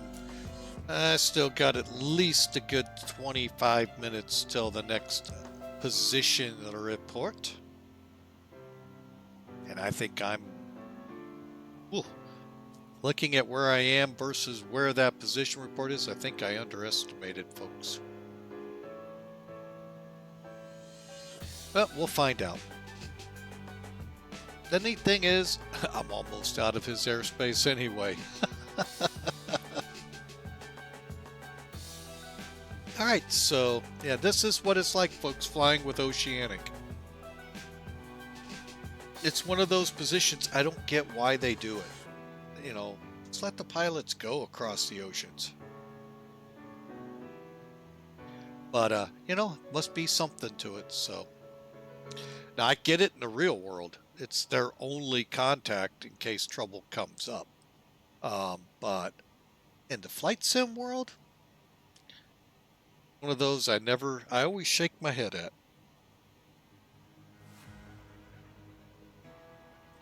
We have had a great day so far. Departed Honolulu, actually on time, 10 o'clock. Little bit of hiccups here and there getting there going, but we worked through them. But we're on our way to Tokyo. Got about 3.5 hours to go. So those of you in Guam who might be wanting to try to join in on landing in Narita, be a good time to hope your wheels are coming up. I think that's actually about a 4-hour trip. I'd have to go back and look how long mine in the A330 took a few weeks ago.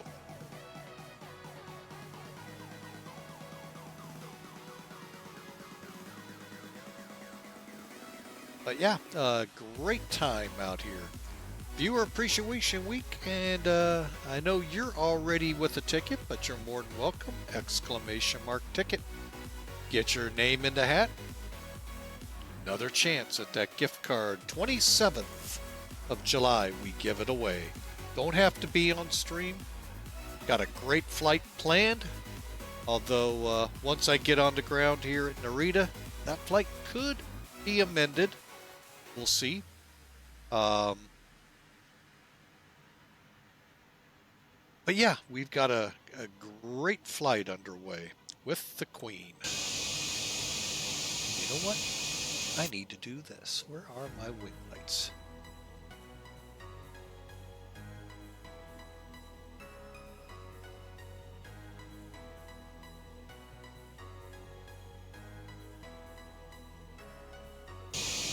Ah, much better.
Down again.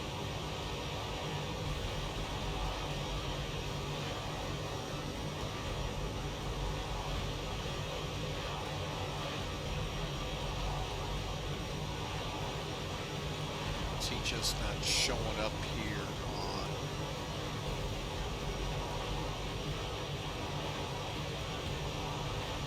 sent toolkit? Huh. Let's check over here. Nope. Well, update. Yeah, he's still showing up. That's weird. Wonder why some toolkit's not showing. Oh well. All right, so we're still here, folks. 3 hours, 15 minutes showing on the clock.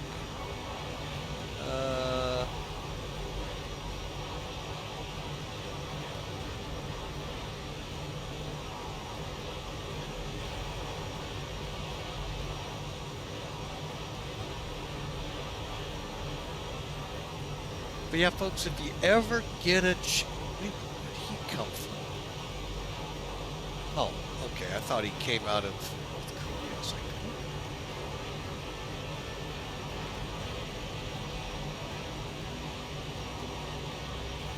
like, if you ever get a chance, though, over in Seoul, the other airport, not Incheon, but actually in Seoul, Gimpo, great airport to fly out of. Folks. That was actually fun.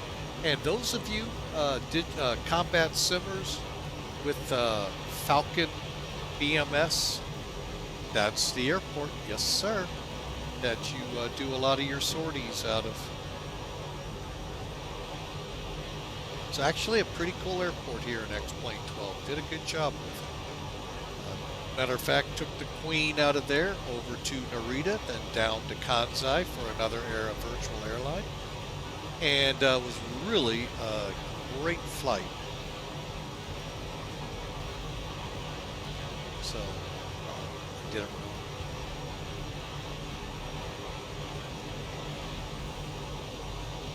There we go. And here's who we're flying for today, folks. Pan Am Virtual, as we're reaching just around the halfway point on this flight. Great bunch, great flights. Love this ACARS program and bidding system they have. Great overall. Hope you all check them out. Decide for yourself. On top of Pan Am, all things, they have TWA as well. The arch enemy of Pan Am. And so they have that. They also, and maybe this is why, so they have DCS to kind of keep the two at bay. One gets out of range, they go to the combat sim and blow it anyway. So, but anyway, it's a good bunch of people. Good flying there. We're, like I said, headed to Narita.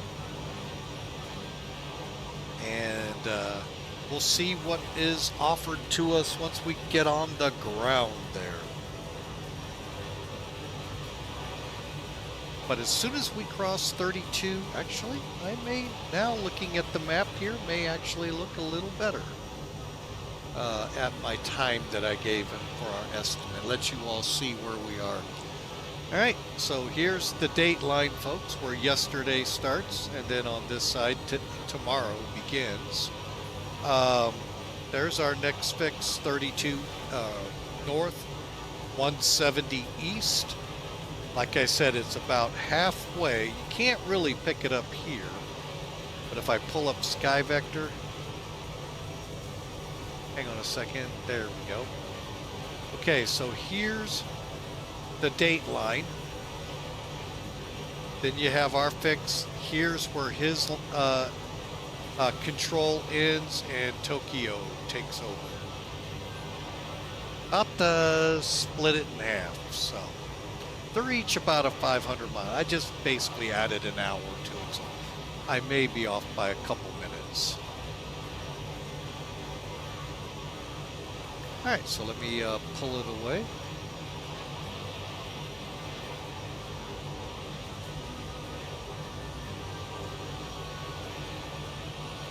Okay, I want to do a fuel check. Oh yeah, everything looking good. So when we do go and bring the reserve fuel in to our 1 and 4 main tanks, they'll stay below our 2 and 3 main tanks. Good deal. All right, so about 122,000 pounds remain in the fuel tanks. Plenty of fuel to make it there, and then down to Nagoya. I believe that's the name of it. Let me find out real quick.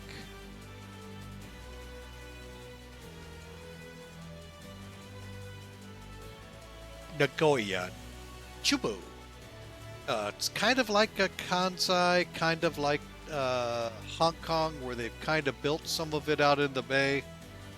Japan found out that's a good way to not incite farmers. Problem is they incite fishermen. So, oh well, you can't win when you're trying to build something. So, yeah, that's a great story behind Kansai and the reason for it being 100 folks percent built in the harbor or in the bay.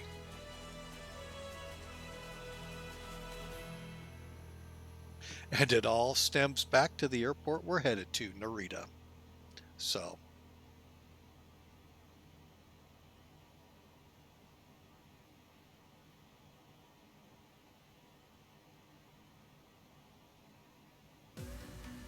let's see, anything of value showing up here for us to look for? Nope.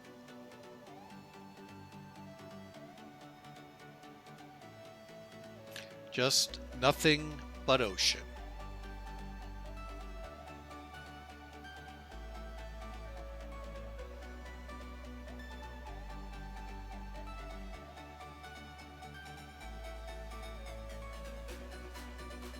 All right, currently at Narita, we still got 220 for winds, so that's good for the 1-6 landing we have, and still showing clear.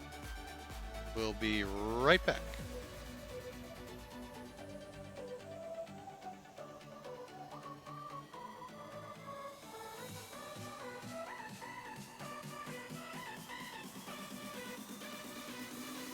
All right, folks, and while everyone else is away in the commercial breaks, those able to hear my voice right now, thank you so much for your subscriptions. It is much appreciated. That is how we're able to get Felis here, the 747, the tollless aircraft we're flying, and looking at possibly more. Even the MD-11 that every now and then graces the screen. So, folks, thank you so much. I just wanted you to know where and how we're able to get those aircraft to try to help the stream. I'm not sure the MD-11 will help, but anyway, thank you again.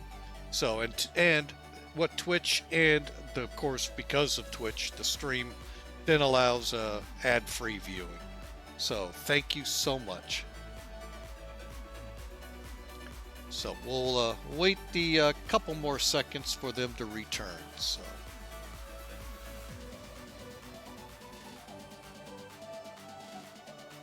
And by the way, Hawker, hell always freezes over in winter. If you didn't know that, it's up in Michigan. Actually, I think the whole state of Michigan. But, oh, did I say that out loud? Just kidding for those out of Michigan. Welcome back, folks, from the commercial break. Just having a little fun with Hawker there.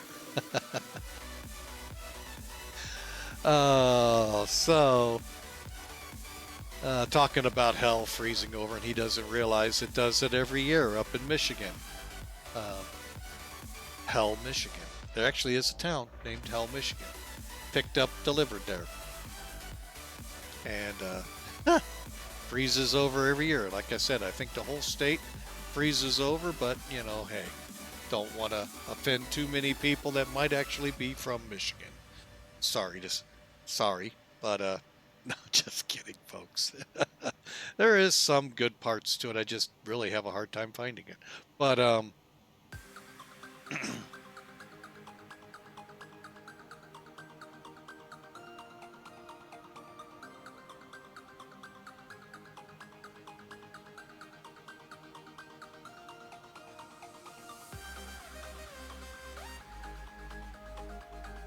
right, nothing but water ahead, folks. So we'll just kind of put her on. Well, she is on auto.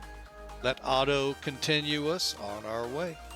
About 3 hours to go, folks. And we'll be out of Center's hair, or oceanic hair, in a minute. He's got his hands full with those coming from the U.S. to Honolulu or down to down under.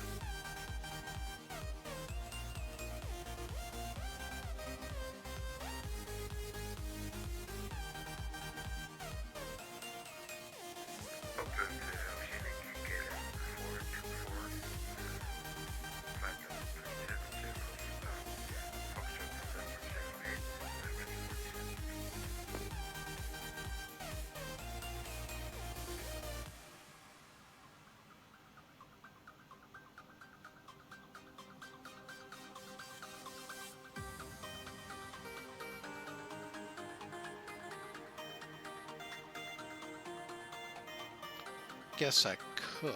Let's see. What do we got to be on? 131.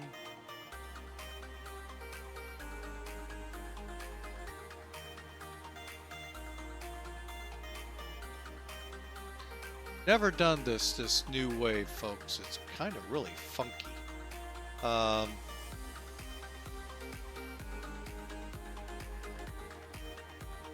got a bad feeling. I am going to, for now, there we go. Just got a bad feeling the echo that's going to come out is going to be bad. Is this flight service?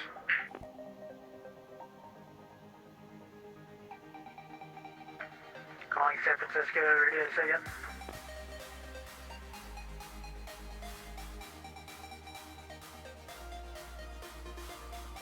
Let's see, we got 6 minutes, and let's see where we are.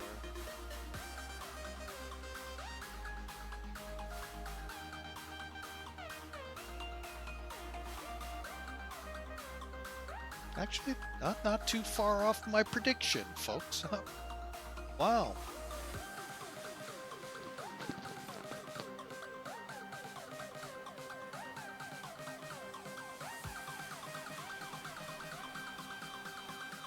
This is Alaska 121. Just wondering, is this a flight service frequency? Negative, it's San Francisco airing frequency, but this relay is for Oakland Oceanic. Copy. Thanks.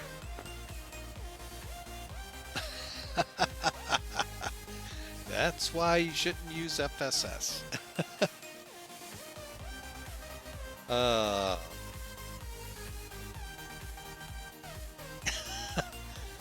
Oh, the dog.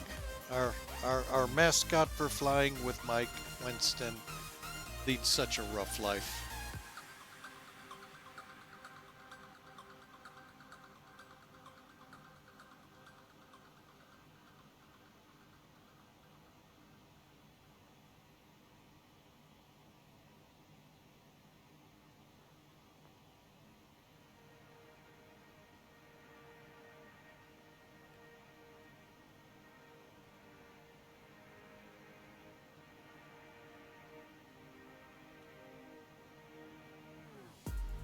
See how things are at the end of this song, and probably be time for a position report.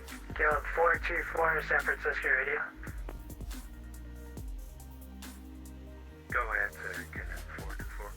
Caleb 424, Roger. ATC advises you need to request a descent and safe flight level leaving at this time. Sorry, yes, I did request a descent, but I thought of you could create me or something. Get it. What are you afraid of?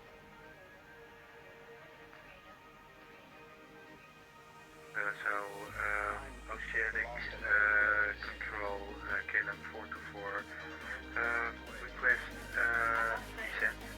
KLM 424, Roger. ATC clears KLM 424, descend to and maintain flight level 055. Cruise flight level 055 to the Christmas airport and report arrival. Christmas. Clear to descend to flight level What's that at? 55, stay on 055 to reach a report when Sorry, folks, I have to go look. at Christmas Island, KLM 424. Wrong way.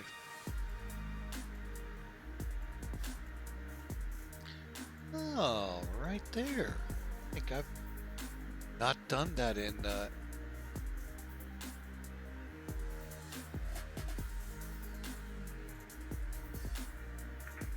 we did an island tour once, folks, out of did we come out of Sydney or Christchurch, where we hit some of these major islands headed over to South America. Wow, Christmas Island. That's not Christmas Island though.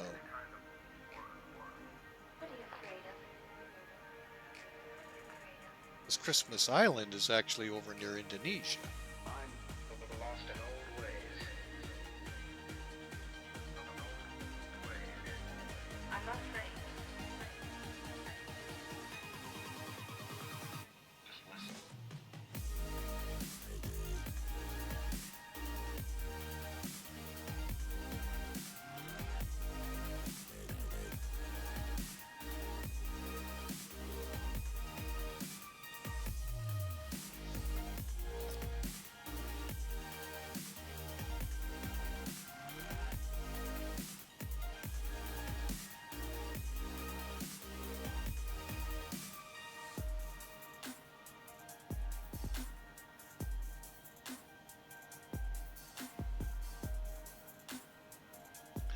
Wow, looks like Taiwan's getting ready to launch something. All right, let me pause that. Let me see how and close we are. We're not very far off at all. So give me a time.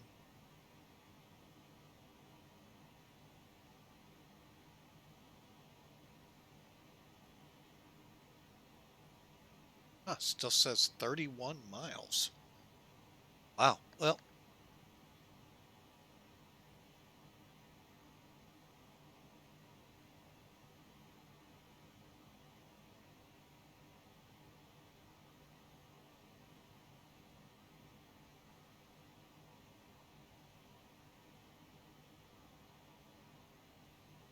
all right, so we'll kind of keep an eyeball on this leg and winds.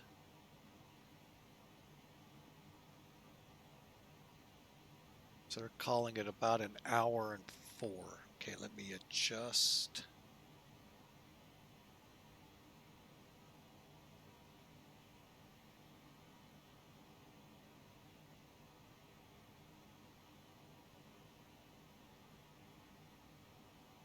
There we go.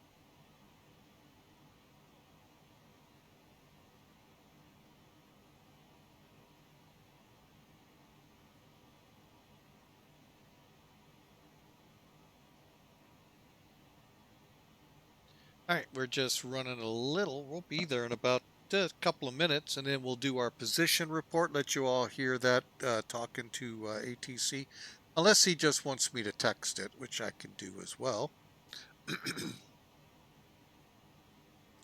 And that'll be it for him. We'll be exiting into Tokyo. Tokyo Radio, if Tokyo Radio comes up.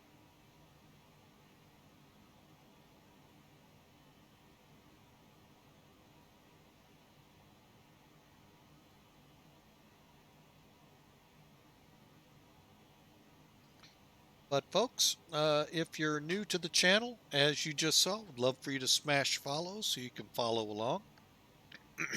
Love to have you aboard. If you're on YouTube watching this, it'll be released later tonight, maybe even early morning hours in the US here. Hit that like and subscribe button. Would love to have you following us when our next videos release. We try to push these out, especially this time, almost as quickly as we fly them. Actually, this could be that way. It's a nice 7-8 hour flight. But anyway, we'll have fun no matter what. Next flight, folks, comes in Monday. We're hoping to fly from Ontario, California to Seattle. Hope to see you all there.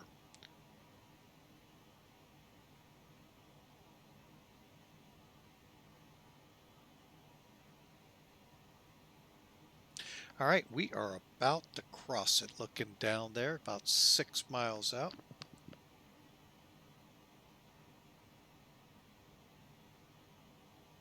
San Francisco radio, Clipper 831 Heavy with position report. Would you like it over radio or via text? Clipper 831 San Francisco, go ahead. Clipper 831 Heavy, current position 32 north, 170 east, crossing at approximately, lost my place here, 1912 Zulu, flight level 340. Our next fixed will be 32 north, 160 east, estimating that at 2020 Zulu, then 32 east, 150 north. I think I did that last one wrong. And Clipper 831, position 32 north, 170 east, time 19 or 12, flight level 320, estimating 32 north, 160 east, time 2020, 32 north, 150 east, next. Affirm for Clipper 831. San Francisco.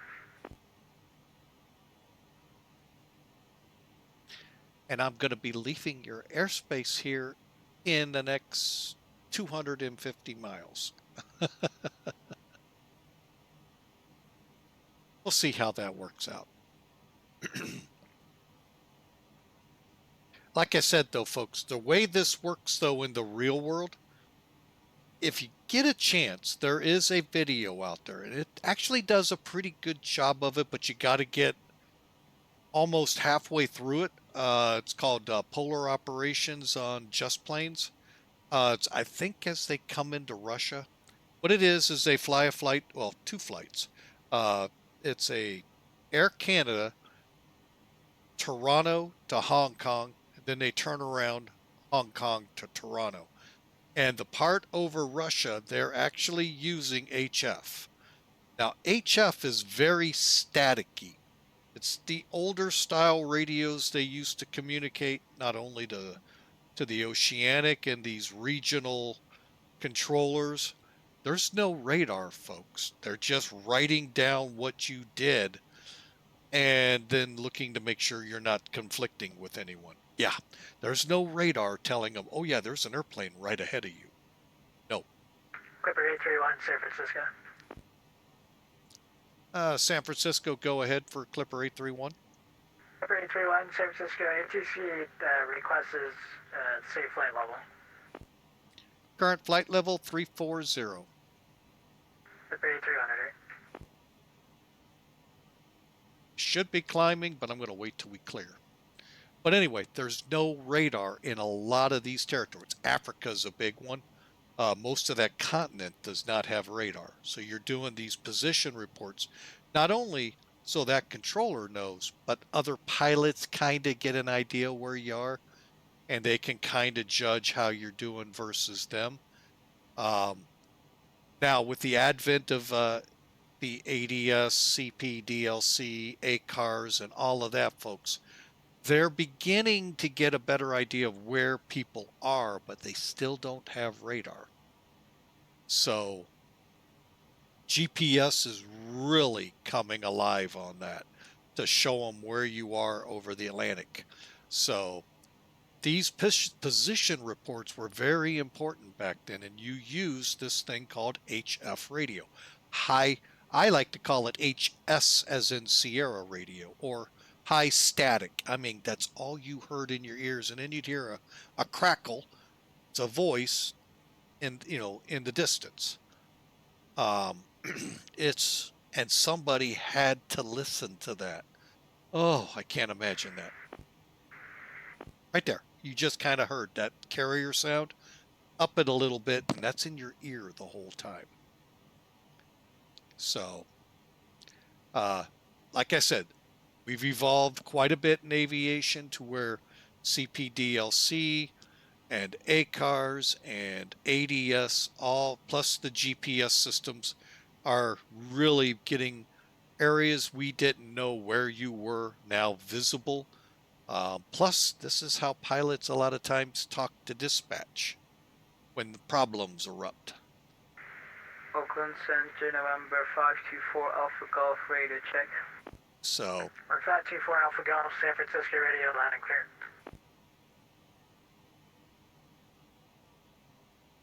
So that gives you an idea what this is all about. So that's why I kind of shake my head. Why would someone want this position? There's not a whole lot you can do. Now, obviously on VATSIM, you can pull up SimAware, you can pull up, name it, Sim Toolkit, whatever, to see where the traffic is. But to get the full flavor, you go dark. And that's how it works. So, fun times, folks, when you're flying oceanic. But, 45 minutes roughly in between fixes to an hour, you're not talking to anyone. Oakland Center, November 524 Alpha Golf, IFR to Honolulu, copy. We're 524 Alpha Golf, and what airport are you calling from? From Papa Hotel Tango Oscar Airport. San Francisco Radio does not have any jurisdiction in the HCF airspace. Frequency change equipment. So should I go to Unicom, November Alpha Golf? Affirmative. And I call you when I am in the air? Negative, that's still in HCF airspace. We only cover the Pacific Ocean outside of HCF airspace. Oh, roger, okay. November Alpha Golf.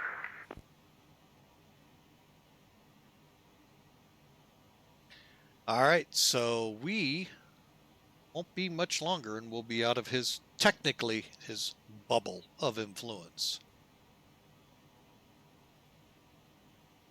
About 250-ish miles ahead.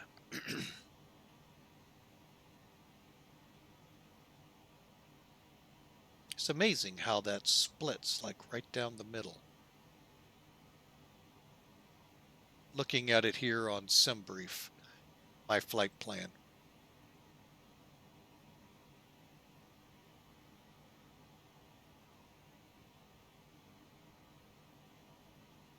Was a share button up there.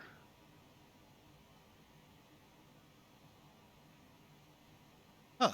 Well, I guess that must only be when I'm building the flight, not after I've released it.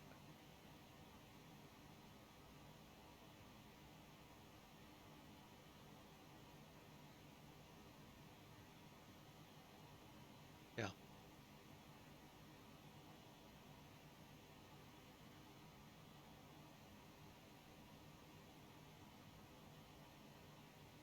Oakland Oceanic, KLM 424 inbound, Foxtrot November 08, flight level 73. Estimate time of arrival 1929 Zulu and destination Papa Lima Charlie Hotel. FD island in sight. 1440, confirm you are reporting arrival. Confirmative, KLM 424. 424, San Francisco copies. All right, let me see where we are relative to Guam.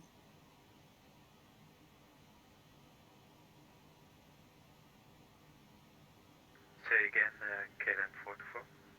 424, San Francisco copies your arrival. Sure, I will report when arrival, KLM 424.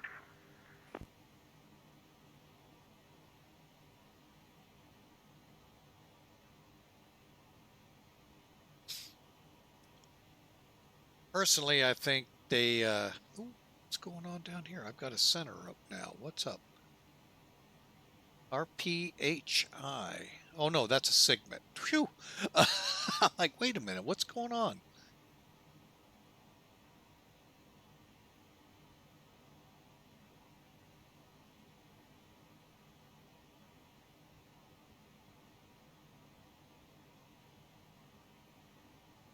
Okay, those are just, never mind. I'm on, oh.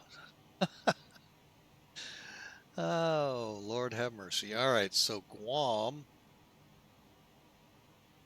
still way ahead of us, but now would be about a good time if you're not airborne to be getting airborne, because probably will come in behind us. But places like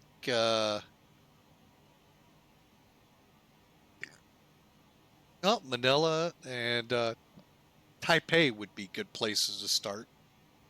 Shanghai and other airports in China. Oh, excuse me, got the hiccups.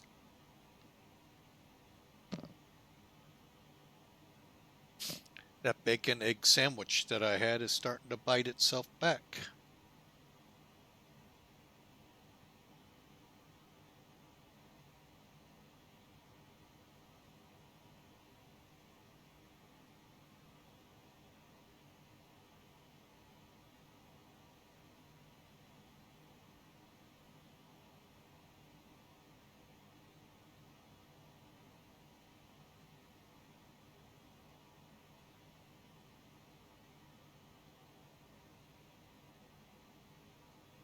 All right, just kind of looking at all the traffic and where they're all funneling to. A lot going on in Manila.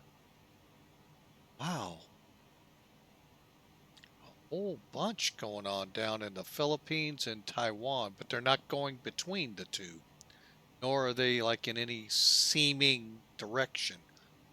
So, interesting. But you can see the clouds ahead, meaning we've got something in between us and there. Unfortunately, I'm not picking anything up on radar. Actually, I don't have my radar dialed out that far.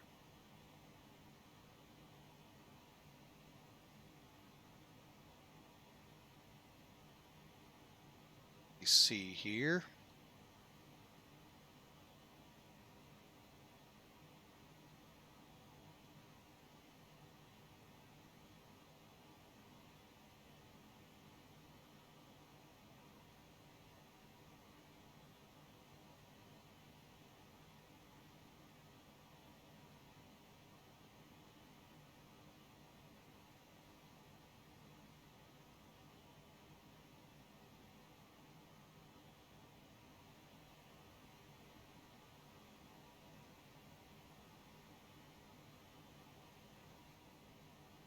All right, well, radars aren't usually that great in default anyway, so I'm not getting active sky until 100% convinced it will improve what I see, not augment. So, a lot of money to spend if it's just going to augment.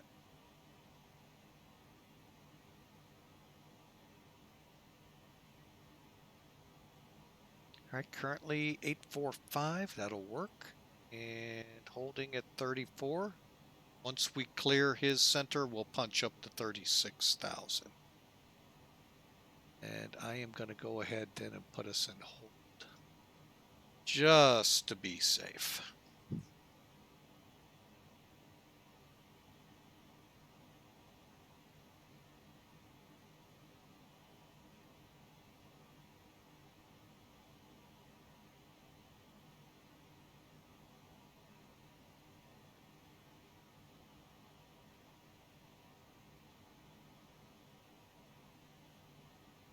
Again, folks, exclamation mark ticket.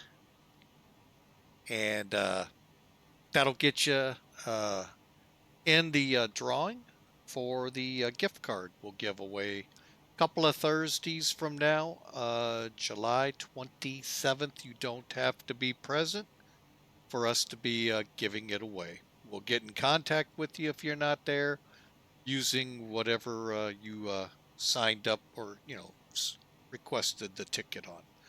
Also, since we're now starting to get really closer, let me just see how close we are. We're about 1,300 miles from top of descent. If you're so inclined, exclamation mark, predict, space and a negative number will get you, we'll see how, how good you are guessing what I'll land at. I don't even know yet. I'm going to wait till I get in a little closer, give you all a chance. But, yeah, exclamation mark, predict, space, and a negative number. Make sure it's a negative number, folks. So that would be minus here. Let me just go ahead and put one in. What the heck? That way you can follow this for your format. And you can pick the same number, folks. Doesn't matter. And if you want to amend it as we get closer, you can by just doing it again. So, but again, we thank you all for being part of the flight. We've been going strong now. You know what? Let me just find out how long we've been going. We've been on air 5 hours, 31 minutes. So we've been going. And with that, folks, I am going to go stretch these legs, and I'll be right back here. Give me about 5 minutes. Well, actually, let me see how close to clearing. I may wait for that too. Yeah, I better wait, because I should be clearing the airspace here shortly. My legs will wait.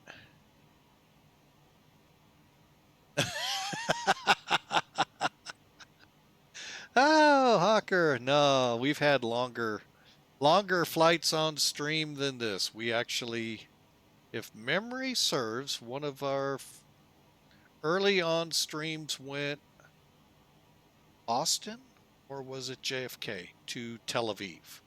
And that, folks, is about a 10 to 12 hour flight. And that's when I learned you don't do that streaming. Not New York to Singapore, no. I learned on that New York or whatever, wherever I started it from, to Tel Aviv.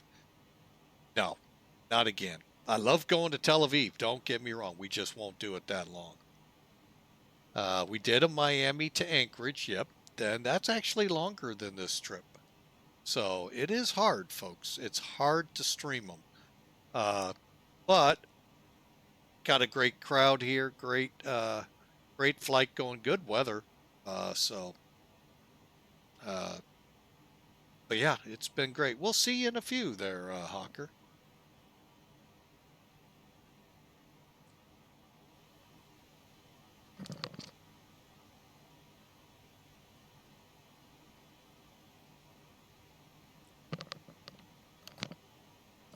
All right, so looking at the gas tanks here, we're looking good. We're looking good on the pressures.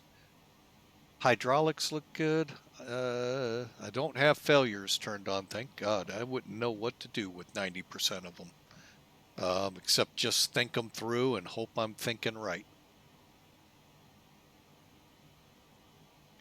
Okay, everything seemingly appearing to be copacetic.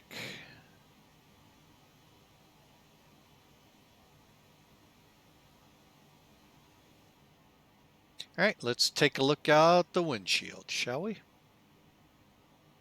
Or better yet, you know what? Let's come out the wing.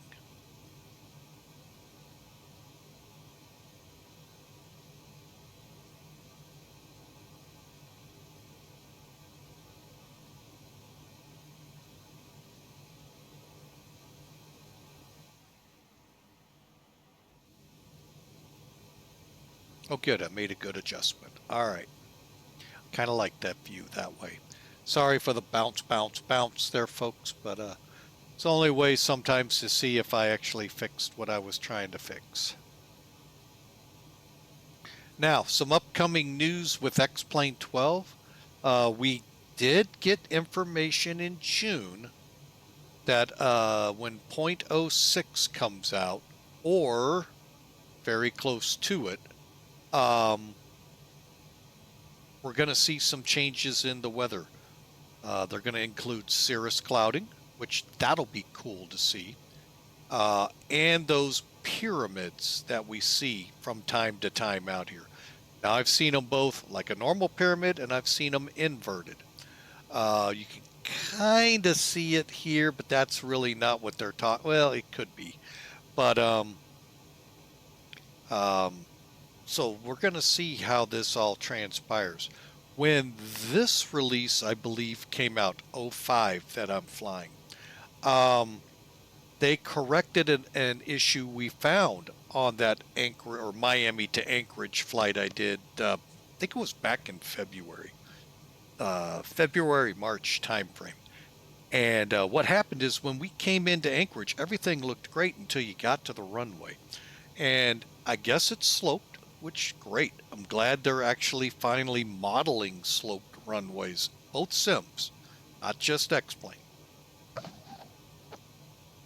However, it was a pretty steep slope coming down for 7 right to where we almost tail drug down it, and we barely flared.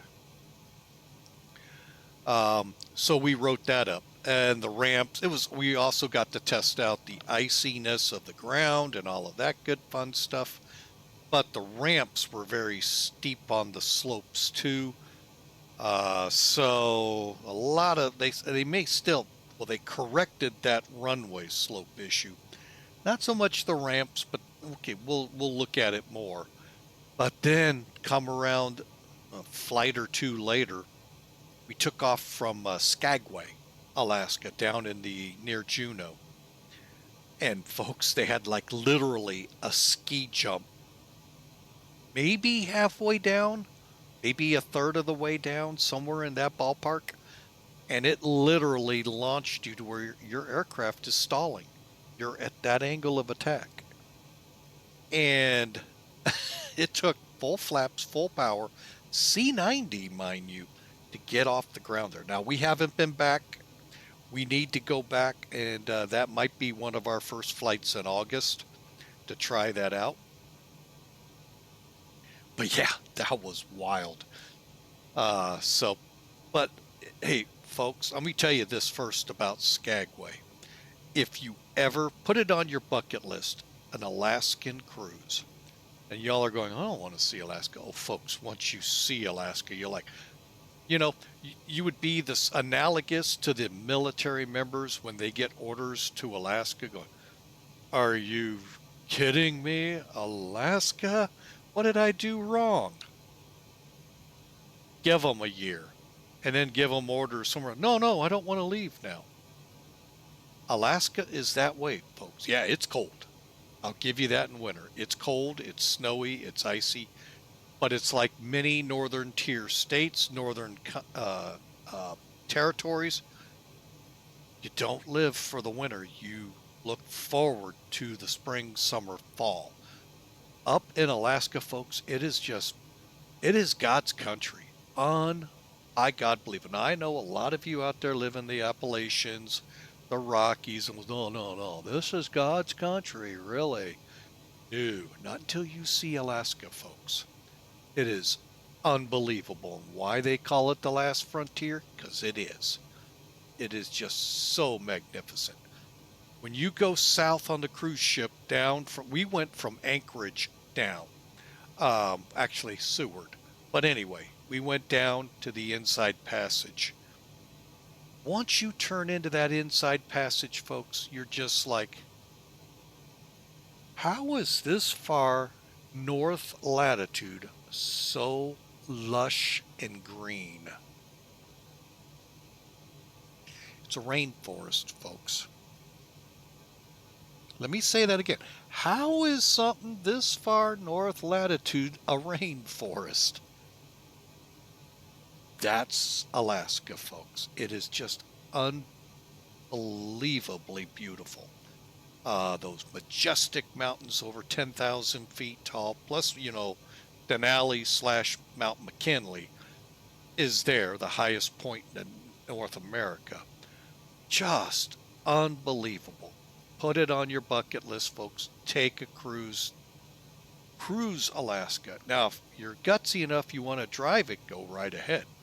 But you're going to find you're not going to get to a lot of the islands because they are literally islands. But Juneau was magnificent.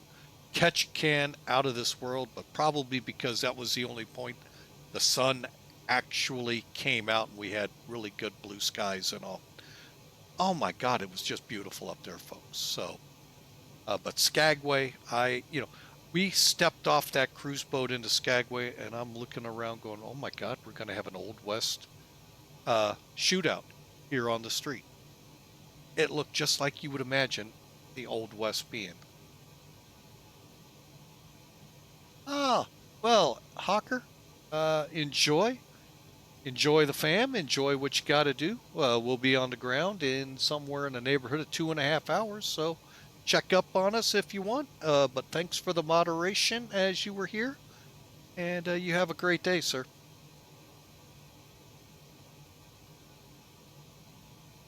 But folks, like I said, put Alaska on your bucket list. Kevin 424, report arrival at Papa Lima Charlie Hotel.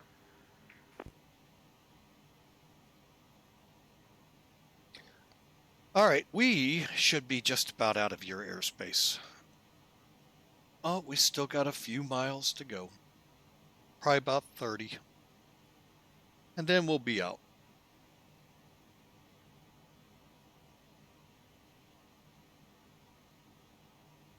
So look for 06, folks. Like I said, those weather issues I really look forward to, plus any other little bugs they fixed that maybe I've noticed and just didn't pay attention to, or what.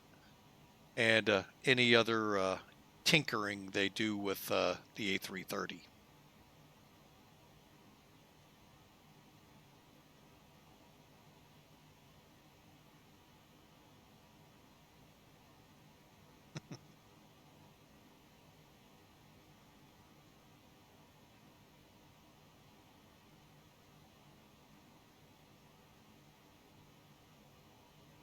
All right. Let's see what we can see out the side here.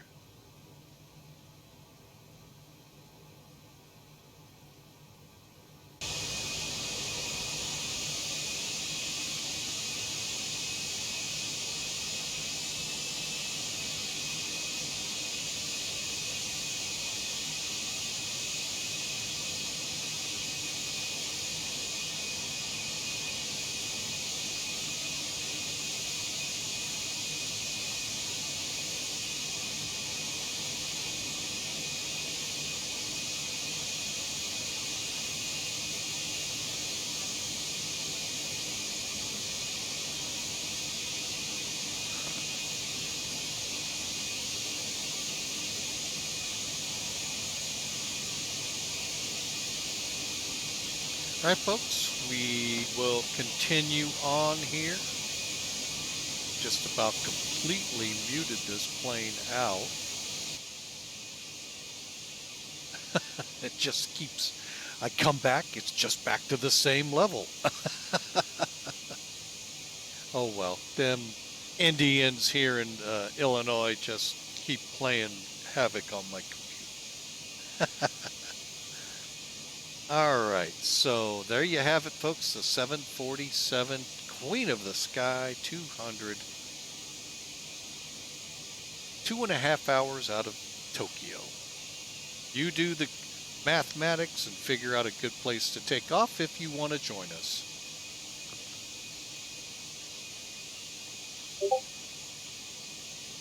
Greetings! Ah.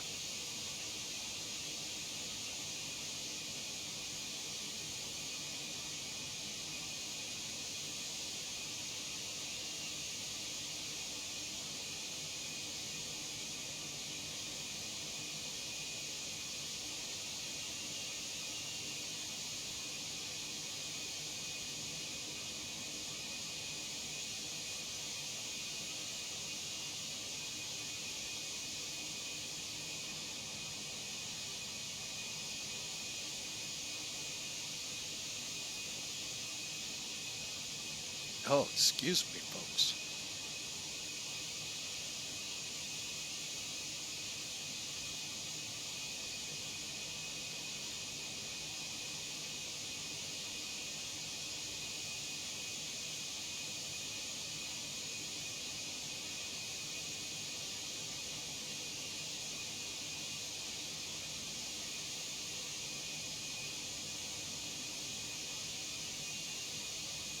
All right, in my estimation, I should be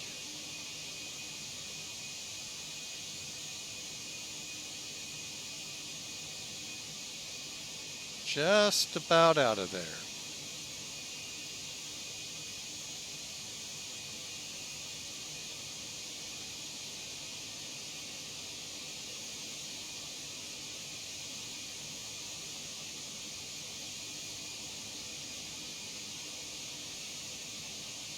Oh, got a group flight headed somewhere out of Manila. Looks like they're headed to the other airport here in Tokyo.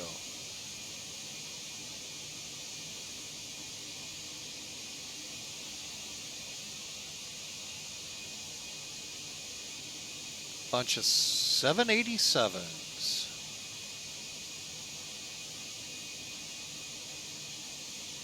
Ooh, looks like something going on in Hong Kong.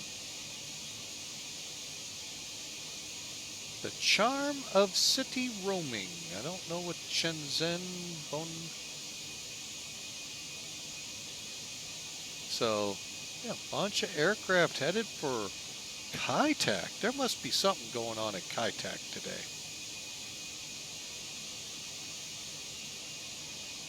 That or a streamer's headed that way, one of the two.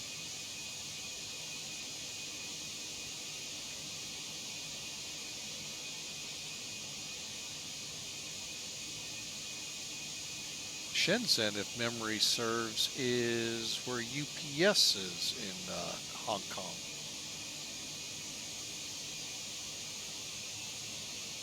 Just like Gwangju, FedEx moved up to serve the Hong Kong area. So, makes it a little easier in and out. I don't know the truth behind that, but because I could imagine Hong Kong being still tough to get in and out of, even with the move from Kai-Tak.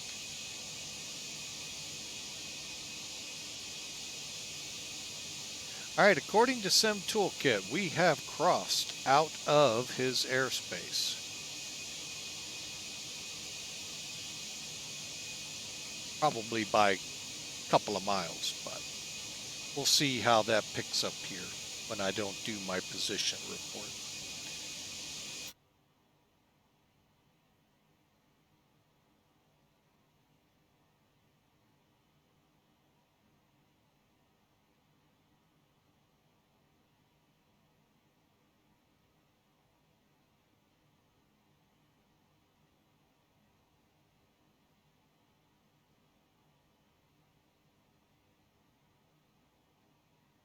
All right, we are doing well, folks. Well, I am going to take that. Well, no, I have to wait. I want to take this break so bad, but I know I am outside of his control and I should be released. So,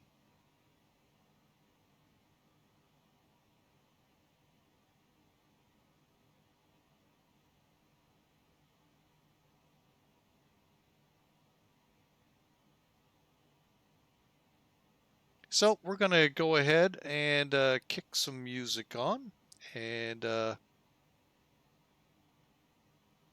await the call.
Well, now that was rude. Center just went off, either offline or disappeared from my screen. Just noticed that when I brought it up. Let me get rid of that again. Let me go hunt for this. That's kind of rude. Yeah, they're down.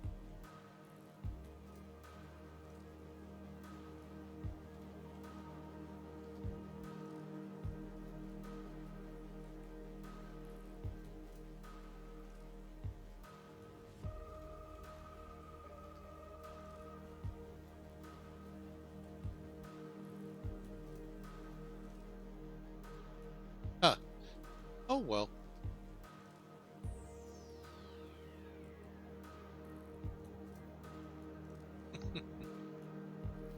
All right, folks. Well, we are going to take that first.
All right, while we're in it getting some rain, I went ahead and turned our anti-ice on. We're level at 36,000. And for safety, we'll keep the anti-ice on just to be safe.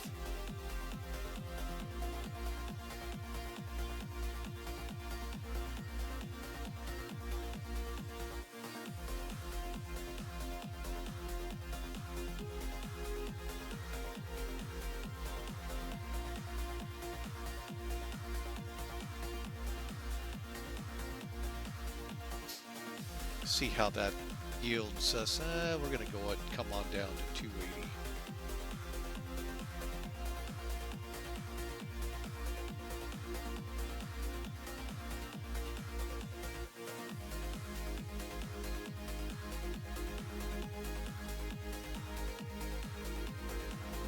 Ground speed of 495. We're doing really good, folks.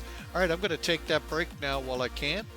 Be back in about 5-10 minutes, folks. Stretch out my legs. Been sitting here, like I said, for about 6 hours now. And yeah, every now and then we need to stretch. I may have to make that a thing for you all to remind me with and be able to use your points with. So, where people tell you to stretch, change your posture, put your hat on, take a drink. So have it. You can't see most of those. So, but you can all tell me to take a break, which is cool. So, all right, we'll be right back, folks. I'm just watching our airspeed. Be right back. About 5-10 minutes.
All right, folks, we're back at the helm here. Quick position report. 1 hour, call it 2 hours out. Bad attitude. Welcome.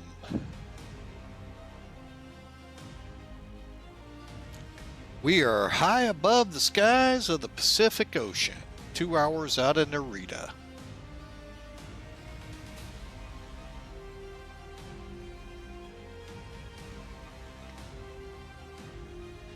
Again, folks, exclamation mark ticket puts you in the running for a chance at the gift card we raffle off 27th of July. Don't have to be present to win. Exclamation mark ticket.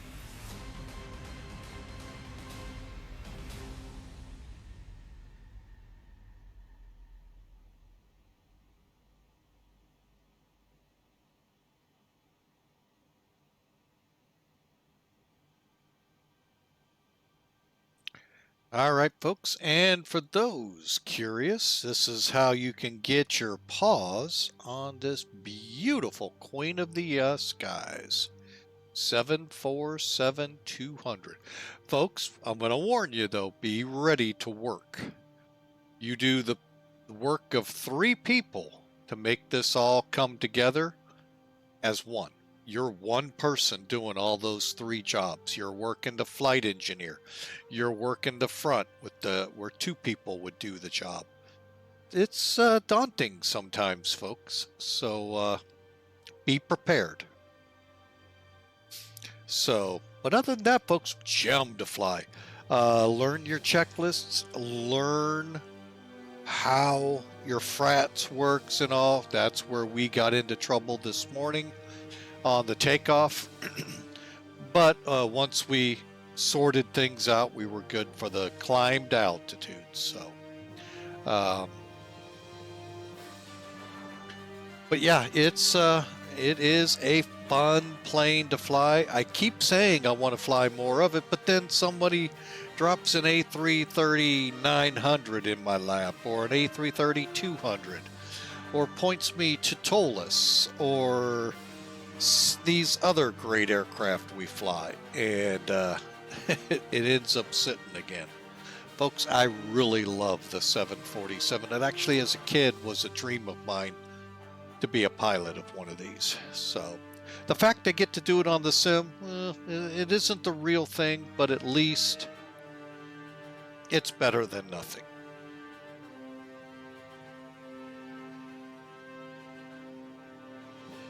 All right, so with 2 hours out, let's start doing some checks down here. Okay. We're 900 miles from top of descent.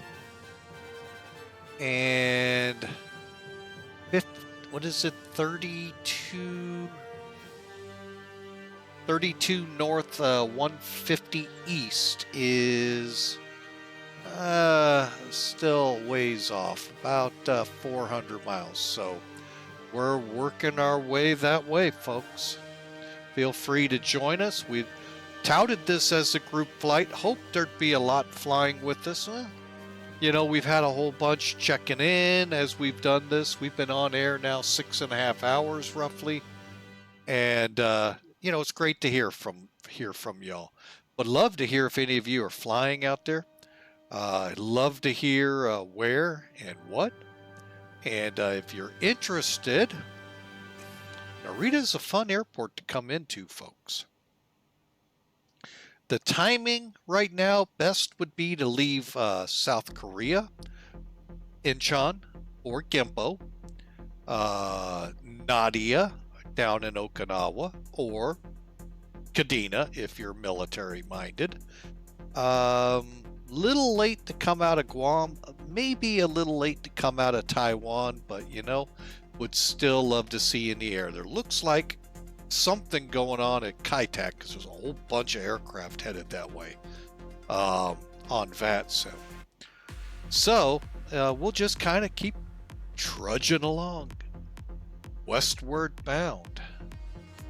Leveled off at 36. Our next flight level change occurs okay, at the next fix. So we'll be going up to 38,000 to run it on in. So we'll get closer before we make that climb. Let me go back now and check my fuel.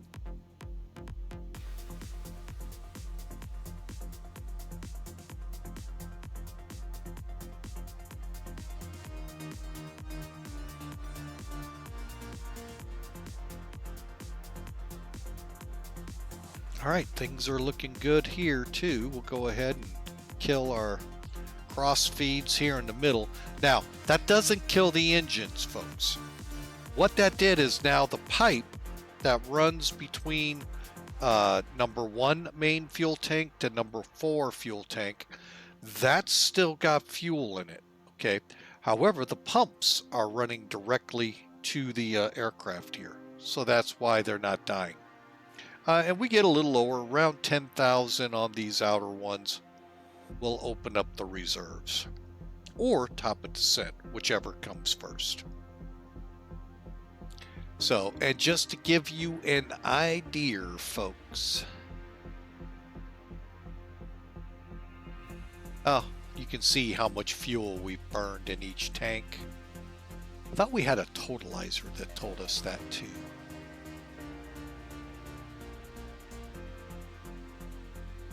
Right, guess not. This is our fuel temperature, which is controlled by our fuel heat. Oh, excuse me, folks. Did not mean to sniffle in your ears. So, but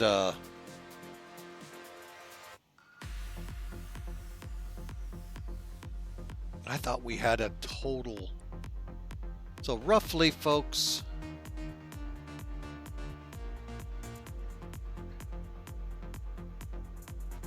about 245,000. Well, no, it can't be that much. 125 rough thousand pounds of fuel have been used so far. So we're doing good. We got 80,000 for the hour and a half to go, which is perfect to get us into Tokyo and down to Nagoya. So, all right, we're looking good there, folks.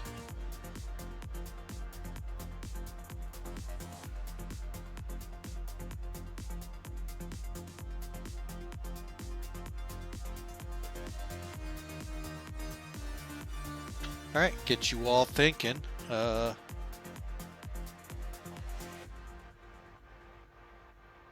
220 at 6.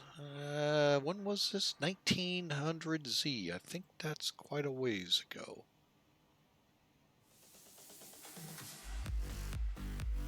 No, it's just about an hour old.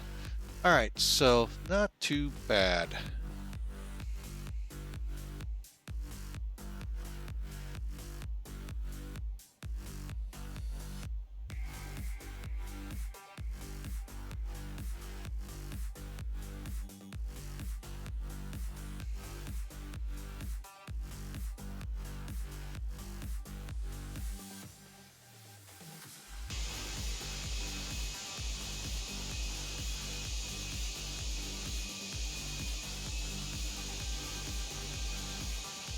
And all right, folks, the VA we're flying for. You see it up there in the upper left-hand corner, Pan Am Virtual. Great group, great website and software for us to use in this ACAR program they have from PHP VMS. If you're interested, want to look into a historical airline, check them out here at this website.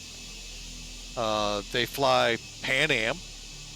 They fly TWA. Just be ready for not the TWA you expect, but it is there.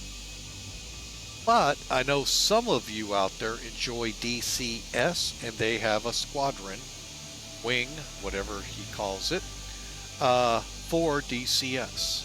And, you know, folks, that's a really good simulator for combat. I got tired of it because it always blue screened on me. So I left it a long time ago, but I left it.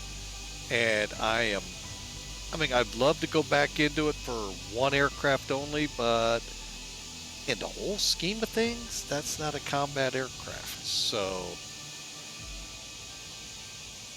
It's great for resupplying and all of that in DCS, but it has really no combat function in it. They would have been better off putting a B-17 or a B-24 or heck, even a B-52 in it than that aircraft. So don't get me wrong, I love that aircraft to death, but in digital combat simulation world, unless you're going to put the gunship version of the 130 in, kind of in the wrong sim. Unless you're going to start putting in a lot of them, or better yet, DC-3. Or I should say, we call it correctly, C-47.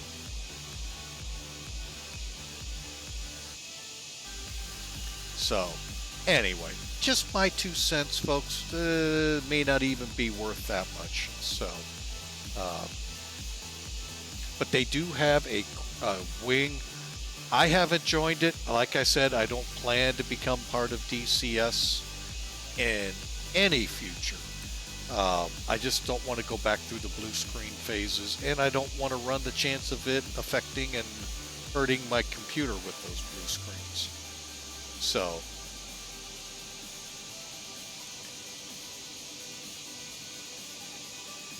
but like I said, though, Pan Am Virtual gave you the website there. They do have, obviously, Pan Am.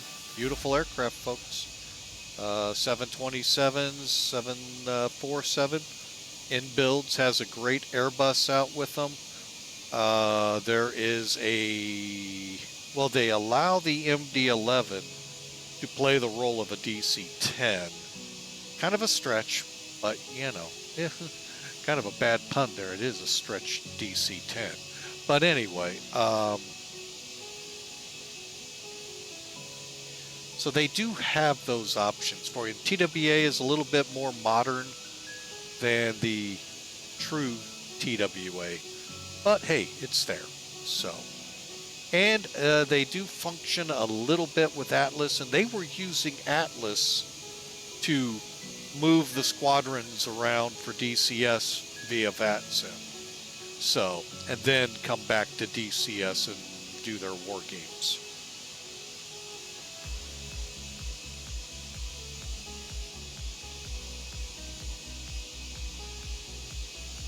But yeah, Pan Am Virtual, folks. Check them out. The website I put up there. If not, exclamation mark PAAV as in Victor.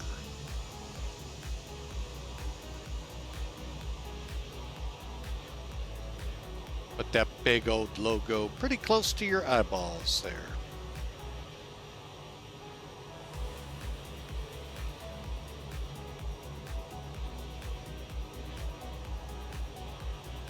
As we continue on across the Pacific.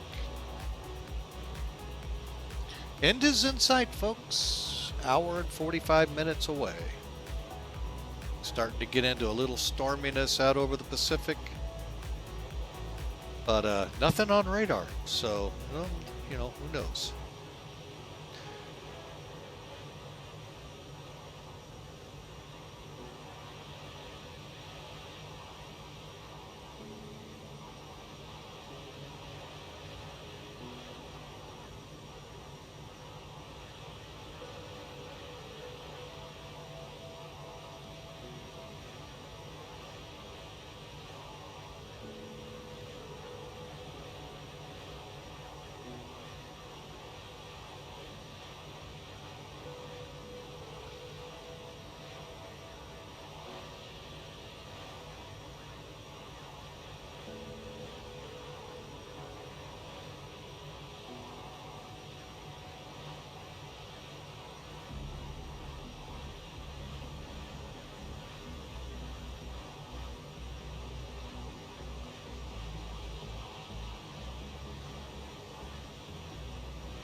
All right, Sir Felock, thank you so much for being a part of our group flight here, if only in spirit, on the chat room. We thank you, sir. Enjoy your Sunday. We, on the other hand, will be working tomorrow, so enjoy. Thank you again for your support.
Wow, we got into some serious cloudiness here, folks.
Wow, we got ourselves into a nice little storm that's not showing up on mini radars.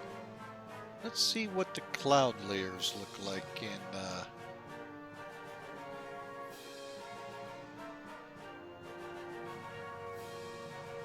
well, yeah, we've got a here, I'll pull up Sim Toolkit so you all can see. Told you it's a one-stop shop, folks. Okay, and then we'll go to Sky Vector. And then right up here on layers, let's go from MRMS radar to satellite. Now you can see, let me see, yeah, we're coming up to this fix, so we're trucking through right here, folks. So, got a lot of cloudiness to go through. Doing a pretty good job representing that. Let's see. So here's below 26,000. Okay.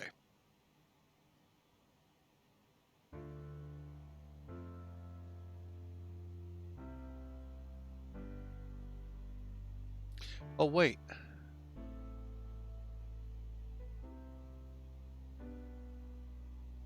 Anyway, so there you have it, folks. Yeah, we're not showing up. You know, do you expect radar? We're just water?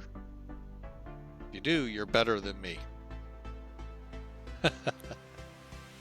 Alright, so that's why we're in clouds, folks. Now, whether this is the next big storm for the Pacific Northwest in about a week or so, who knows? But definitely intense on us right now. See how we're doing out the wing.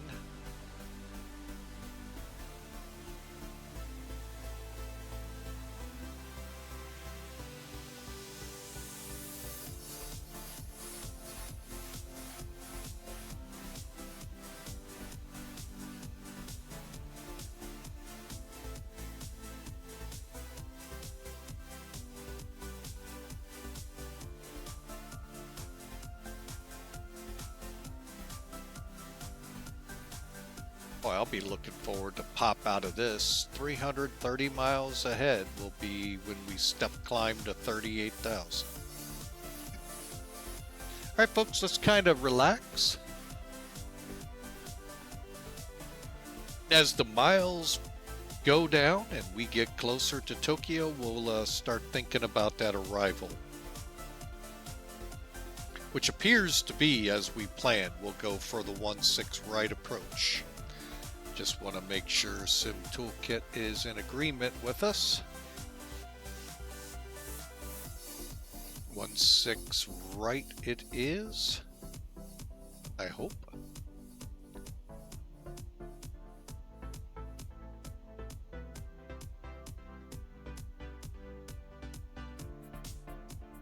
So I will let you go, and I am going to begin to do my homework here and see what is up.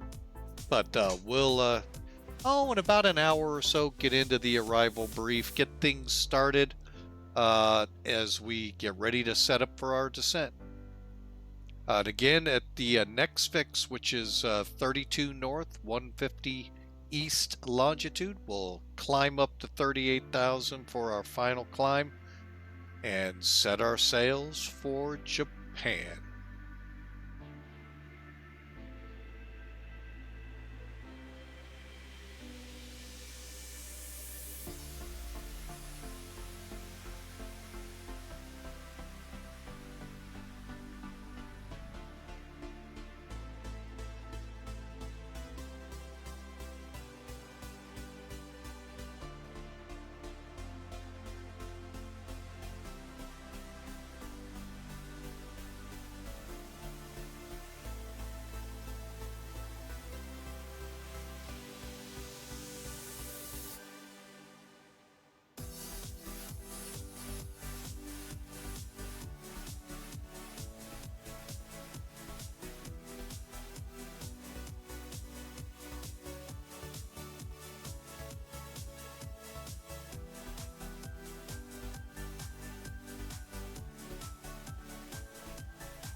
All right, we broke out of the clouds only to go back in.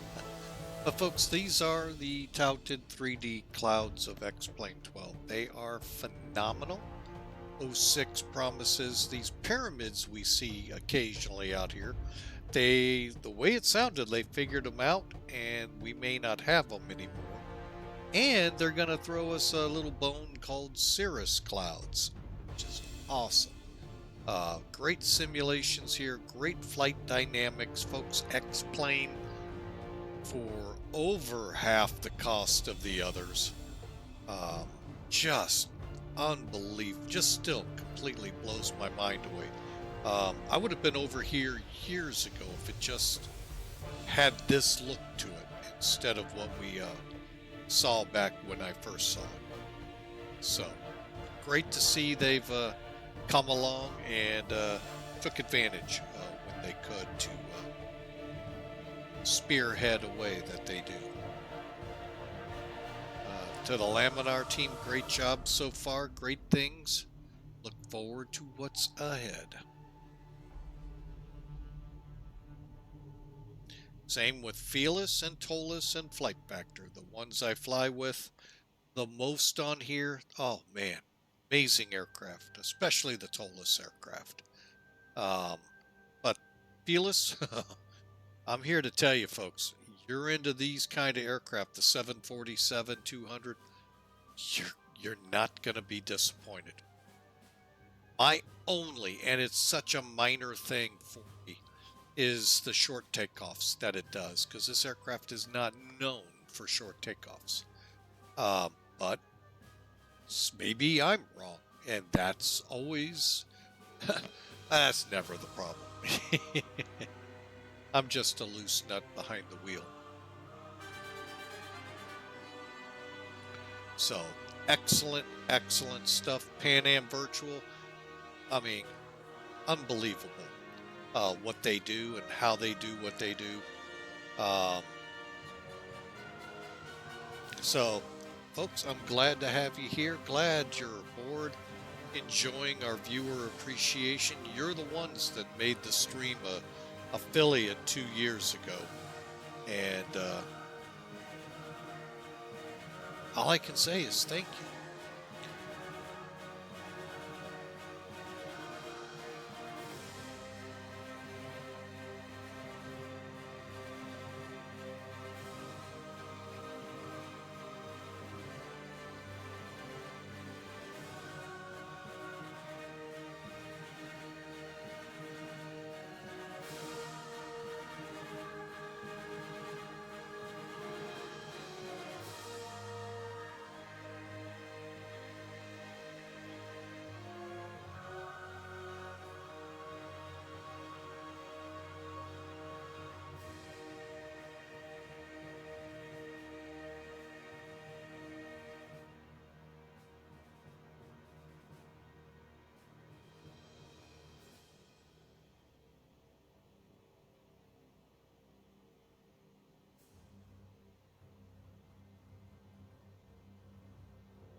Cruising through the rain, folks.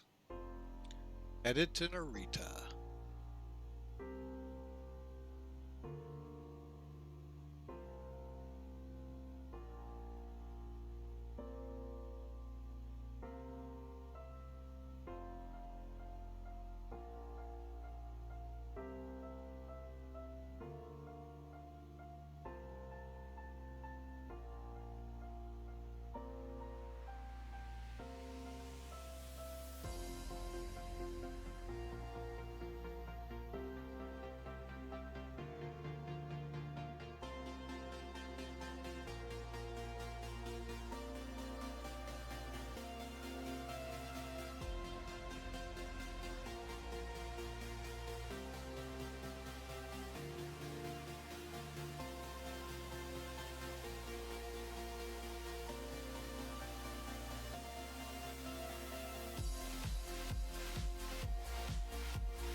All right, folks, we're back.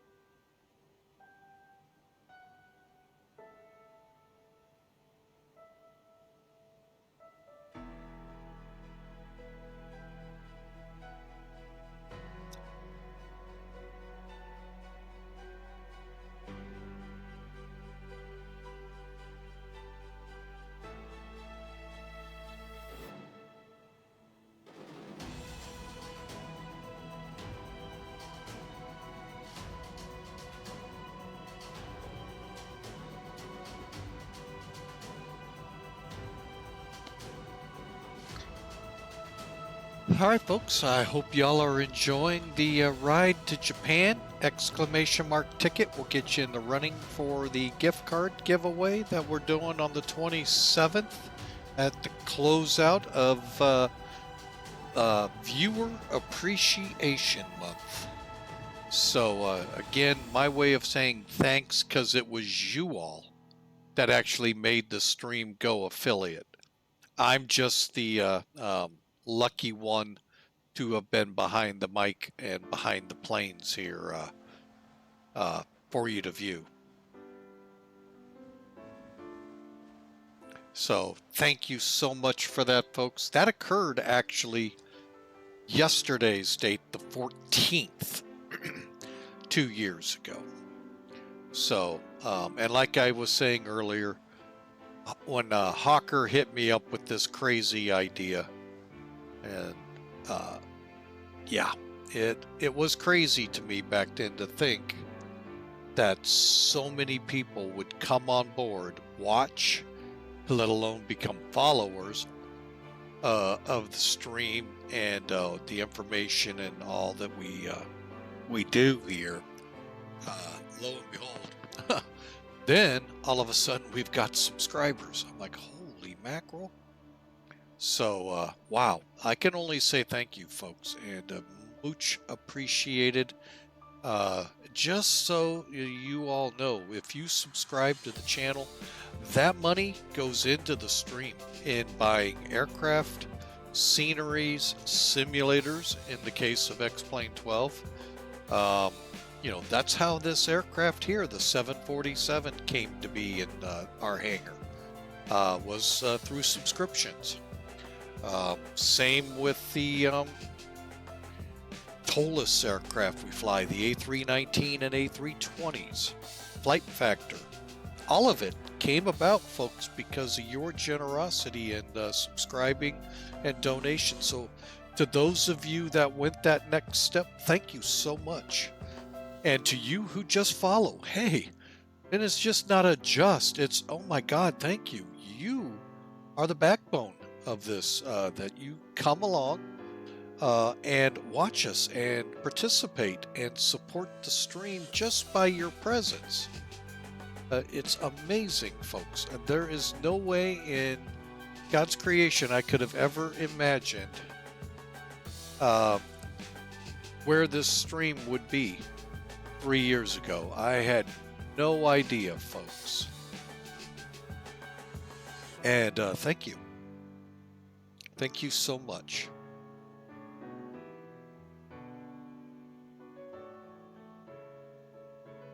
Who knows what the next year will hold for us? God does, but boy, he likes keeping that close hold, doesn't he?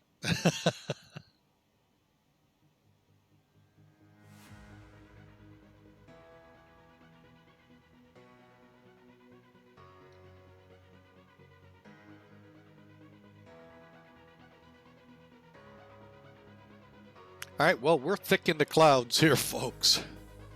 As we're about to, in about 150 miles, get over our next fix, which is still 32 north, 150 east, then TONIK, and we come off the track A for the Pacific routes to the Far East.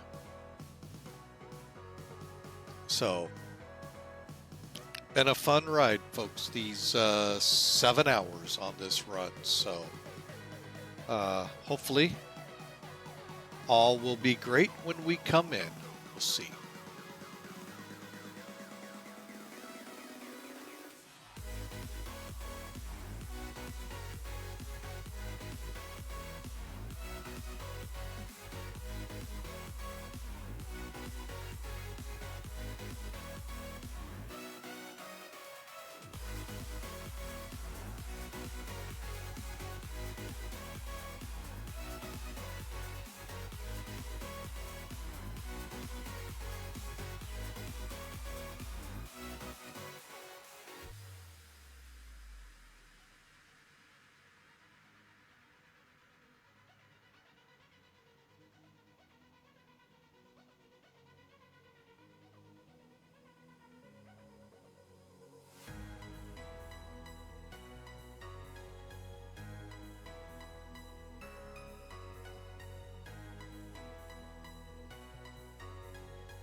Oh man, it sometimes feels like, when are the clouds gonna go away? Here we went, what, 5-6 hours without cloudiness one? Oh my goodness. I was just saying, folks, while you were in the break, when are we gonna get rid of these clouds? Holy mackerel. It's like we went probably 3/4 of the stream without seeing a cloud hardly in the sky, and now like we can't even break free. Oh well, hopefully it's not like that coming down. I may have to switch approaches. So but once we get past this next fix, we'll start thinking about things, folks, and our arrival into Narita.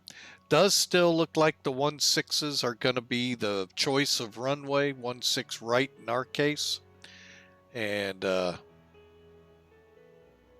so yeah, this is, wow, what a trip.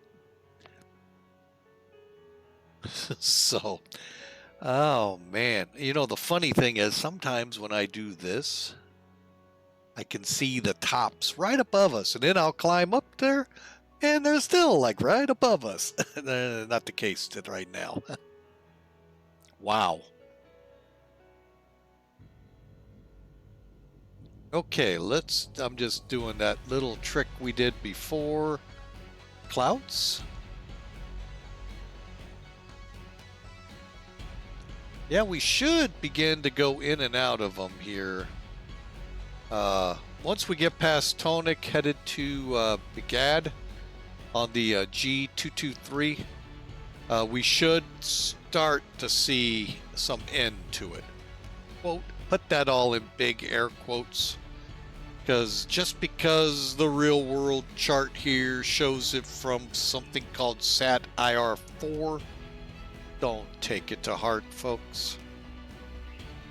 Who knows where they're actually drawing the weather from in the sim. So METAR wise is one thing. Coming off these things when you can use them out over the ocean, get a little, you know, treat it like Facebook news. It's the most authoritative source out there.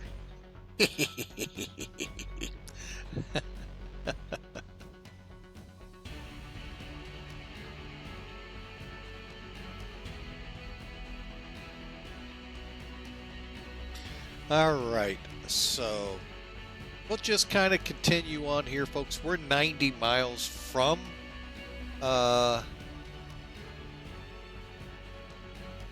man, we still got a lot longer than I thought. Oh my goodness.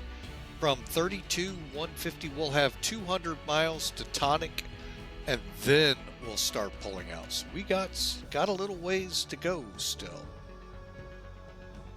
93 to 32.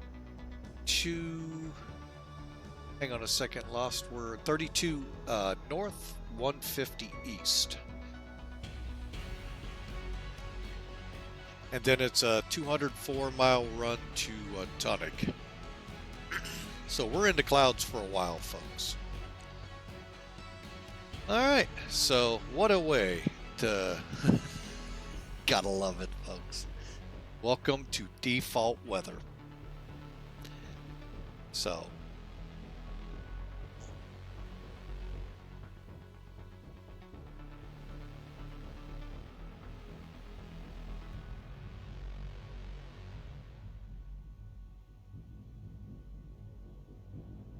There we go. Now let's see how that affects top.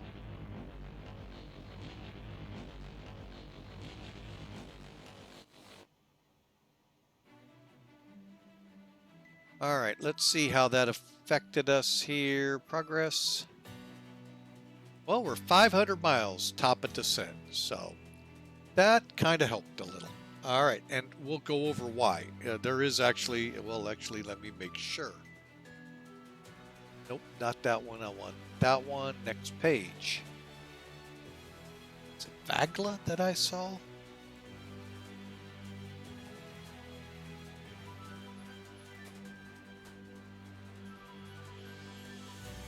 Regza.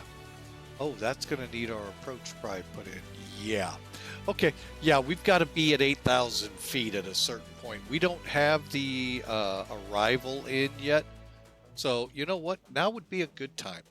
While we're in the clouds and there's nothing to see, hey, you know what? Let's do it, shall we? And what I'm going to do is bring up the standalone charts, the desktop version, so that way you all can see as we program. Okay, there's Honolulu where we departed.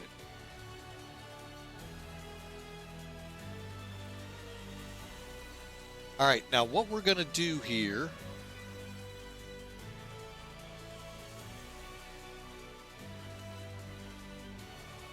Going to add our, well, it still didn't add it. Doggone it. I hate when it does that. Hang on, let me go in here and find it. There we go. And then let's also, while we're at it, I have already looked ahead. I've got a pretty good approach in mind. It's going to be the Yankee from Norma. So this one right here will add to the route. Now you can kind of see how things are shaping up. We're going to come off of TONIK after the last ocean. Well, that is the last oceanic fix. And then head to BEGAD, INSAT, Olive, and VAGLA. Okay. Then we hit LUBLA, which starts our arrival. So that's how we're going to start this. All right. Remember I told you about DATIS in the beginning? Again, I don't know the website to go to for Japan. So if you know it, would love to share it. Put it in the chat or over at our Discord. Love to know that.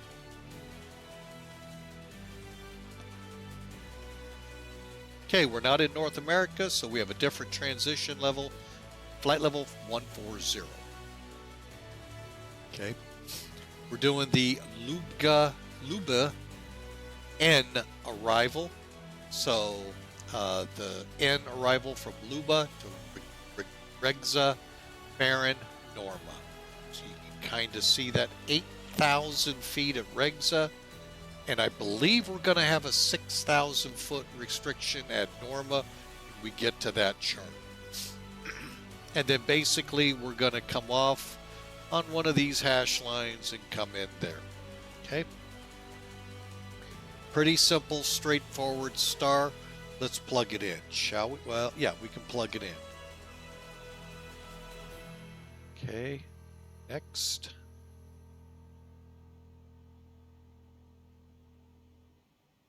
All right, put that on pause for a minute, the music.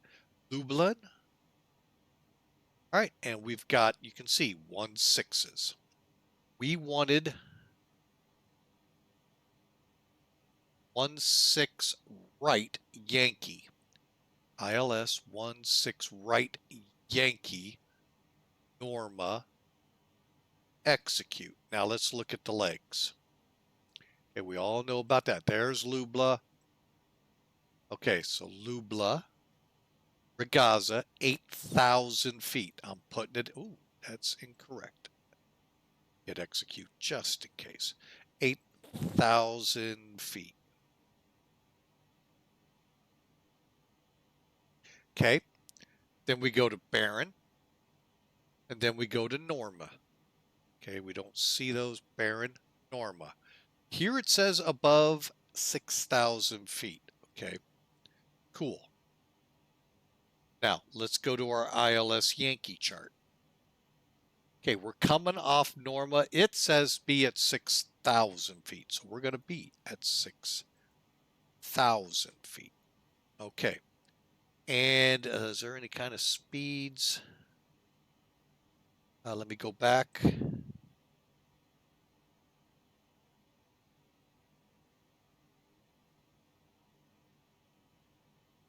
Nope, no speeds. These are for the hold. Okay, so no speed restrictions. All right, so we'll keep it as is, and we'll more than likely be controlling speed at that point anyway, folks. I need to dial down a little.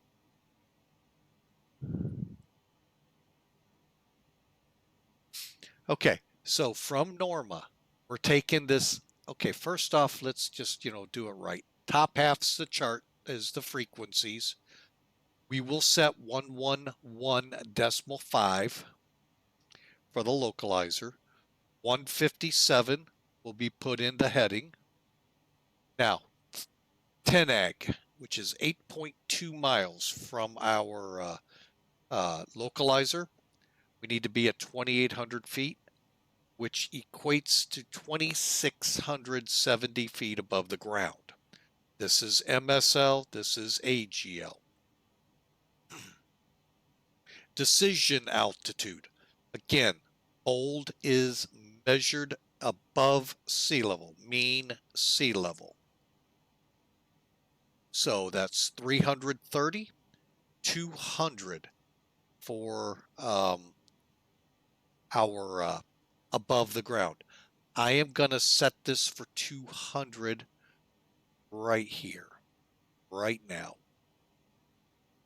And I'll show you what we're doing because I know it's covered up. Okay, then over here is airport and runway. Missed approach, you can read that, folks. It's basically left turn to GYMO to intercept HME to out. Again, you can see how it works. It's wow. And we end up at 6,000 feet. Okay. Simultaneous approaches could, doubtful, but could occur. 16 left, 16 right. Giving you an idea where to be at what DME. Here's TONIK, 2733, and then as we work in. Okay, Conan at or above 3,000. DANNO at 2733 on the glide slope, descending down. Down here tells us we have Hiles. Pappy's should be on the right. Now, we've come across a couple airports now where that's been different, so we'll pay attention. And I'm going to guess us right around 140, but let's go with 800 feet a minute if the glide slope is out. Again, decision altitude 200 feet above the ground is set in the radar altimeter, 550 meters on the RVR minimum. Anything below those two numbers, folks, we can't come into the airport on this approach plate. We can go to the Cat 2, Cat 3, but on this approach plate, this setup, we cannot.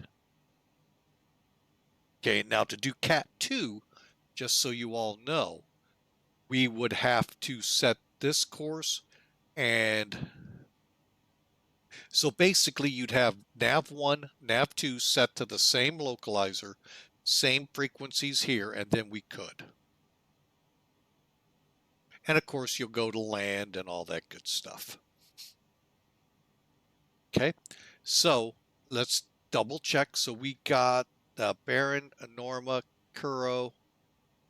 Oh, we didn't check those. Let's check those real quick. So Kuro, Glare, Conan, 3,000 feet. Conan at or above 3,000 is fine. Tanag, 2,800 feet. Is that correct? I thought it was, yeah, 2,800. We're fine. And then for the runway. All right, so that's plugged in correctly now. Currently, we stand 432 miles out. What I'm going to do now is go ahead and start setting up our performance data. Okay, we're going to switch to landing, load sheet, and I don't think I did that on the last one. Dang it. 13,100 feet.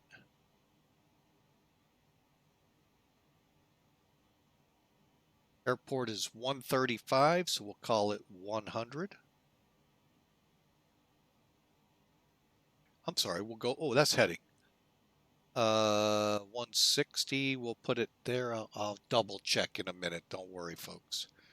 Yeah, 100. I was like, whoa. All right, heading 157, so 160 is good. And I don't know if we have a slope.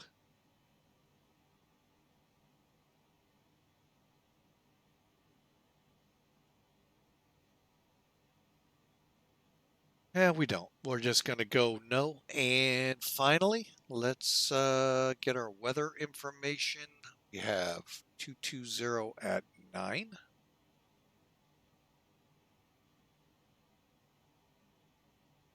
We're looking at 2979.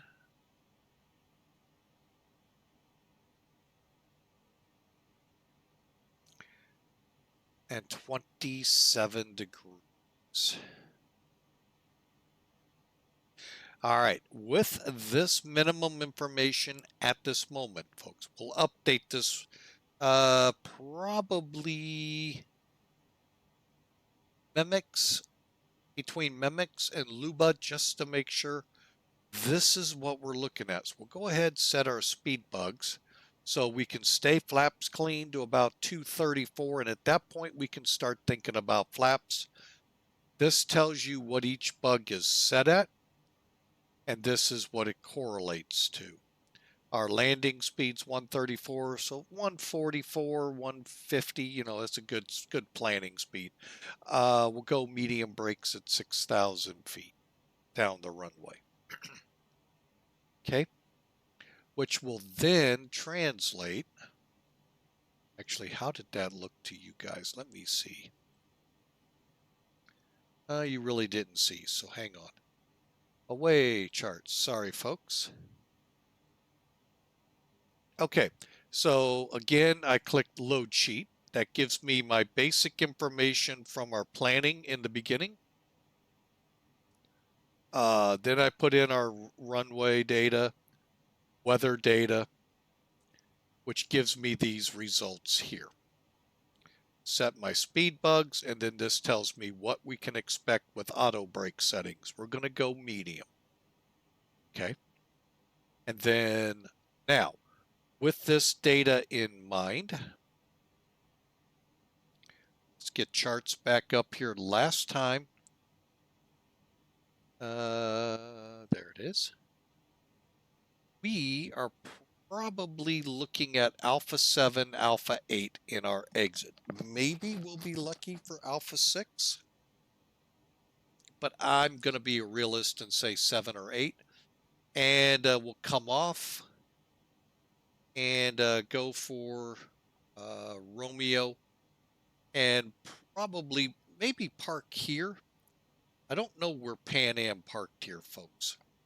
They weren't here very long, or they were primarily the other airport, Haneda.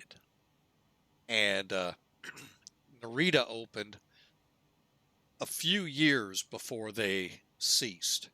So I'm not really sure where, if it was along here, down this pier, or even down this. I don't know what would have been here originally. So we'll just pick a spot. Pick a spot, any spot. All right, there you go, folks. There's our arrival brief. We have the FMC programmed, and we are currently 390 miles out. Few more songs.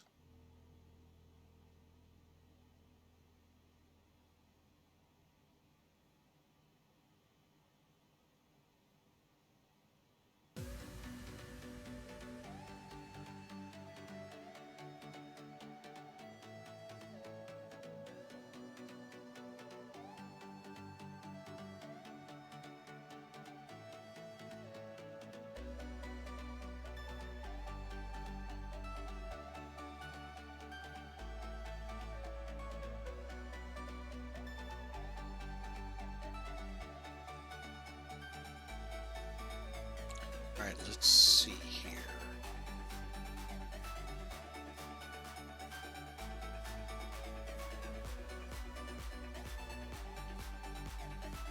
Try Hachijima 116.65 first.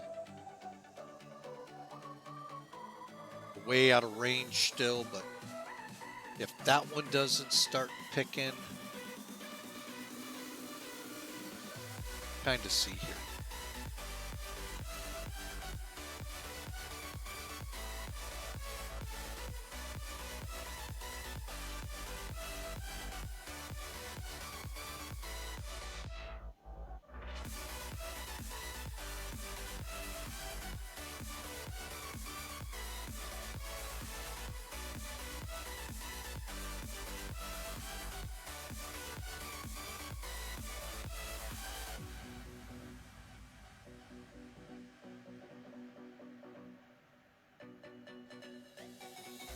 All right, folks, and again, we're flying for Pan Am Virtual. They handle TWA, Pan Am, Atlas, and they also have a DCS squadron/wing that you can be a part of if you're into DCS. I do the Pan Am and TWA ops. We'll stay away from DCS. But give them a look. Give them a check out. Don't know anything at all about their DCS operations. But Pan Am and TWA, oh yeah, it's just like any VA, folks. You just got to understand the rules and go with the flow. I fly for some very strict airlines out there, and I fly for some really nice, laid-back airlines. And you know, they're both got their pluses and their minuses, and you just have to make that call. So the ones I fly for, I find I like very much. I do like some of the strictness that comes with two of them that I do fly for. Real strict in some cases. But that's also part of a challenge to get the flight flown properly. I mean, truly properly. And then you have, they're kind of, I don't want to get the feeling like they're super laid back, but they're not overbearing either. So, but Pan Am Virtual is kind of like right in the middle. They just, they're just a good bunch of people to fly with, folks. And if you do dabble in DCS, hey, they got a squadron for you if you'd like to become a part of it. That ain't doing a good job of selling Pan Am, but it is, for some people, something interesting to think about.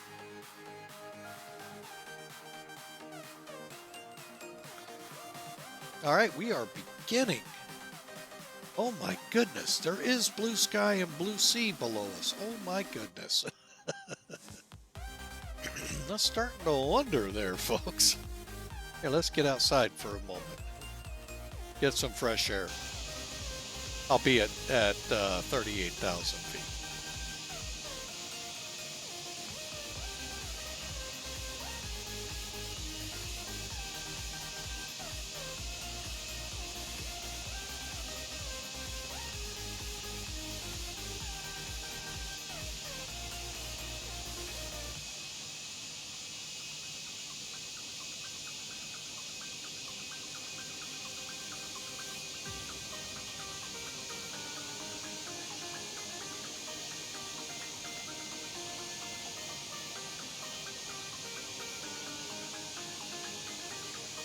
And we're back into the rain. But we are in and out of clouds at least now, folks. Not like before where we just could not break them. So, see how this translates out as we head towards Narita. Again, folks, exclamation mark ticket to get you in the running for gift card we're going to give away Thursday the 27th of July. Don't have to be present to win. Just need to have gotten at least one ticket. You can get multiple tickets for every time we go live in the month of July. So each stream we fly, folks, you are eligible for another ticket.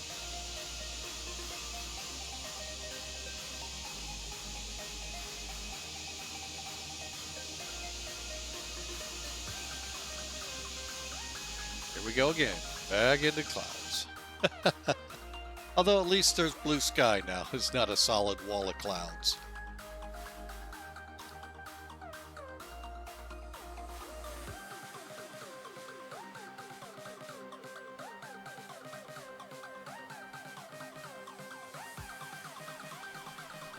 All right, folks, we're slowly getting into the home stretch. We crossed over the we're 50 minutes, 50 minutes out of Narita. Now, granted, that number will go up, folks, as we start coming down and the air gets thicker and the speeds drastically pull back. But, folks, we're almost there. 7.5 hours into this stream, we're almost there. Call it 6.5 hours of flying, because it was roughly an hour on the ground. So you can shout hallelujah, we're almost there.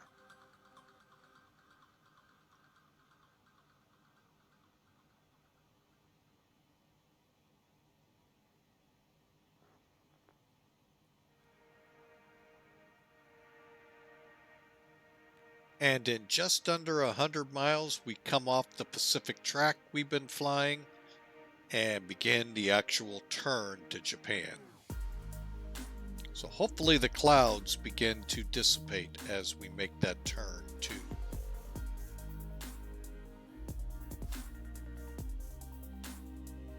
So I'm just going to kind of kick back here, relax for the next few minutes, and then start into our descent checks. We got an 8,000 foot descent mark at, hang on a second, lost track of the name. Regza. So I'm going to make sure we hit that. I'm lost in old ways. I must say. Well, here goes nothing.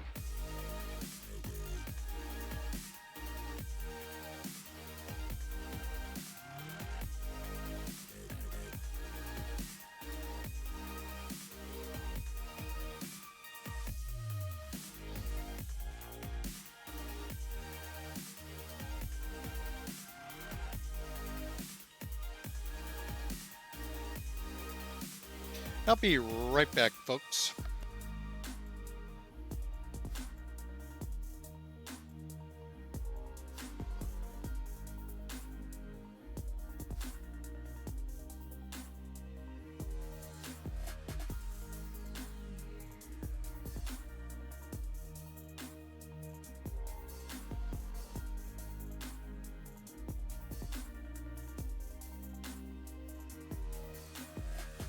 They talk about another kind of world. Another kind of world. What are you afraid of?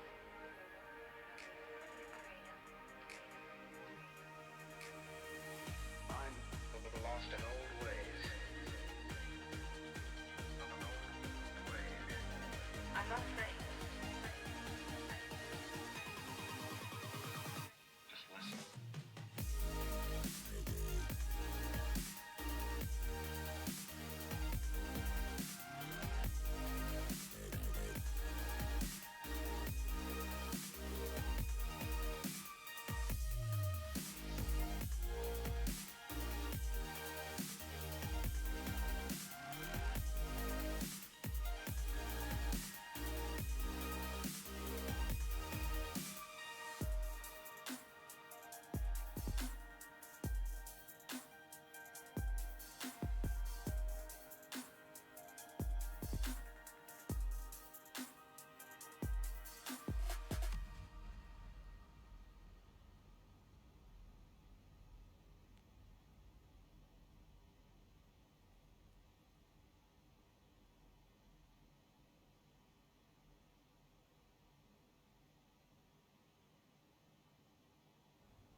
All right, and I see we've wandered back into another thunderstorm.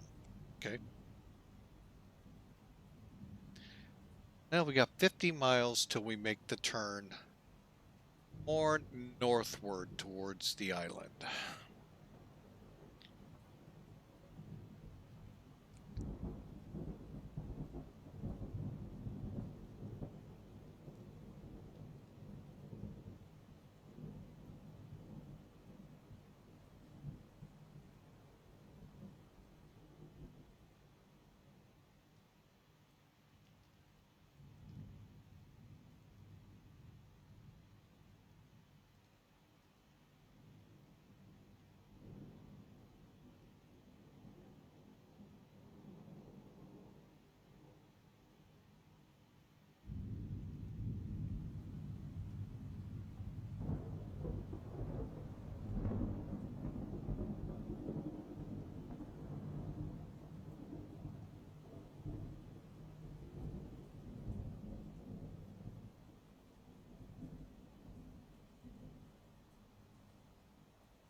All right, folks, we are just gliding across the top of these storms here.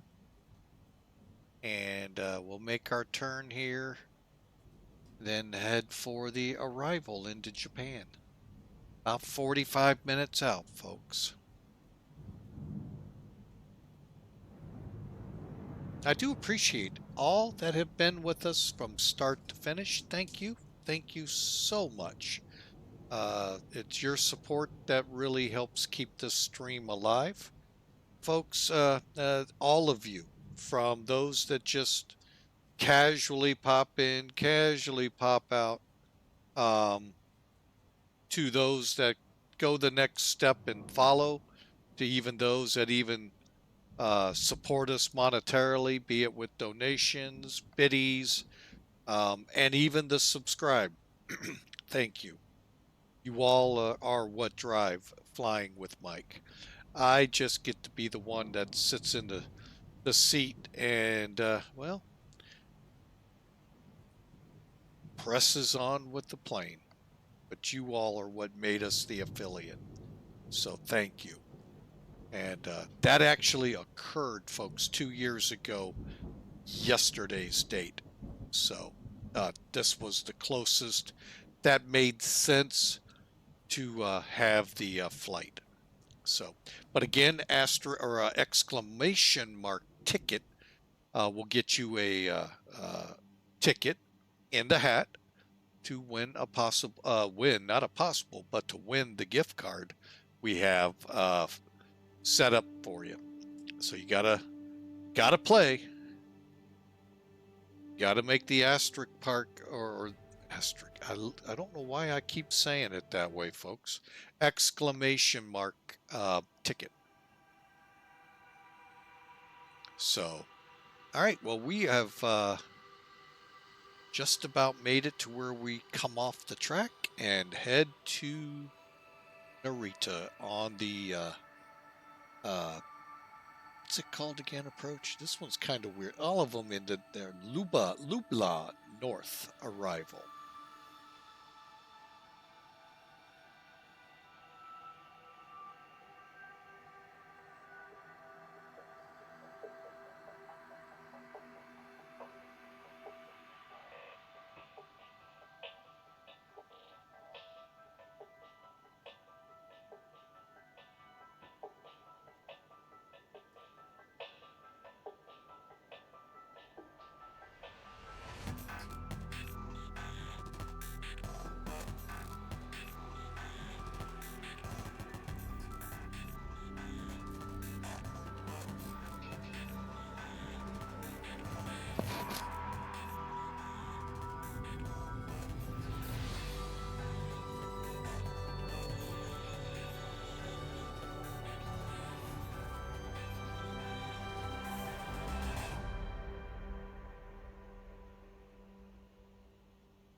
All right, looks like we're on top again. Yeah, we got little straggling clouds here and there, but folks, we are far cry better than we were about a half hour ago. Nothing but clouds. Boy, we just couldn't shake them. Still can't, because we got to go through that to get down. But boy, That was bizarre. Currently 230 miles from top of descent.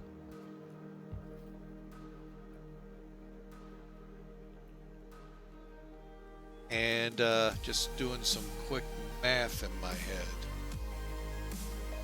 Excuse me, folks.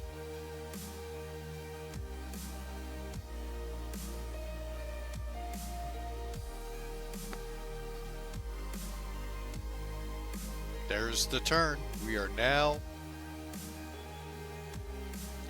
folks, we are now off the Pacific tracks and turning on to the, hang on, I'll get it for you, Airway Gulf 223 for BEGAD, then the Yankee 817 to MENIX, and then LUBLA. So, folks, we are slowly but surely finally rolling in there.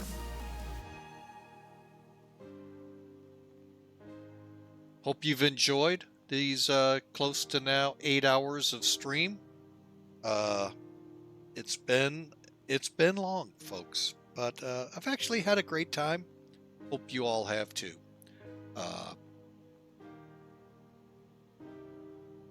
So let's begin really getting this plane readied up.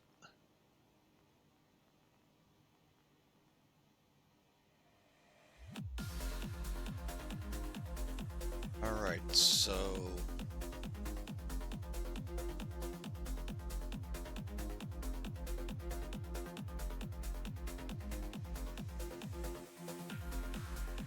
there you go, folks. Look at that on the av tab. Japan. We made it. Let's get over here. I'm gonna wait a little longer. I think I'm gonna wait till top of descent, and then we'll open up those reserve tank valves, start sending them down. Pressure altitude is at. Now see, this is something I don't get. How to set the cabin altitude higher. First off, that was my bad. There we go. But still, how to keep it in the proper range for descent.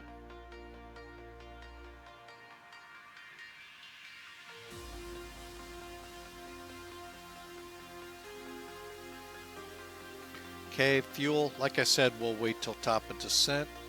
Open those up and get that flowing into the tank 1, tank 4. And yeah, we are, like I said, ready to bring it in.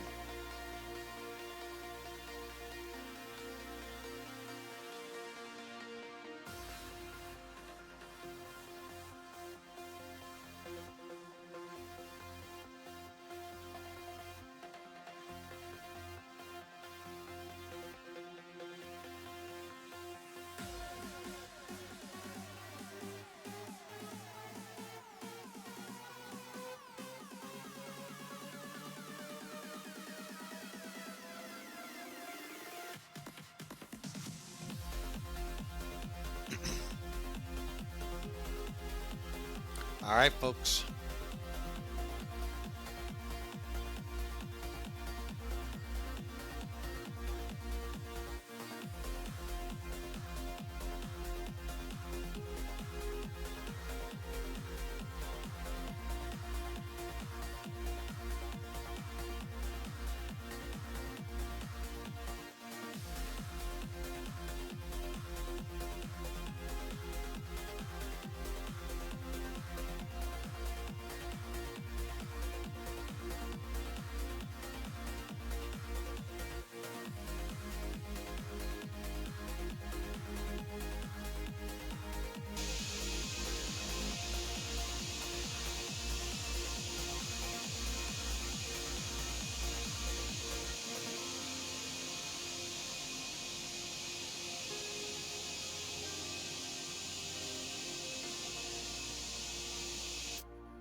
All right, just a few more songs and then we'll begin our descent. So enjoy, and we'll be back with you in our top of descent.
All right, folks, we're back with you just about set up for descent. Oh, sorry about all that. Wasn't expecting that. Anyway, folks, we are at our top of descent in the next 20, 30, 40 miles. So let's start looking to bring this baby down. 166 is our destination. They said we've already passed it. So we're going to go ahead and head on down. We're going to set 8,000 feet to start with. That is what we got to be at Rezik or Regza. And all right, a little more. There we go. Down we go.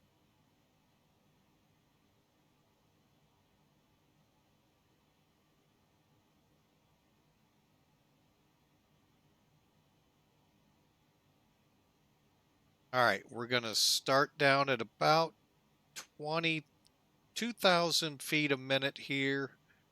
Kind of watch. Now, the nice thing that I like on this plane versus the 727, you can get an idea where you are on your VS setting right here on the side. You can't get that with the 727, at least with what they released from FlyJ.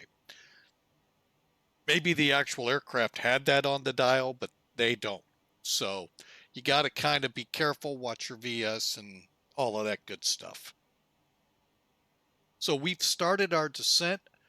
We're going to kind of hold and kind of maintain about a 280 to 290 descent speed. Maybe even push it up to 300. And then we'll ease up, of course, at 10,000 to get us down under 250 and work our way down from there. So, folks, we have begun our descent. We're some 8 hours and almost 15 minutes in. We're finally coming down for Japan. One thing of note, though, you may have noticed me messing with the VHF navs. If you were flying this with the INS, you want that thing reaching out to at least 2 different spots long before you get to coast in so you can be updated. Your lights would come on here and all that, do your DME updating. So you'd be more accurate. Now, granted, we're starting to get closer to where the VORs are going to begin to be more on spot for us. So we can start transitioning into that, because once we get to LUBLAN, you know, we're on an RNAV, so we're good with the FMC, but technically you would be switching and transitioning, granted, to a different type of approach where you're working off VORs, NDBs, and stuff like that. All right, so we're coming down. What a stream today, folks. One of the longer ones I've done. But we'll post this tonight, and that way folks over at YouTube get a chance to watch it too. And they can enjoy it in the 8 hours that it was.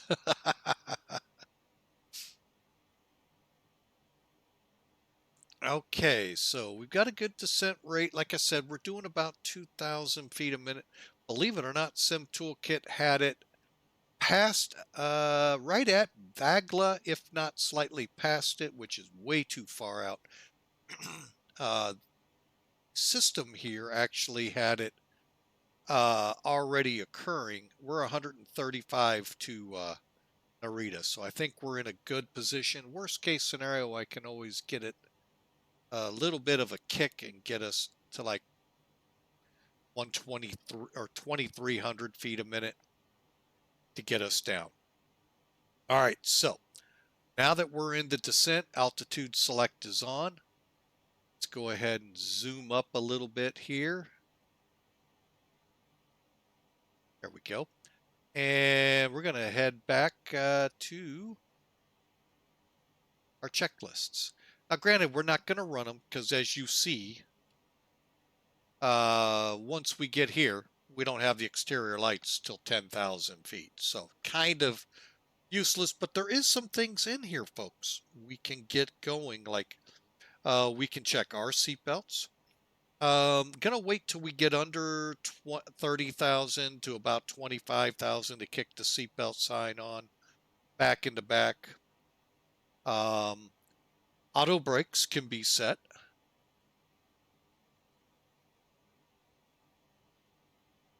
Okay, wing lights can come on, logo lights can come on.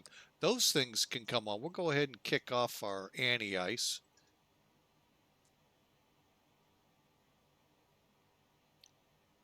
And we're still in flight start, so that's good. What else can we do here?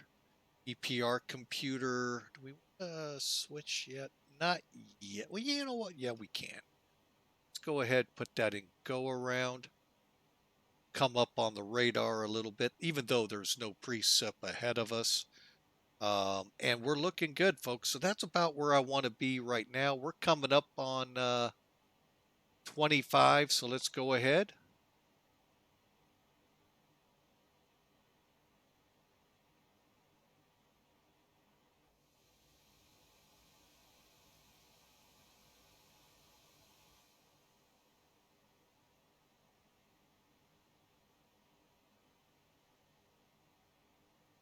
Okay, and just looking for things I can do. Landing data, airspeed, that's all set. Keeping the fuel heat on till we get down under 16,000 to 10,000 feet, so we don't have to worry about it. Cabin altitude, we'll check that. And let's go ahead and start moving fuel from the reserve tanks into our 1 and 4 fuel tanks. Cabin altitude.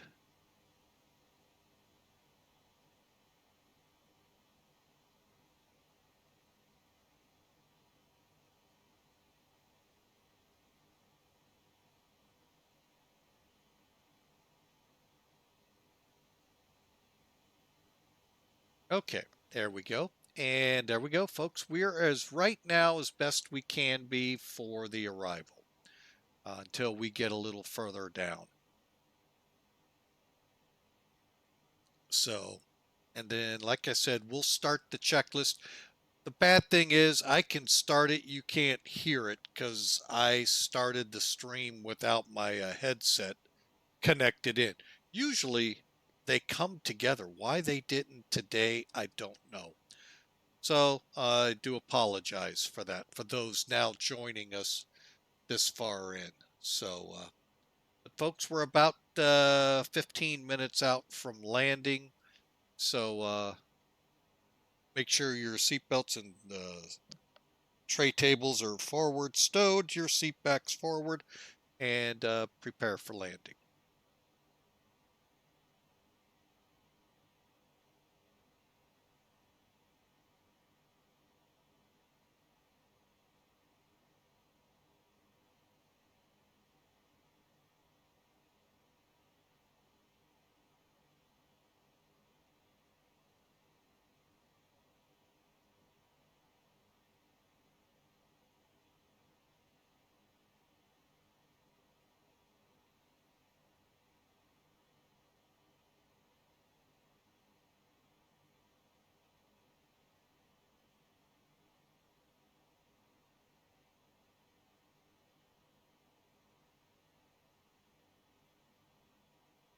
All right, folks, just doing some things in the background. I can start to see Japan through the clouds here. So, folks, we're getting there. Again, we're close enough to start updating the INS system, so that's what you're seeing here. Let me see if I can't from here. I would think 117. Well, let's go ahead 111 5. Set in 157.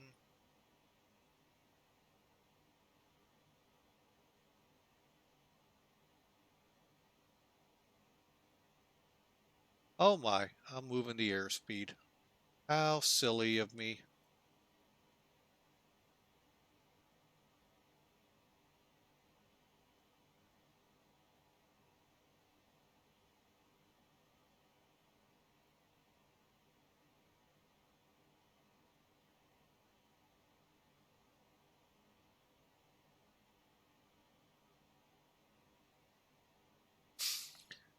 Okay, so when we come off the nav switch, we can just simply will be set up, which will be, well, we'll track still till we get over here towards Conan.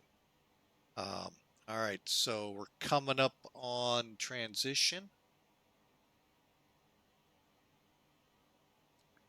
Transition is going to put us at, is it?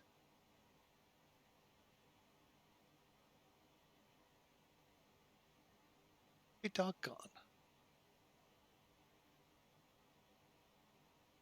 All right, so let's do it. 09er.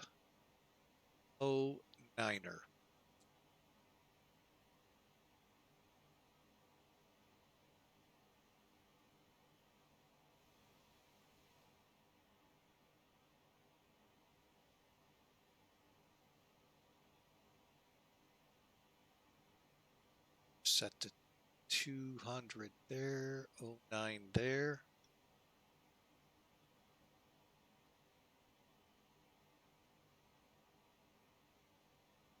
Okay, we are set. Here we come on transition, and we are over LUBLAN, I believe. LUBLA. Heading for Regza at, again, 8,000 feet. Give it just a little bit more.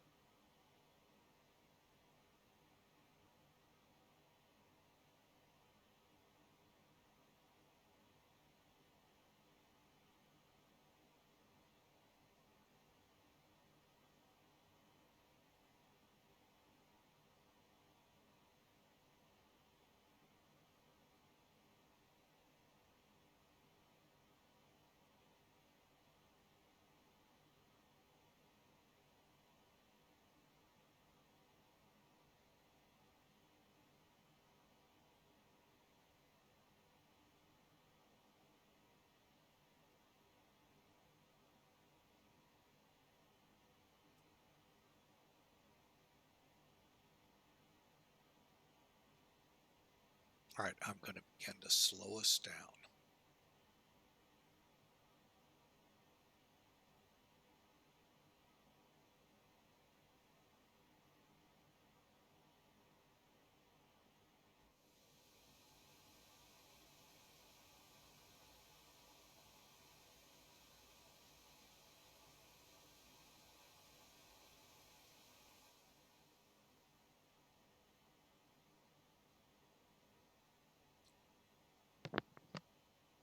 All right, folks, we're back with you after the break. Hopefully we won't have any more commercials into the landing phase here. All right, we are at 10,000 feet. Lights are coming on.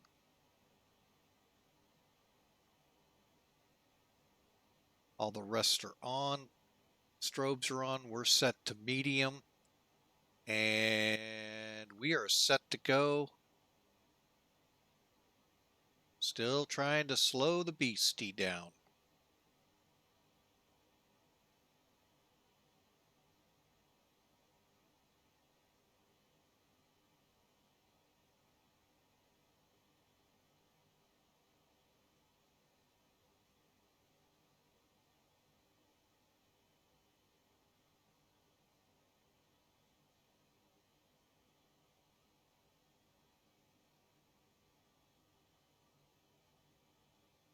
Okay, there's 240. Spoilers back in.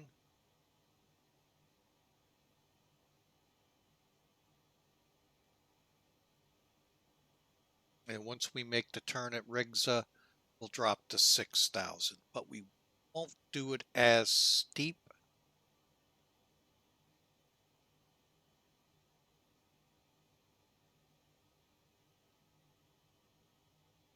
Matter of fact, I might wait till Barron.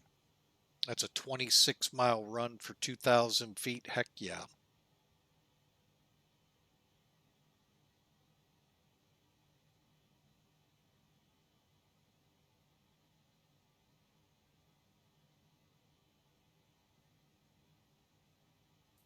Go ahead and slow up to 230 to try to keep us from pushing over 250 too much. All right, folks, we are in the area of Narita. Welcome, folks. Long haul, long trips, and should be coming in here shortly.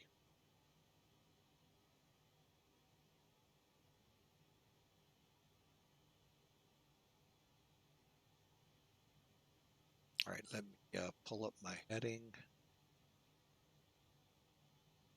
Like I said, at Barron, set us right now for 6.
Okay, so there you go, folks. I know you couldn't hear the checklists. I wished you could. That was one of the big things that sold me on this plane.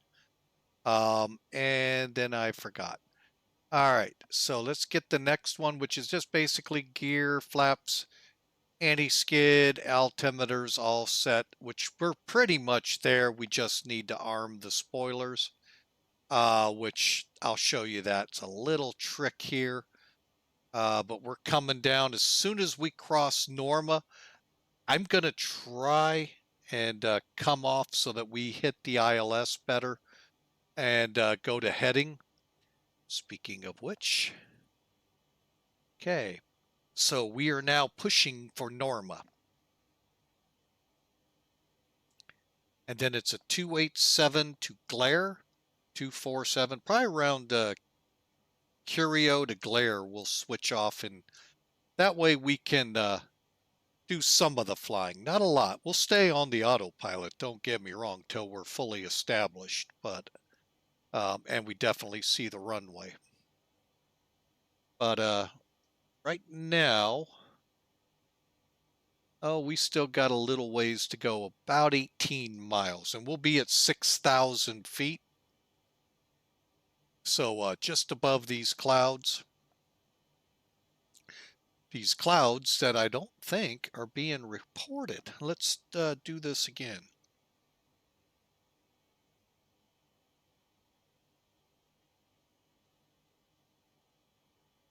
Few clouds at 3,000 broken. Oh, now we have a broken layer, but it's not telling us.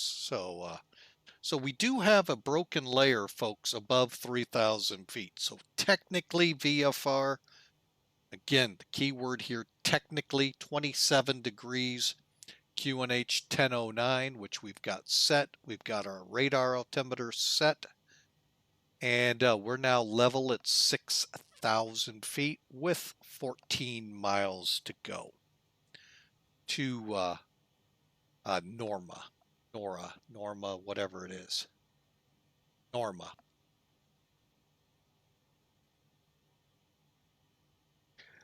Again, folks, it's been my pleasure. It's always a pleasure to fly for y'all.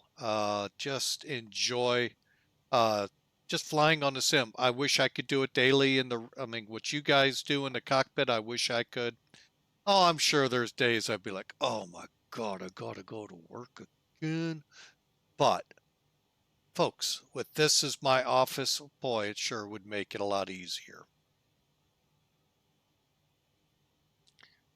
But I know there's more to it than what we see here. So, and believe me, I do know. So, but again, thank you all for being with me through it all. Thank you so much. You're the ones that made this stream an affiliate. I'm just the one with the honor of hosting it. So, again, thank you all. Exclamation mark ticket will get you in the running for it. To get a gift card, we'll raffle it off Thursday the 27th. You don't have to be present, folks. But yeah, that's when we'll raffle it. Finally, exclamation mark the word predict. Put a space in, then a negative number, and you can put a prediction in on what you think the landing will look like. DB Vetters put his name in the hat. Welcome aboard, sir.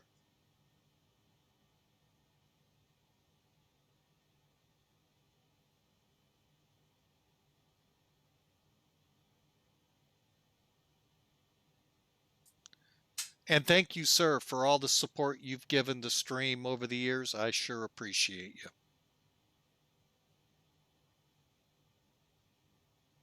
And he even puts a prediction in. Oh, at least he's being nice. He's known what this aircraft is, or what I'm capable of. Oh, but again, thank you for being aboard there, DB.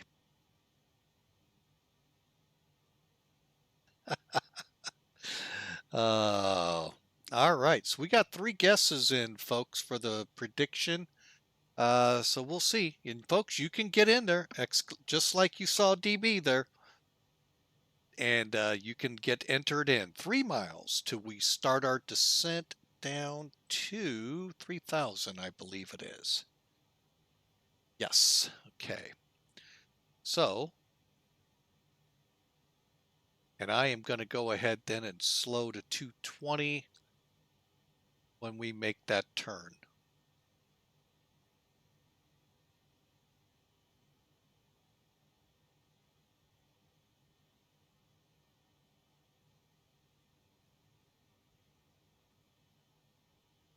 Okay, here comes the turn, folks.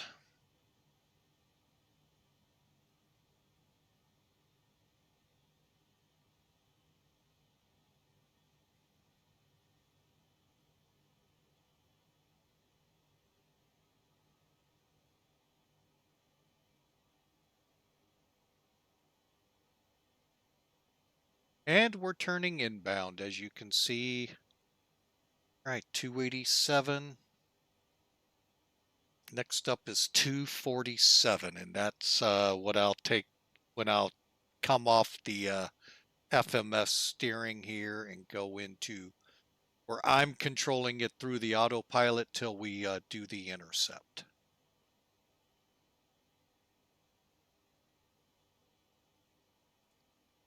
All right, and flaps up speed. What was that again?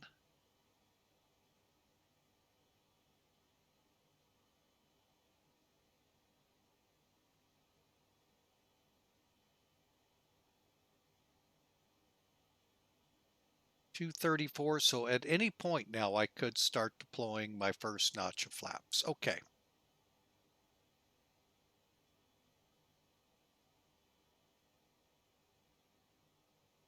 Conan will be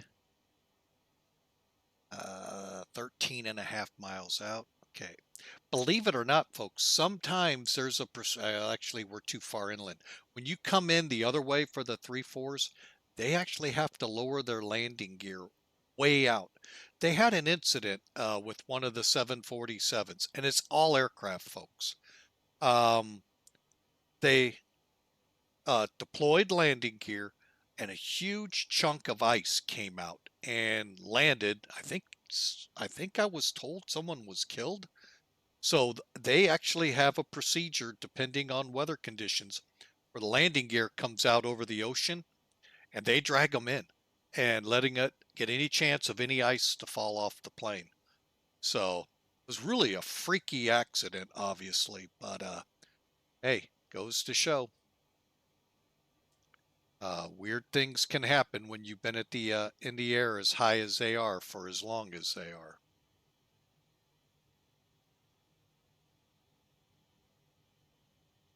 All right, here comes the turn, and we'll let it get into the turn, straighten out, and then we're going to come off the INS switch here, go to heading.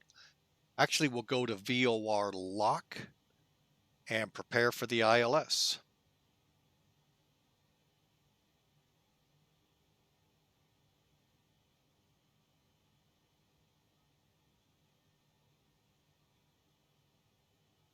Okay, 157. Looks like we're all set. Okay, there we go there. And we're armed ILS. Okay, 13 miles out. What I'm going to do here, let's go ahead and begin our slowdown to 210. Screw it. We're going to come on down to 190. Flaps.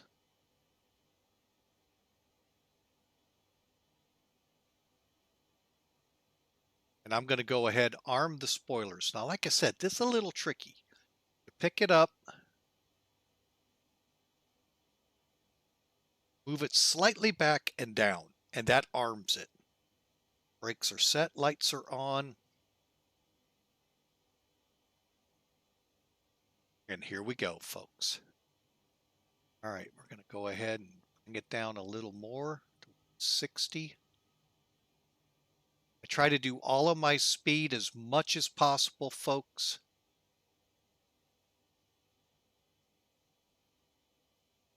While we're level.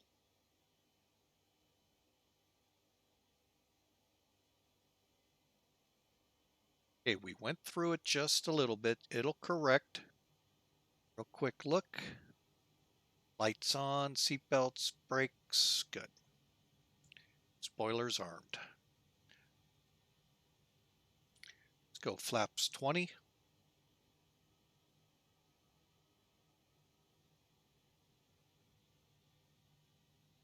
Or check for VREF 34. All right. Coming down with the gear.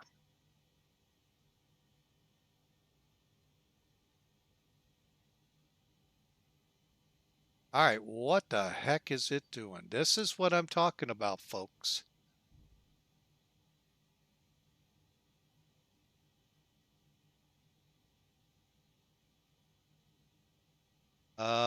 You know what? Let's go around. Let's just go around. Hang on, folks. We're gonna go to heading.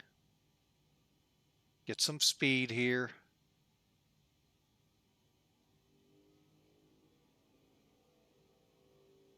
Gear back up.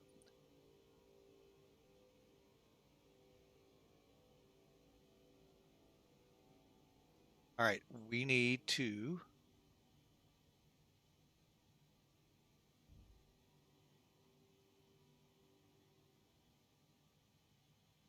kind of go back and re-establish. I don't know what the heck happened.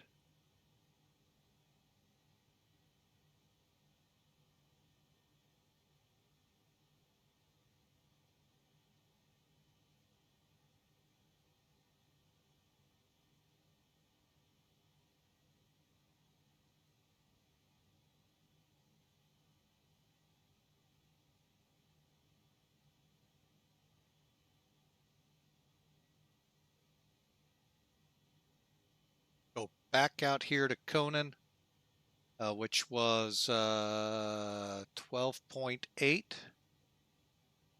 Get 13, and then we'll come back at it and go for a second intercept. Let me make sure no traffic's around us causing troubles.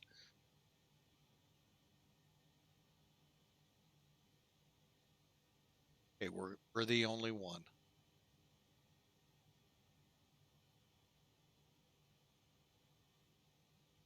Oh, you gotta love it when it does that. All right, there's 14. Let's go ahead and make our turn now.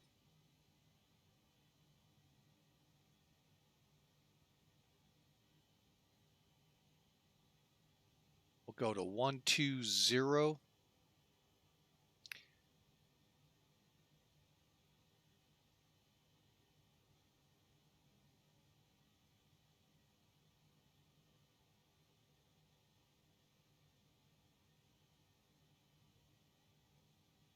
Do not know what happened there, folks.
Okay, we're going to come in a little short, and yeah, we got a commercial break. My apologies, folks, for that.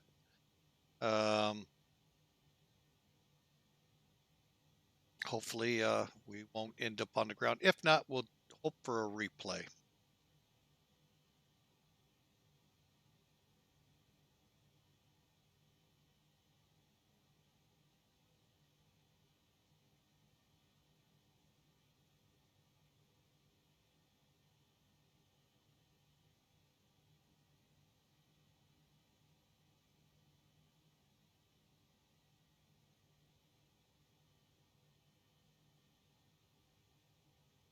Okay, let's see how this works out this time.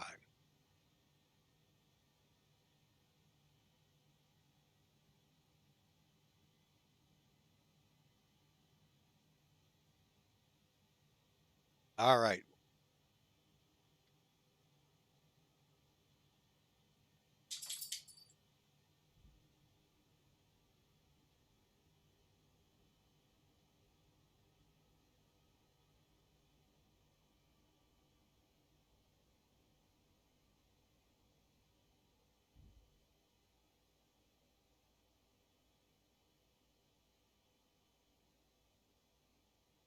Okay. Should be getting our folks back here. We are on the ILS now, folks. Sorry for those commercials. Let's slow up to 160 and put another notch of flaps in.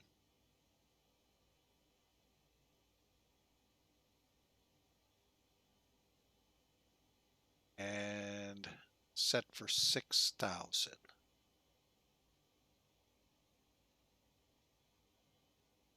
That's our missed approach altitude, folks.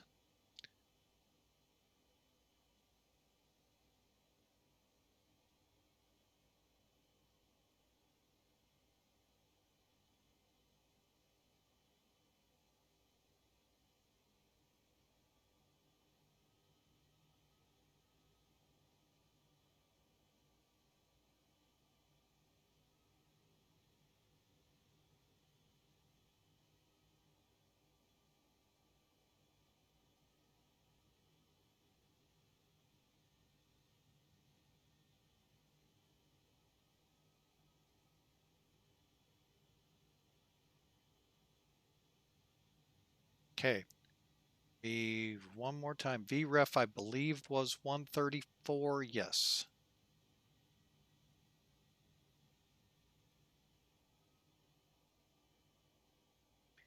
All right, we're looking for the runway, folks. As soon as I see it, I plan to take over. Let me get the stick up here. All right, there's the runway.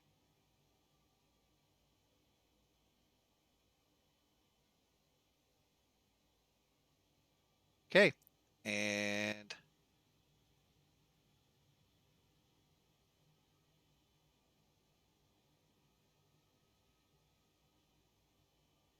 all right, folks. Narita traffic, Clipper 831 heavy. About a 3-mile final, 16 right.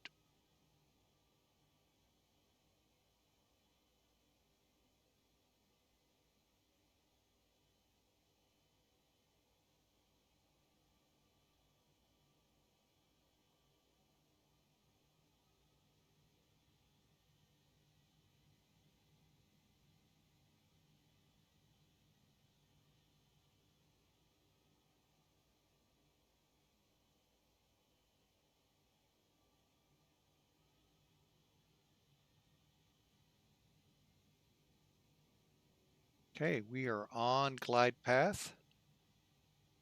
Now we're getting high again. She ballooned on us.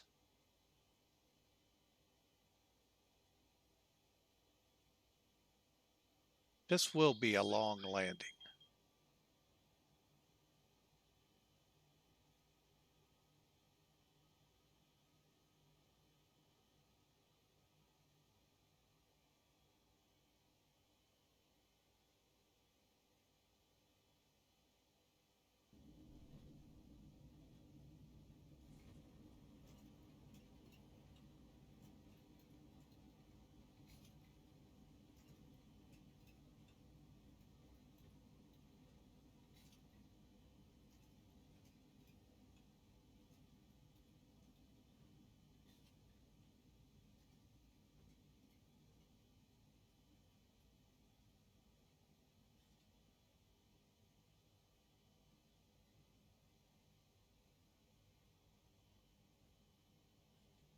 A7, I could have made A6 if I'd have made that runway. I don't know why she ballooned up like it always does.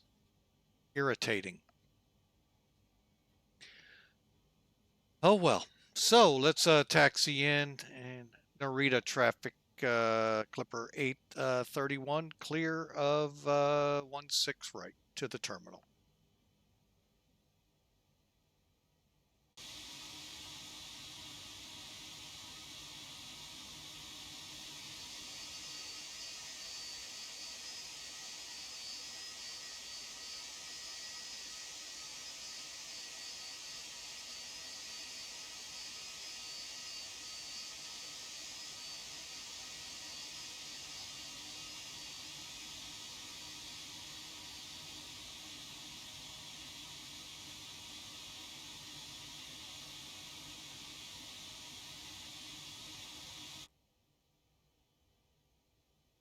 All right, folks, let's bring it into the ramp, shall we?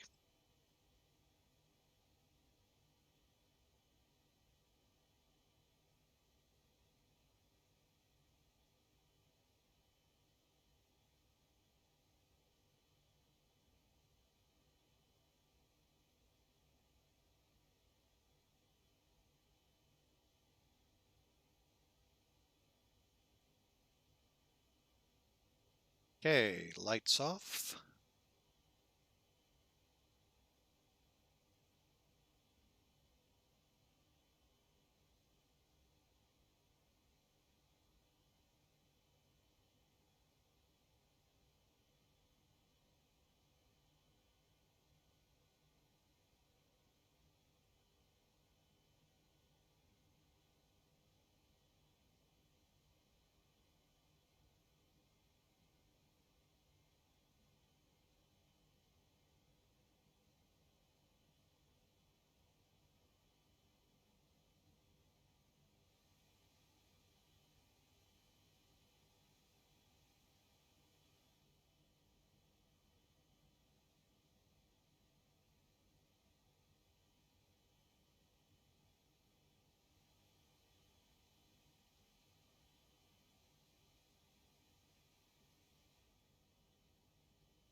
All right, we're set panel-wise. Let's go ahead. I'm going to run the checklist for me to see what I missed.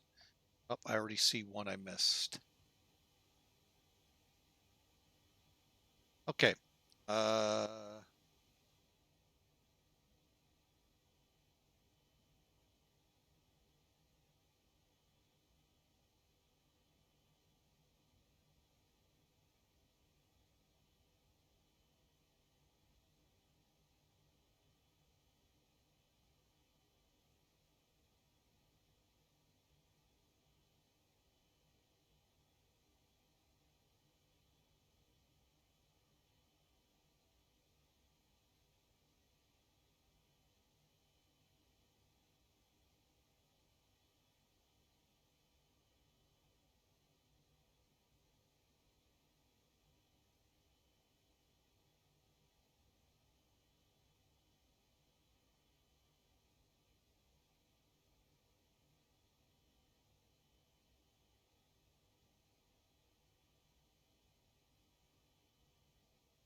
All right, we're just about to our gate, folks.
And we are in the blocks with the APU running, which I'm going to double check. Let's get on the generator real quick. At least that much. We'll get the bleed while we're at it. Let's kill these inner engines. Tell them set the chocks.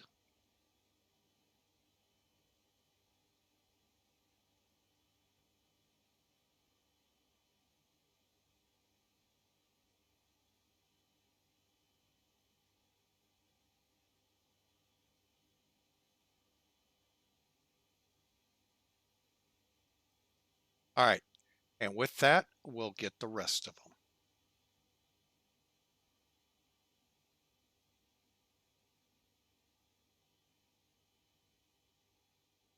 All right, folks, welcome to Narita.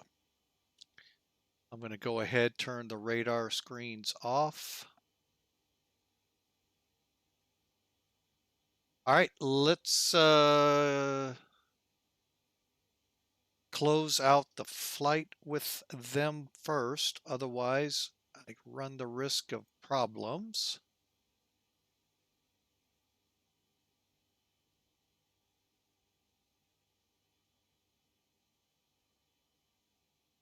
All right, 8 hours later, let's see what Pan Am says. Kind of funny, I have to log back in. All right, folks, we are in, accepted. They got us at 234 feet a minute. All right. Well, welcome again to Narita. Let's see if any of these jetways actually work. Don't think so. Nope. All right, well, that's okay. No big deal. All right, folks, so let's wrap this up real quick, shall we? First off, I would be remiss. Let's go through the chat here. So I got a feeling, here we go. DB Vetter got it, 250 feet per minute. Awesome job, sir. Oh, and Sim Toolkit got us at 214, so a little better than what Pan Am Virtual did. 140 knots, a little fast, but look at that. Oh yeah, we greased that runway nicely. Thanks, DB, for participating, and congrats. All right, folks, I'm going to go ahead here and get some things removed. Actually, let's leave that part up, get rid of this. All right. All right, so let's pull Sim Toolkit up here and actually look into this landing, shall we? Sim Toolkit. All right, again, 214 feet a minute, 140 knots, 1.2 Gs. We had to do this weird little circle here, folks, because I don't know what happened. But that's what's called pay attention, be ready, and that's what we did. We executed. What I think happened is it grabbed it, but it didn't grab, and it went back to the original heading because it overshot. That's my gut feeling. What really happened, who knows? All right, so first thing you have to do is if it hasn't put it to your logbook yet and you still see end flight, finish flight, whatever the icon was, you got to click there first. Once you're at your logbook page, which is what we're at, click on the flight, click on view details. Folks, this is why I like Sim Toolkit over others, is because of the data we're about to see. The landing report function here is, as it says, full. So get ready. Now, we landed long, and I know we did, but remember, it's a 13,000 foot runway, and we landed 3,800 feet down it. We ballooned, technically should have been a go around. Wait a minute. Oh, okay.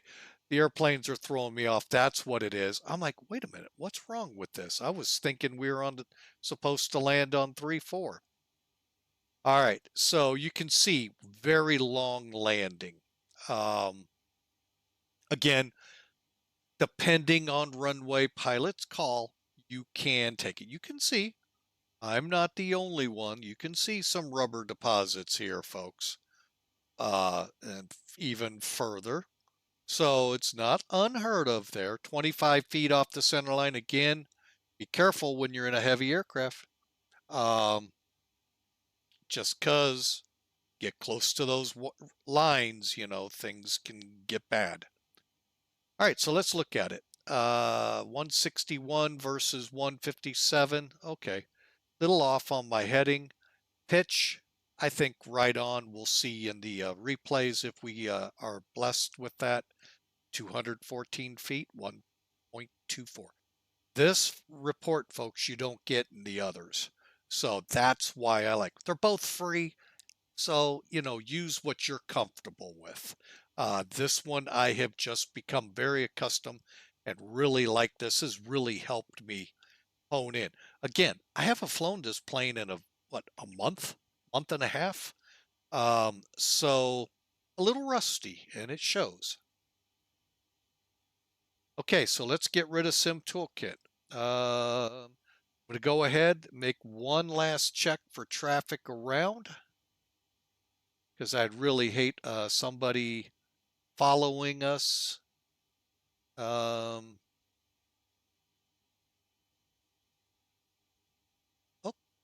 got a UPS 737 coming in.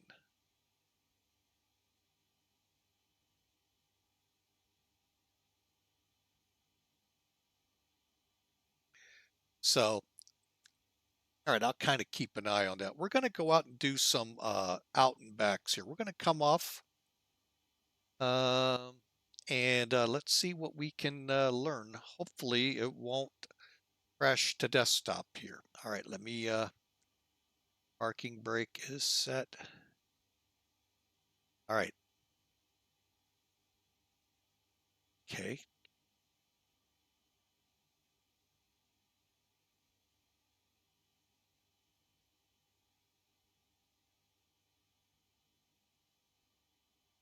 All right, folks, we're going to roll the dice and see what happens. Oh, it looks like crashing to desktop. Ah, oh well, it's a crapshoot, folks. What a shame. Sometimes it'll recover, but a lot of times it just crashes out. Oh well, yep, we're crashing out. All right. Well, folks, let me just tell you it has been a pleasure. I'm going to go ahead and put the screen up here just so we don't go dark screen when it goes out. If it does show signs of life, we'll come back. Right now, it is not. So we just want to say thank you, folks. Thank you for being a part of this group flight. No, not a lot of you flew along with us, but I do thank you for coming in, coming out, at least supporting us that way. Also, thank you. There it went. Oh, I actually get a crash report on this one. Wow. That's odd. Usually haven't gotten that in a while. Uploaded successfully. Wow. All right. Well, I don't know what caused that. But anyway, folks, that's what happens. Sometimes we get crashes, sometimes we don't. We never had that problem in X-Plane 11, even with this pretty hefty software. So we're going to go ahead and call it. I mean, it's been 9 hours of streaming, folks. So I think that's actually a good thing. Again, thank you for your support over these 3 years of streaming and 2 years as an affiliate. Admiral Neater, thank you for the follow, coming in there at the last second. Thank you, sir. And we sure appreciate your following us, your support of the channel by following. Each and every one of you, we thank you for your support. Be it those that just pop in, pop out, like I said, Admiral Needar, and I had another one today. Arita IC Pug, thank you for the follows today, folks. The followers also are amazing. They've been through the thick and thin of the stream. The subscribers, thank you for it's that money, folks, that helps us get these great aircraft we fly. So, folks, I'm going to wrap it up, call it a night, and hope you all have a great Sunday. I get to work at the airport. Yippee. If you believe that, oh, do I have a lot of stuff to sell you. First time chat out of Admiral Needar. Welcome. Hope to see you on future flights. Monday, folks. Monday, we are going to fly from Ontario, California to Seattle. That's all I'm going to tell you. You can look down in Discord, look down and about, see what the flight schedule is, see what's coming. And I look forward to seeing y'all. Admiral, thank you for the first time chat and being a part here. So you all have a great day. I'm wasting time. I know I need to get going. Been at this way too long. Talk to y'all later. God bless you. Have a great day.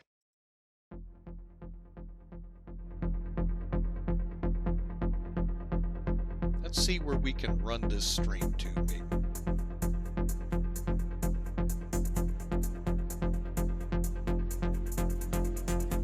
How about we go over to Iron Condor Simulations. Folks, again, y'all have a great rest of your day. Great Sunday. We'll see you Monday.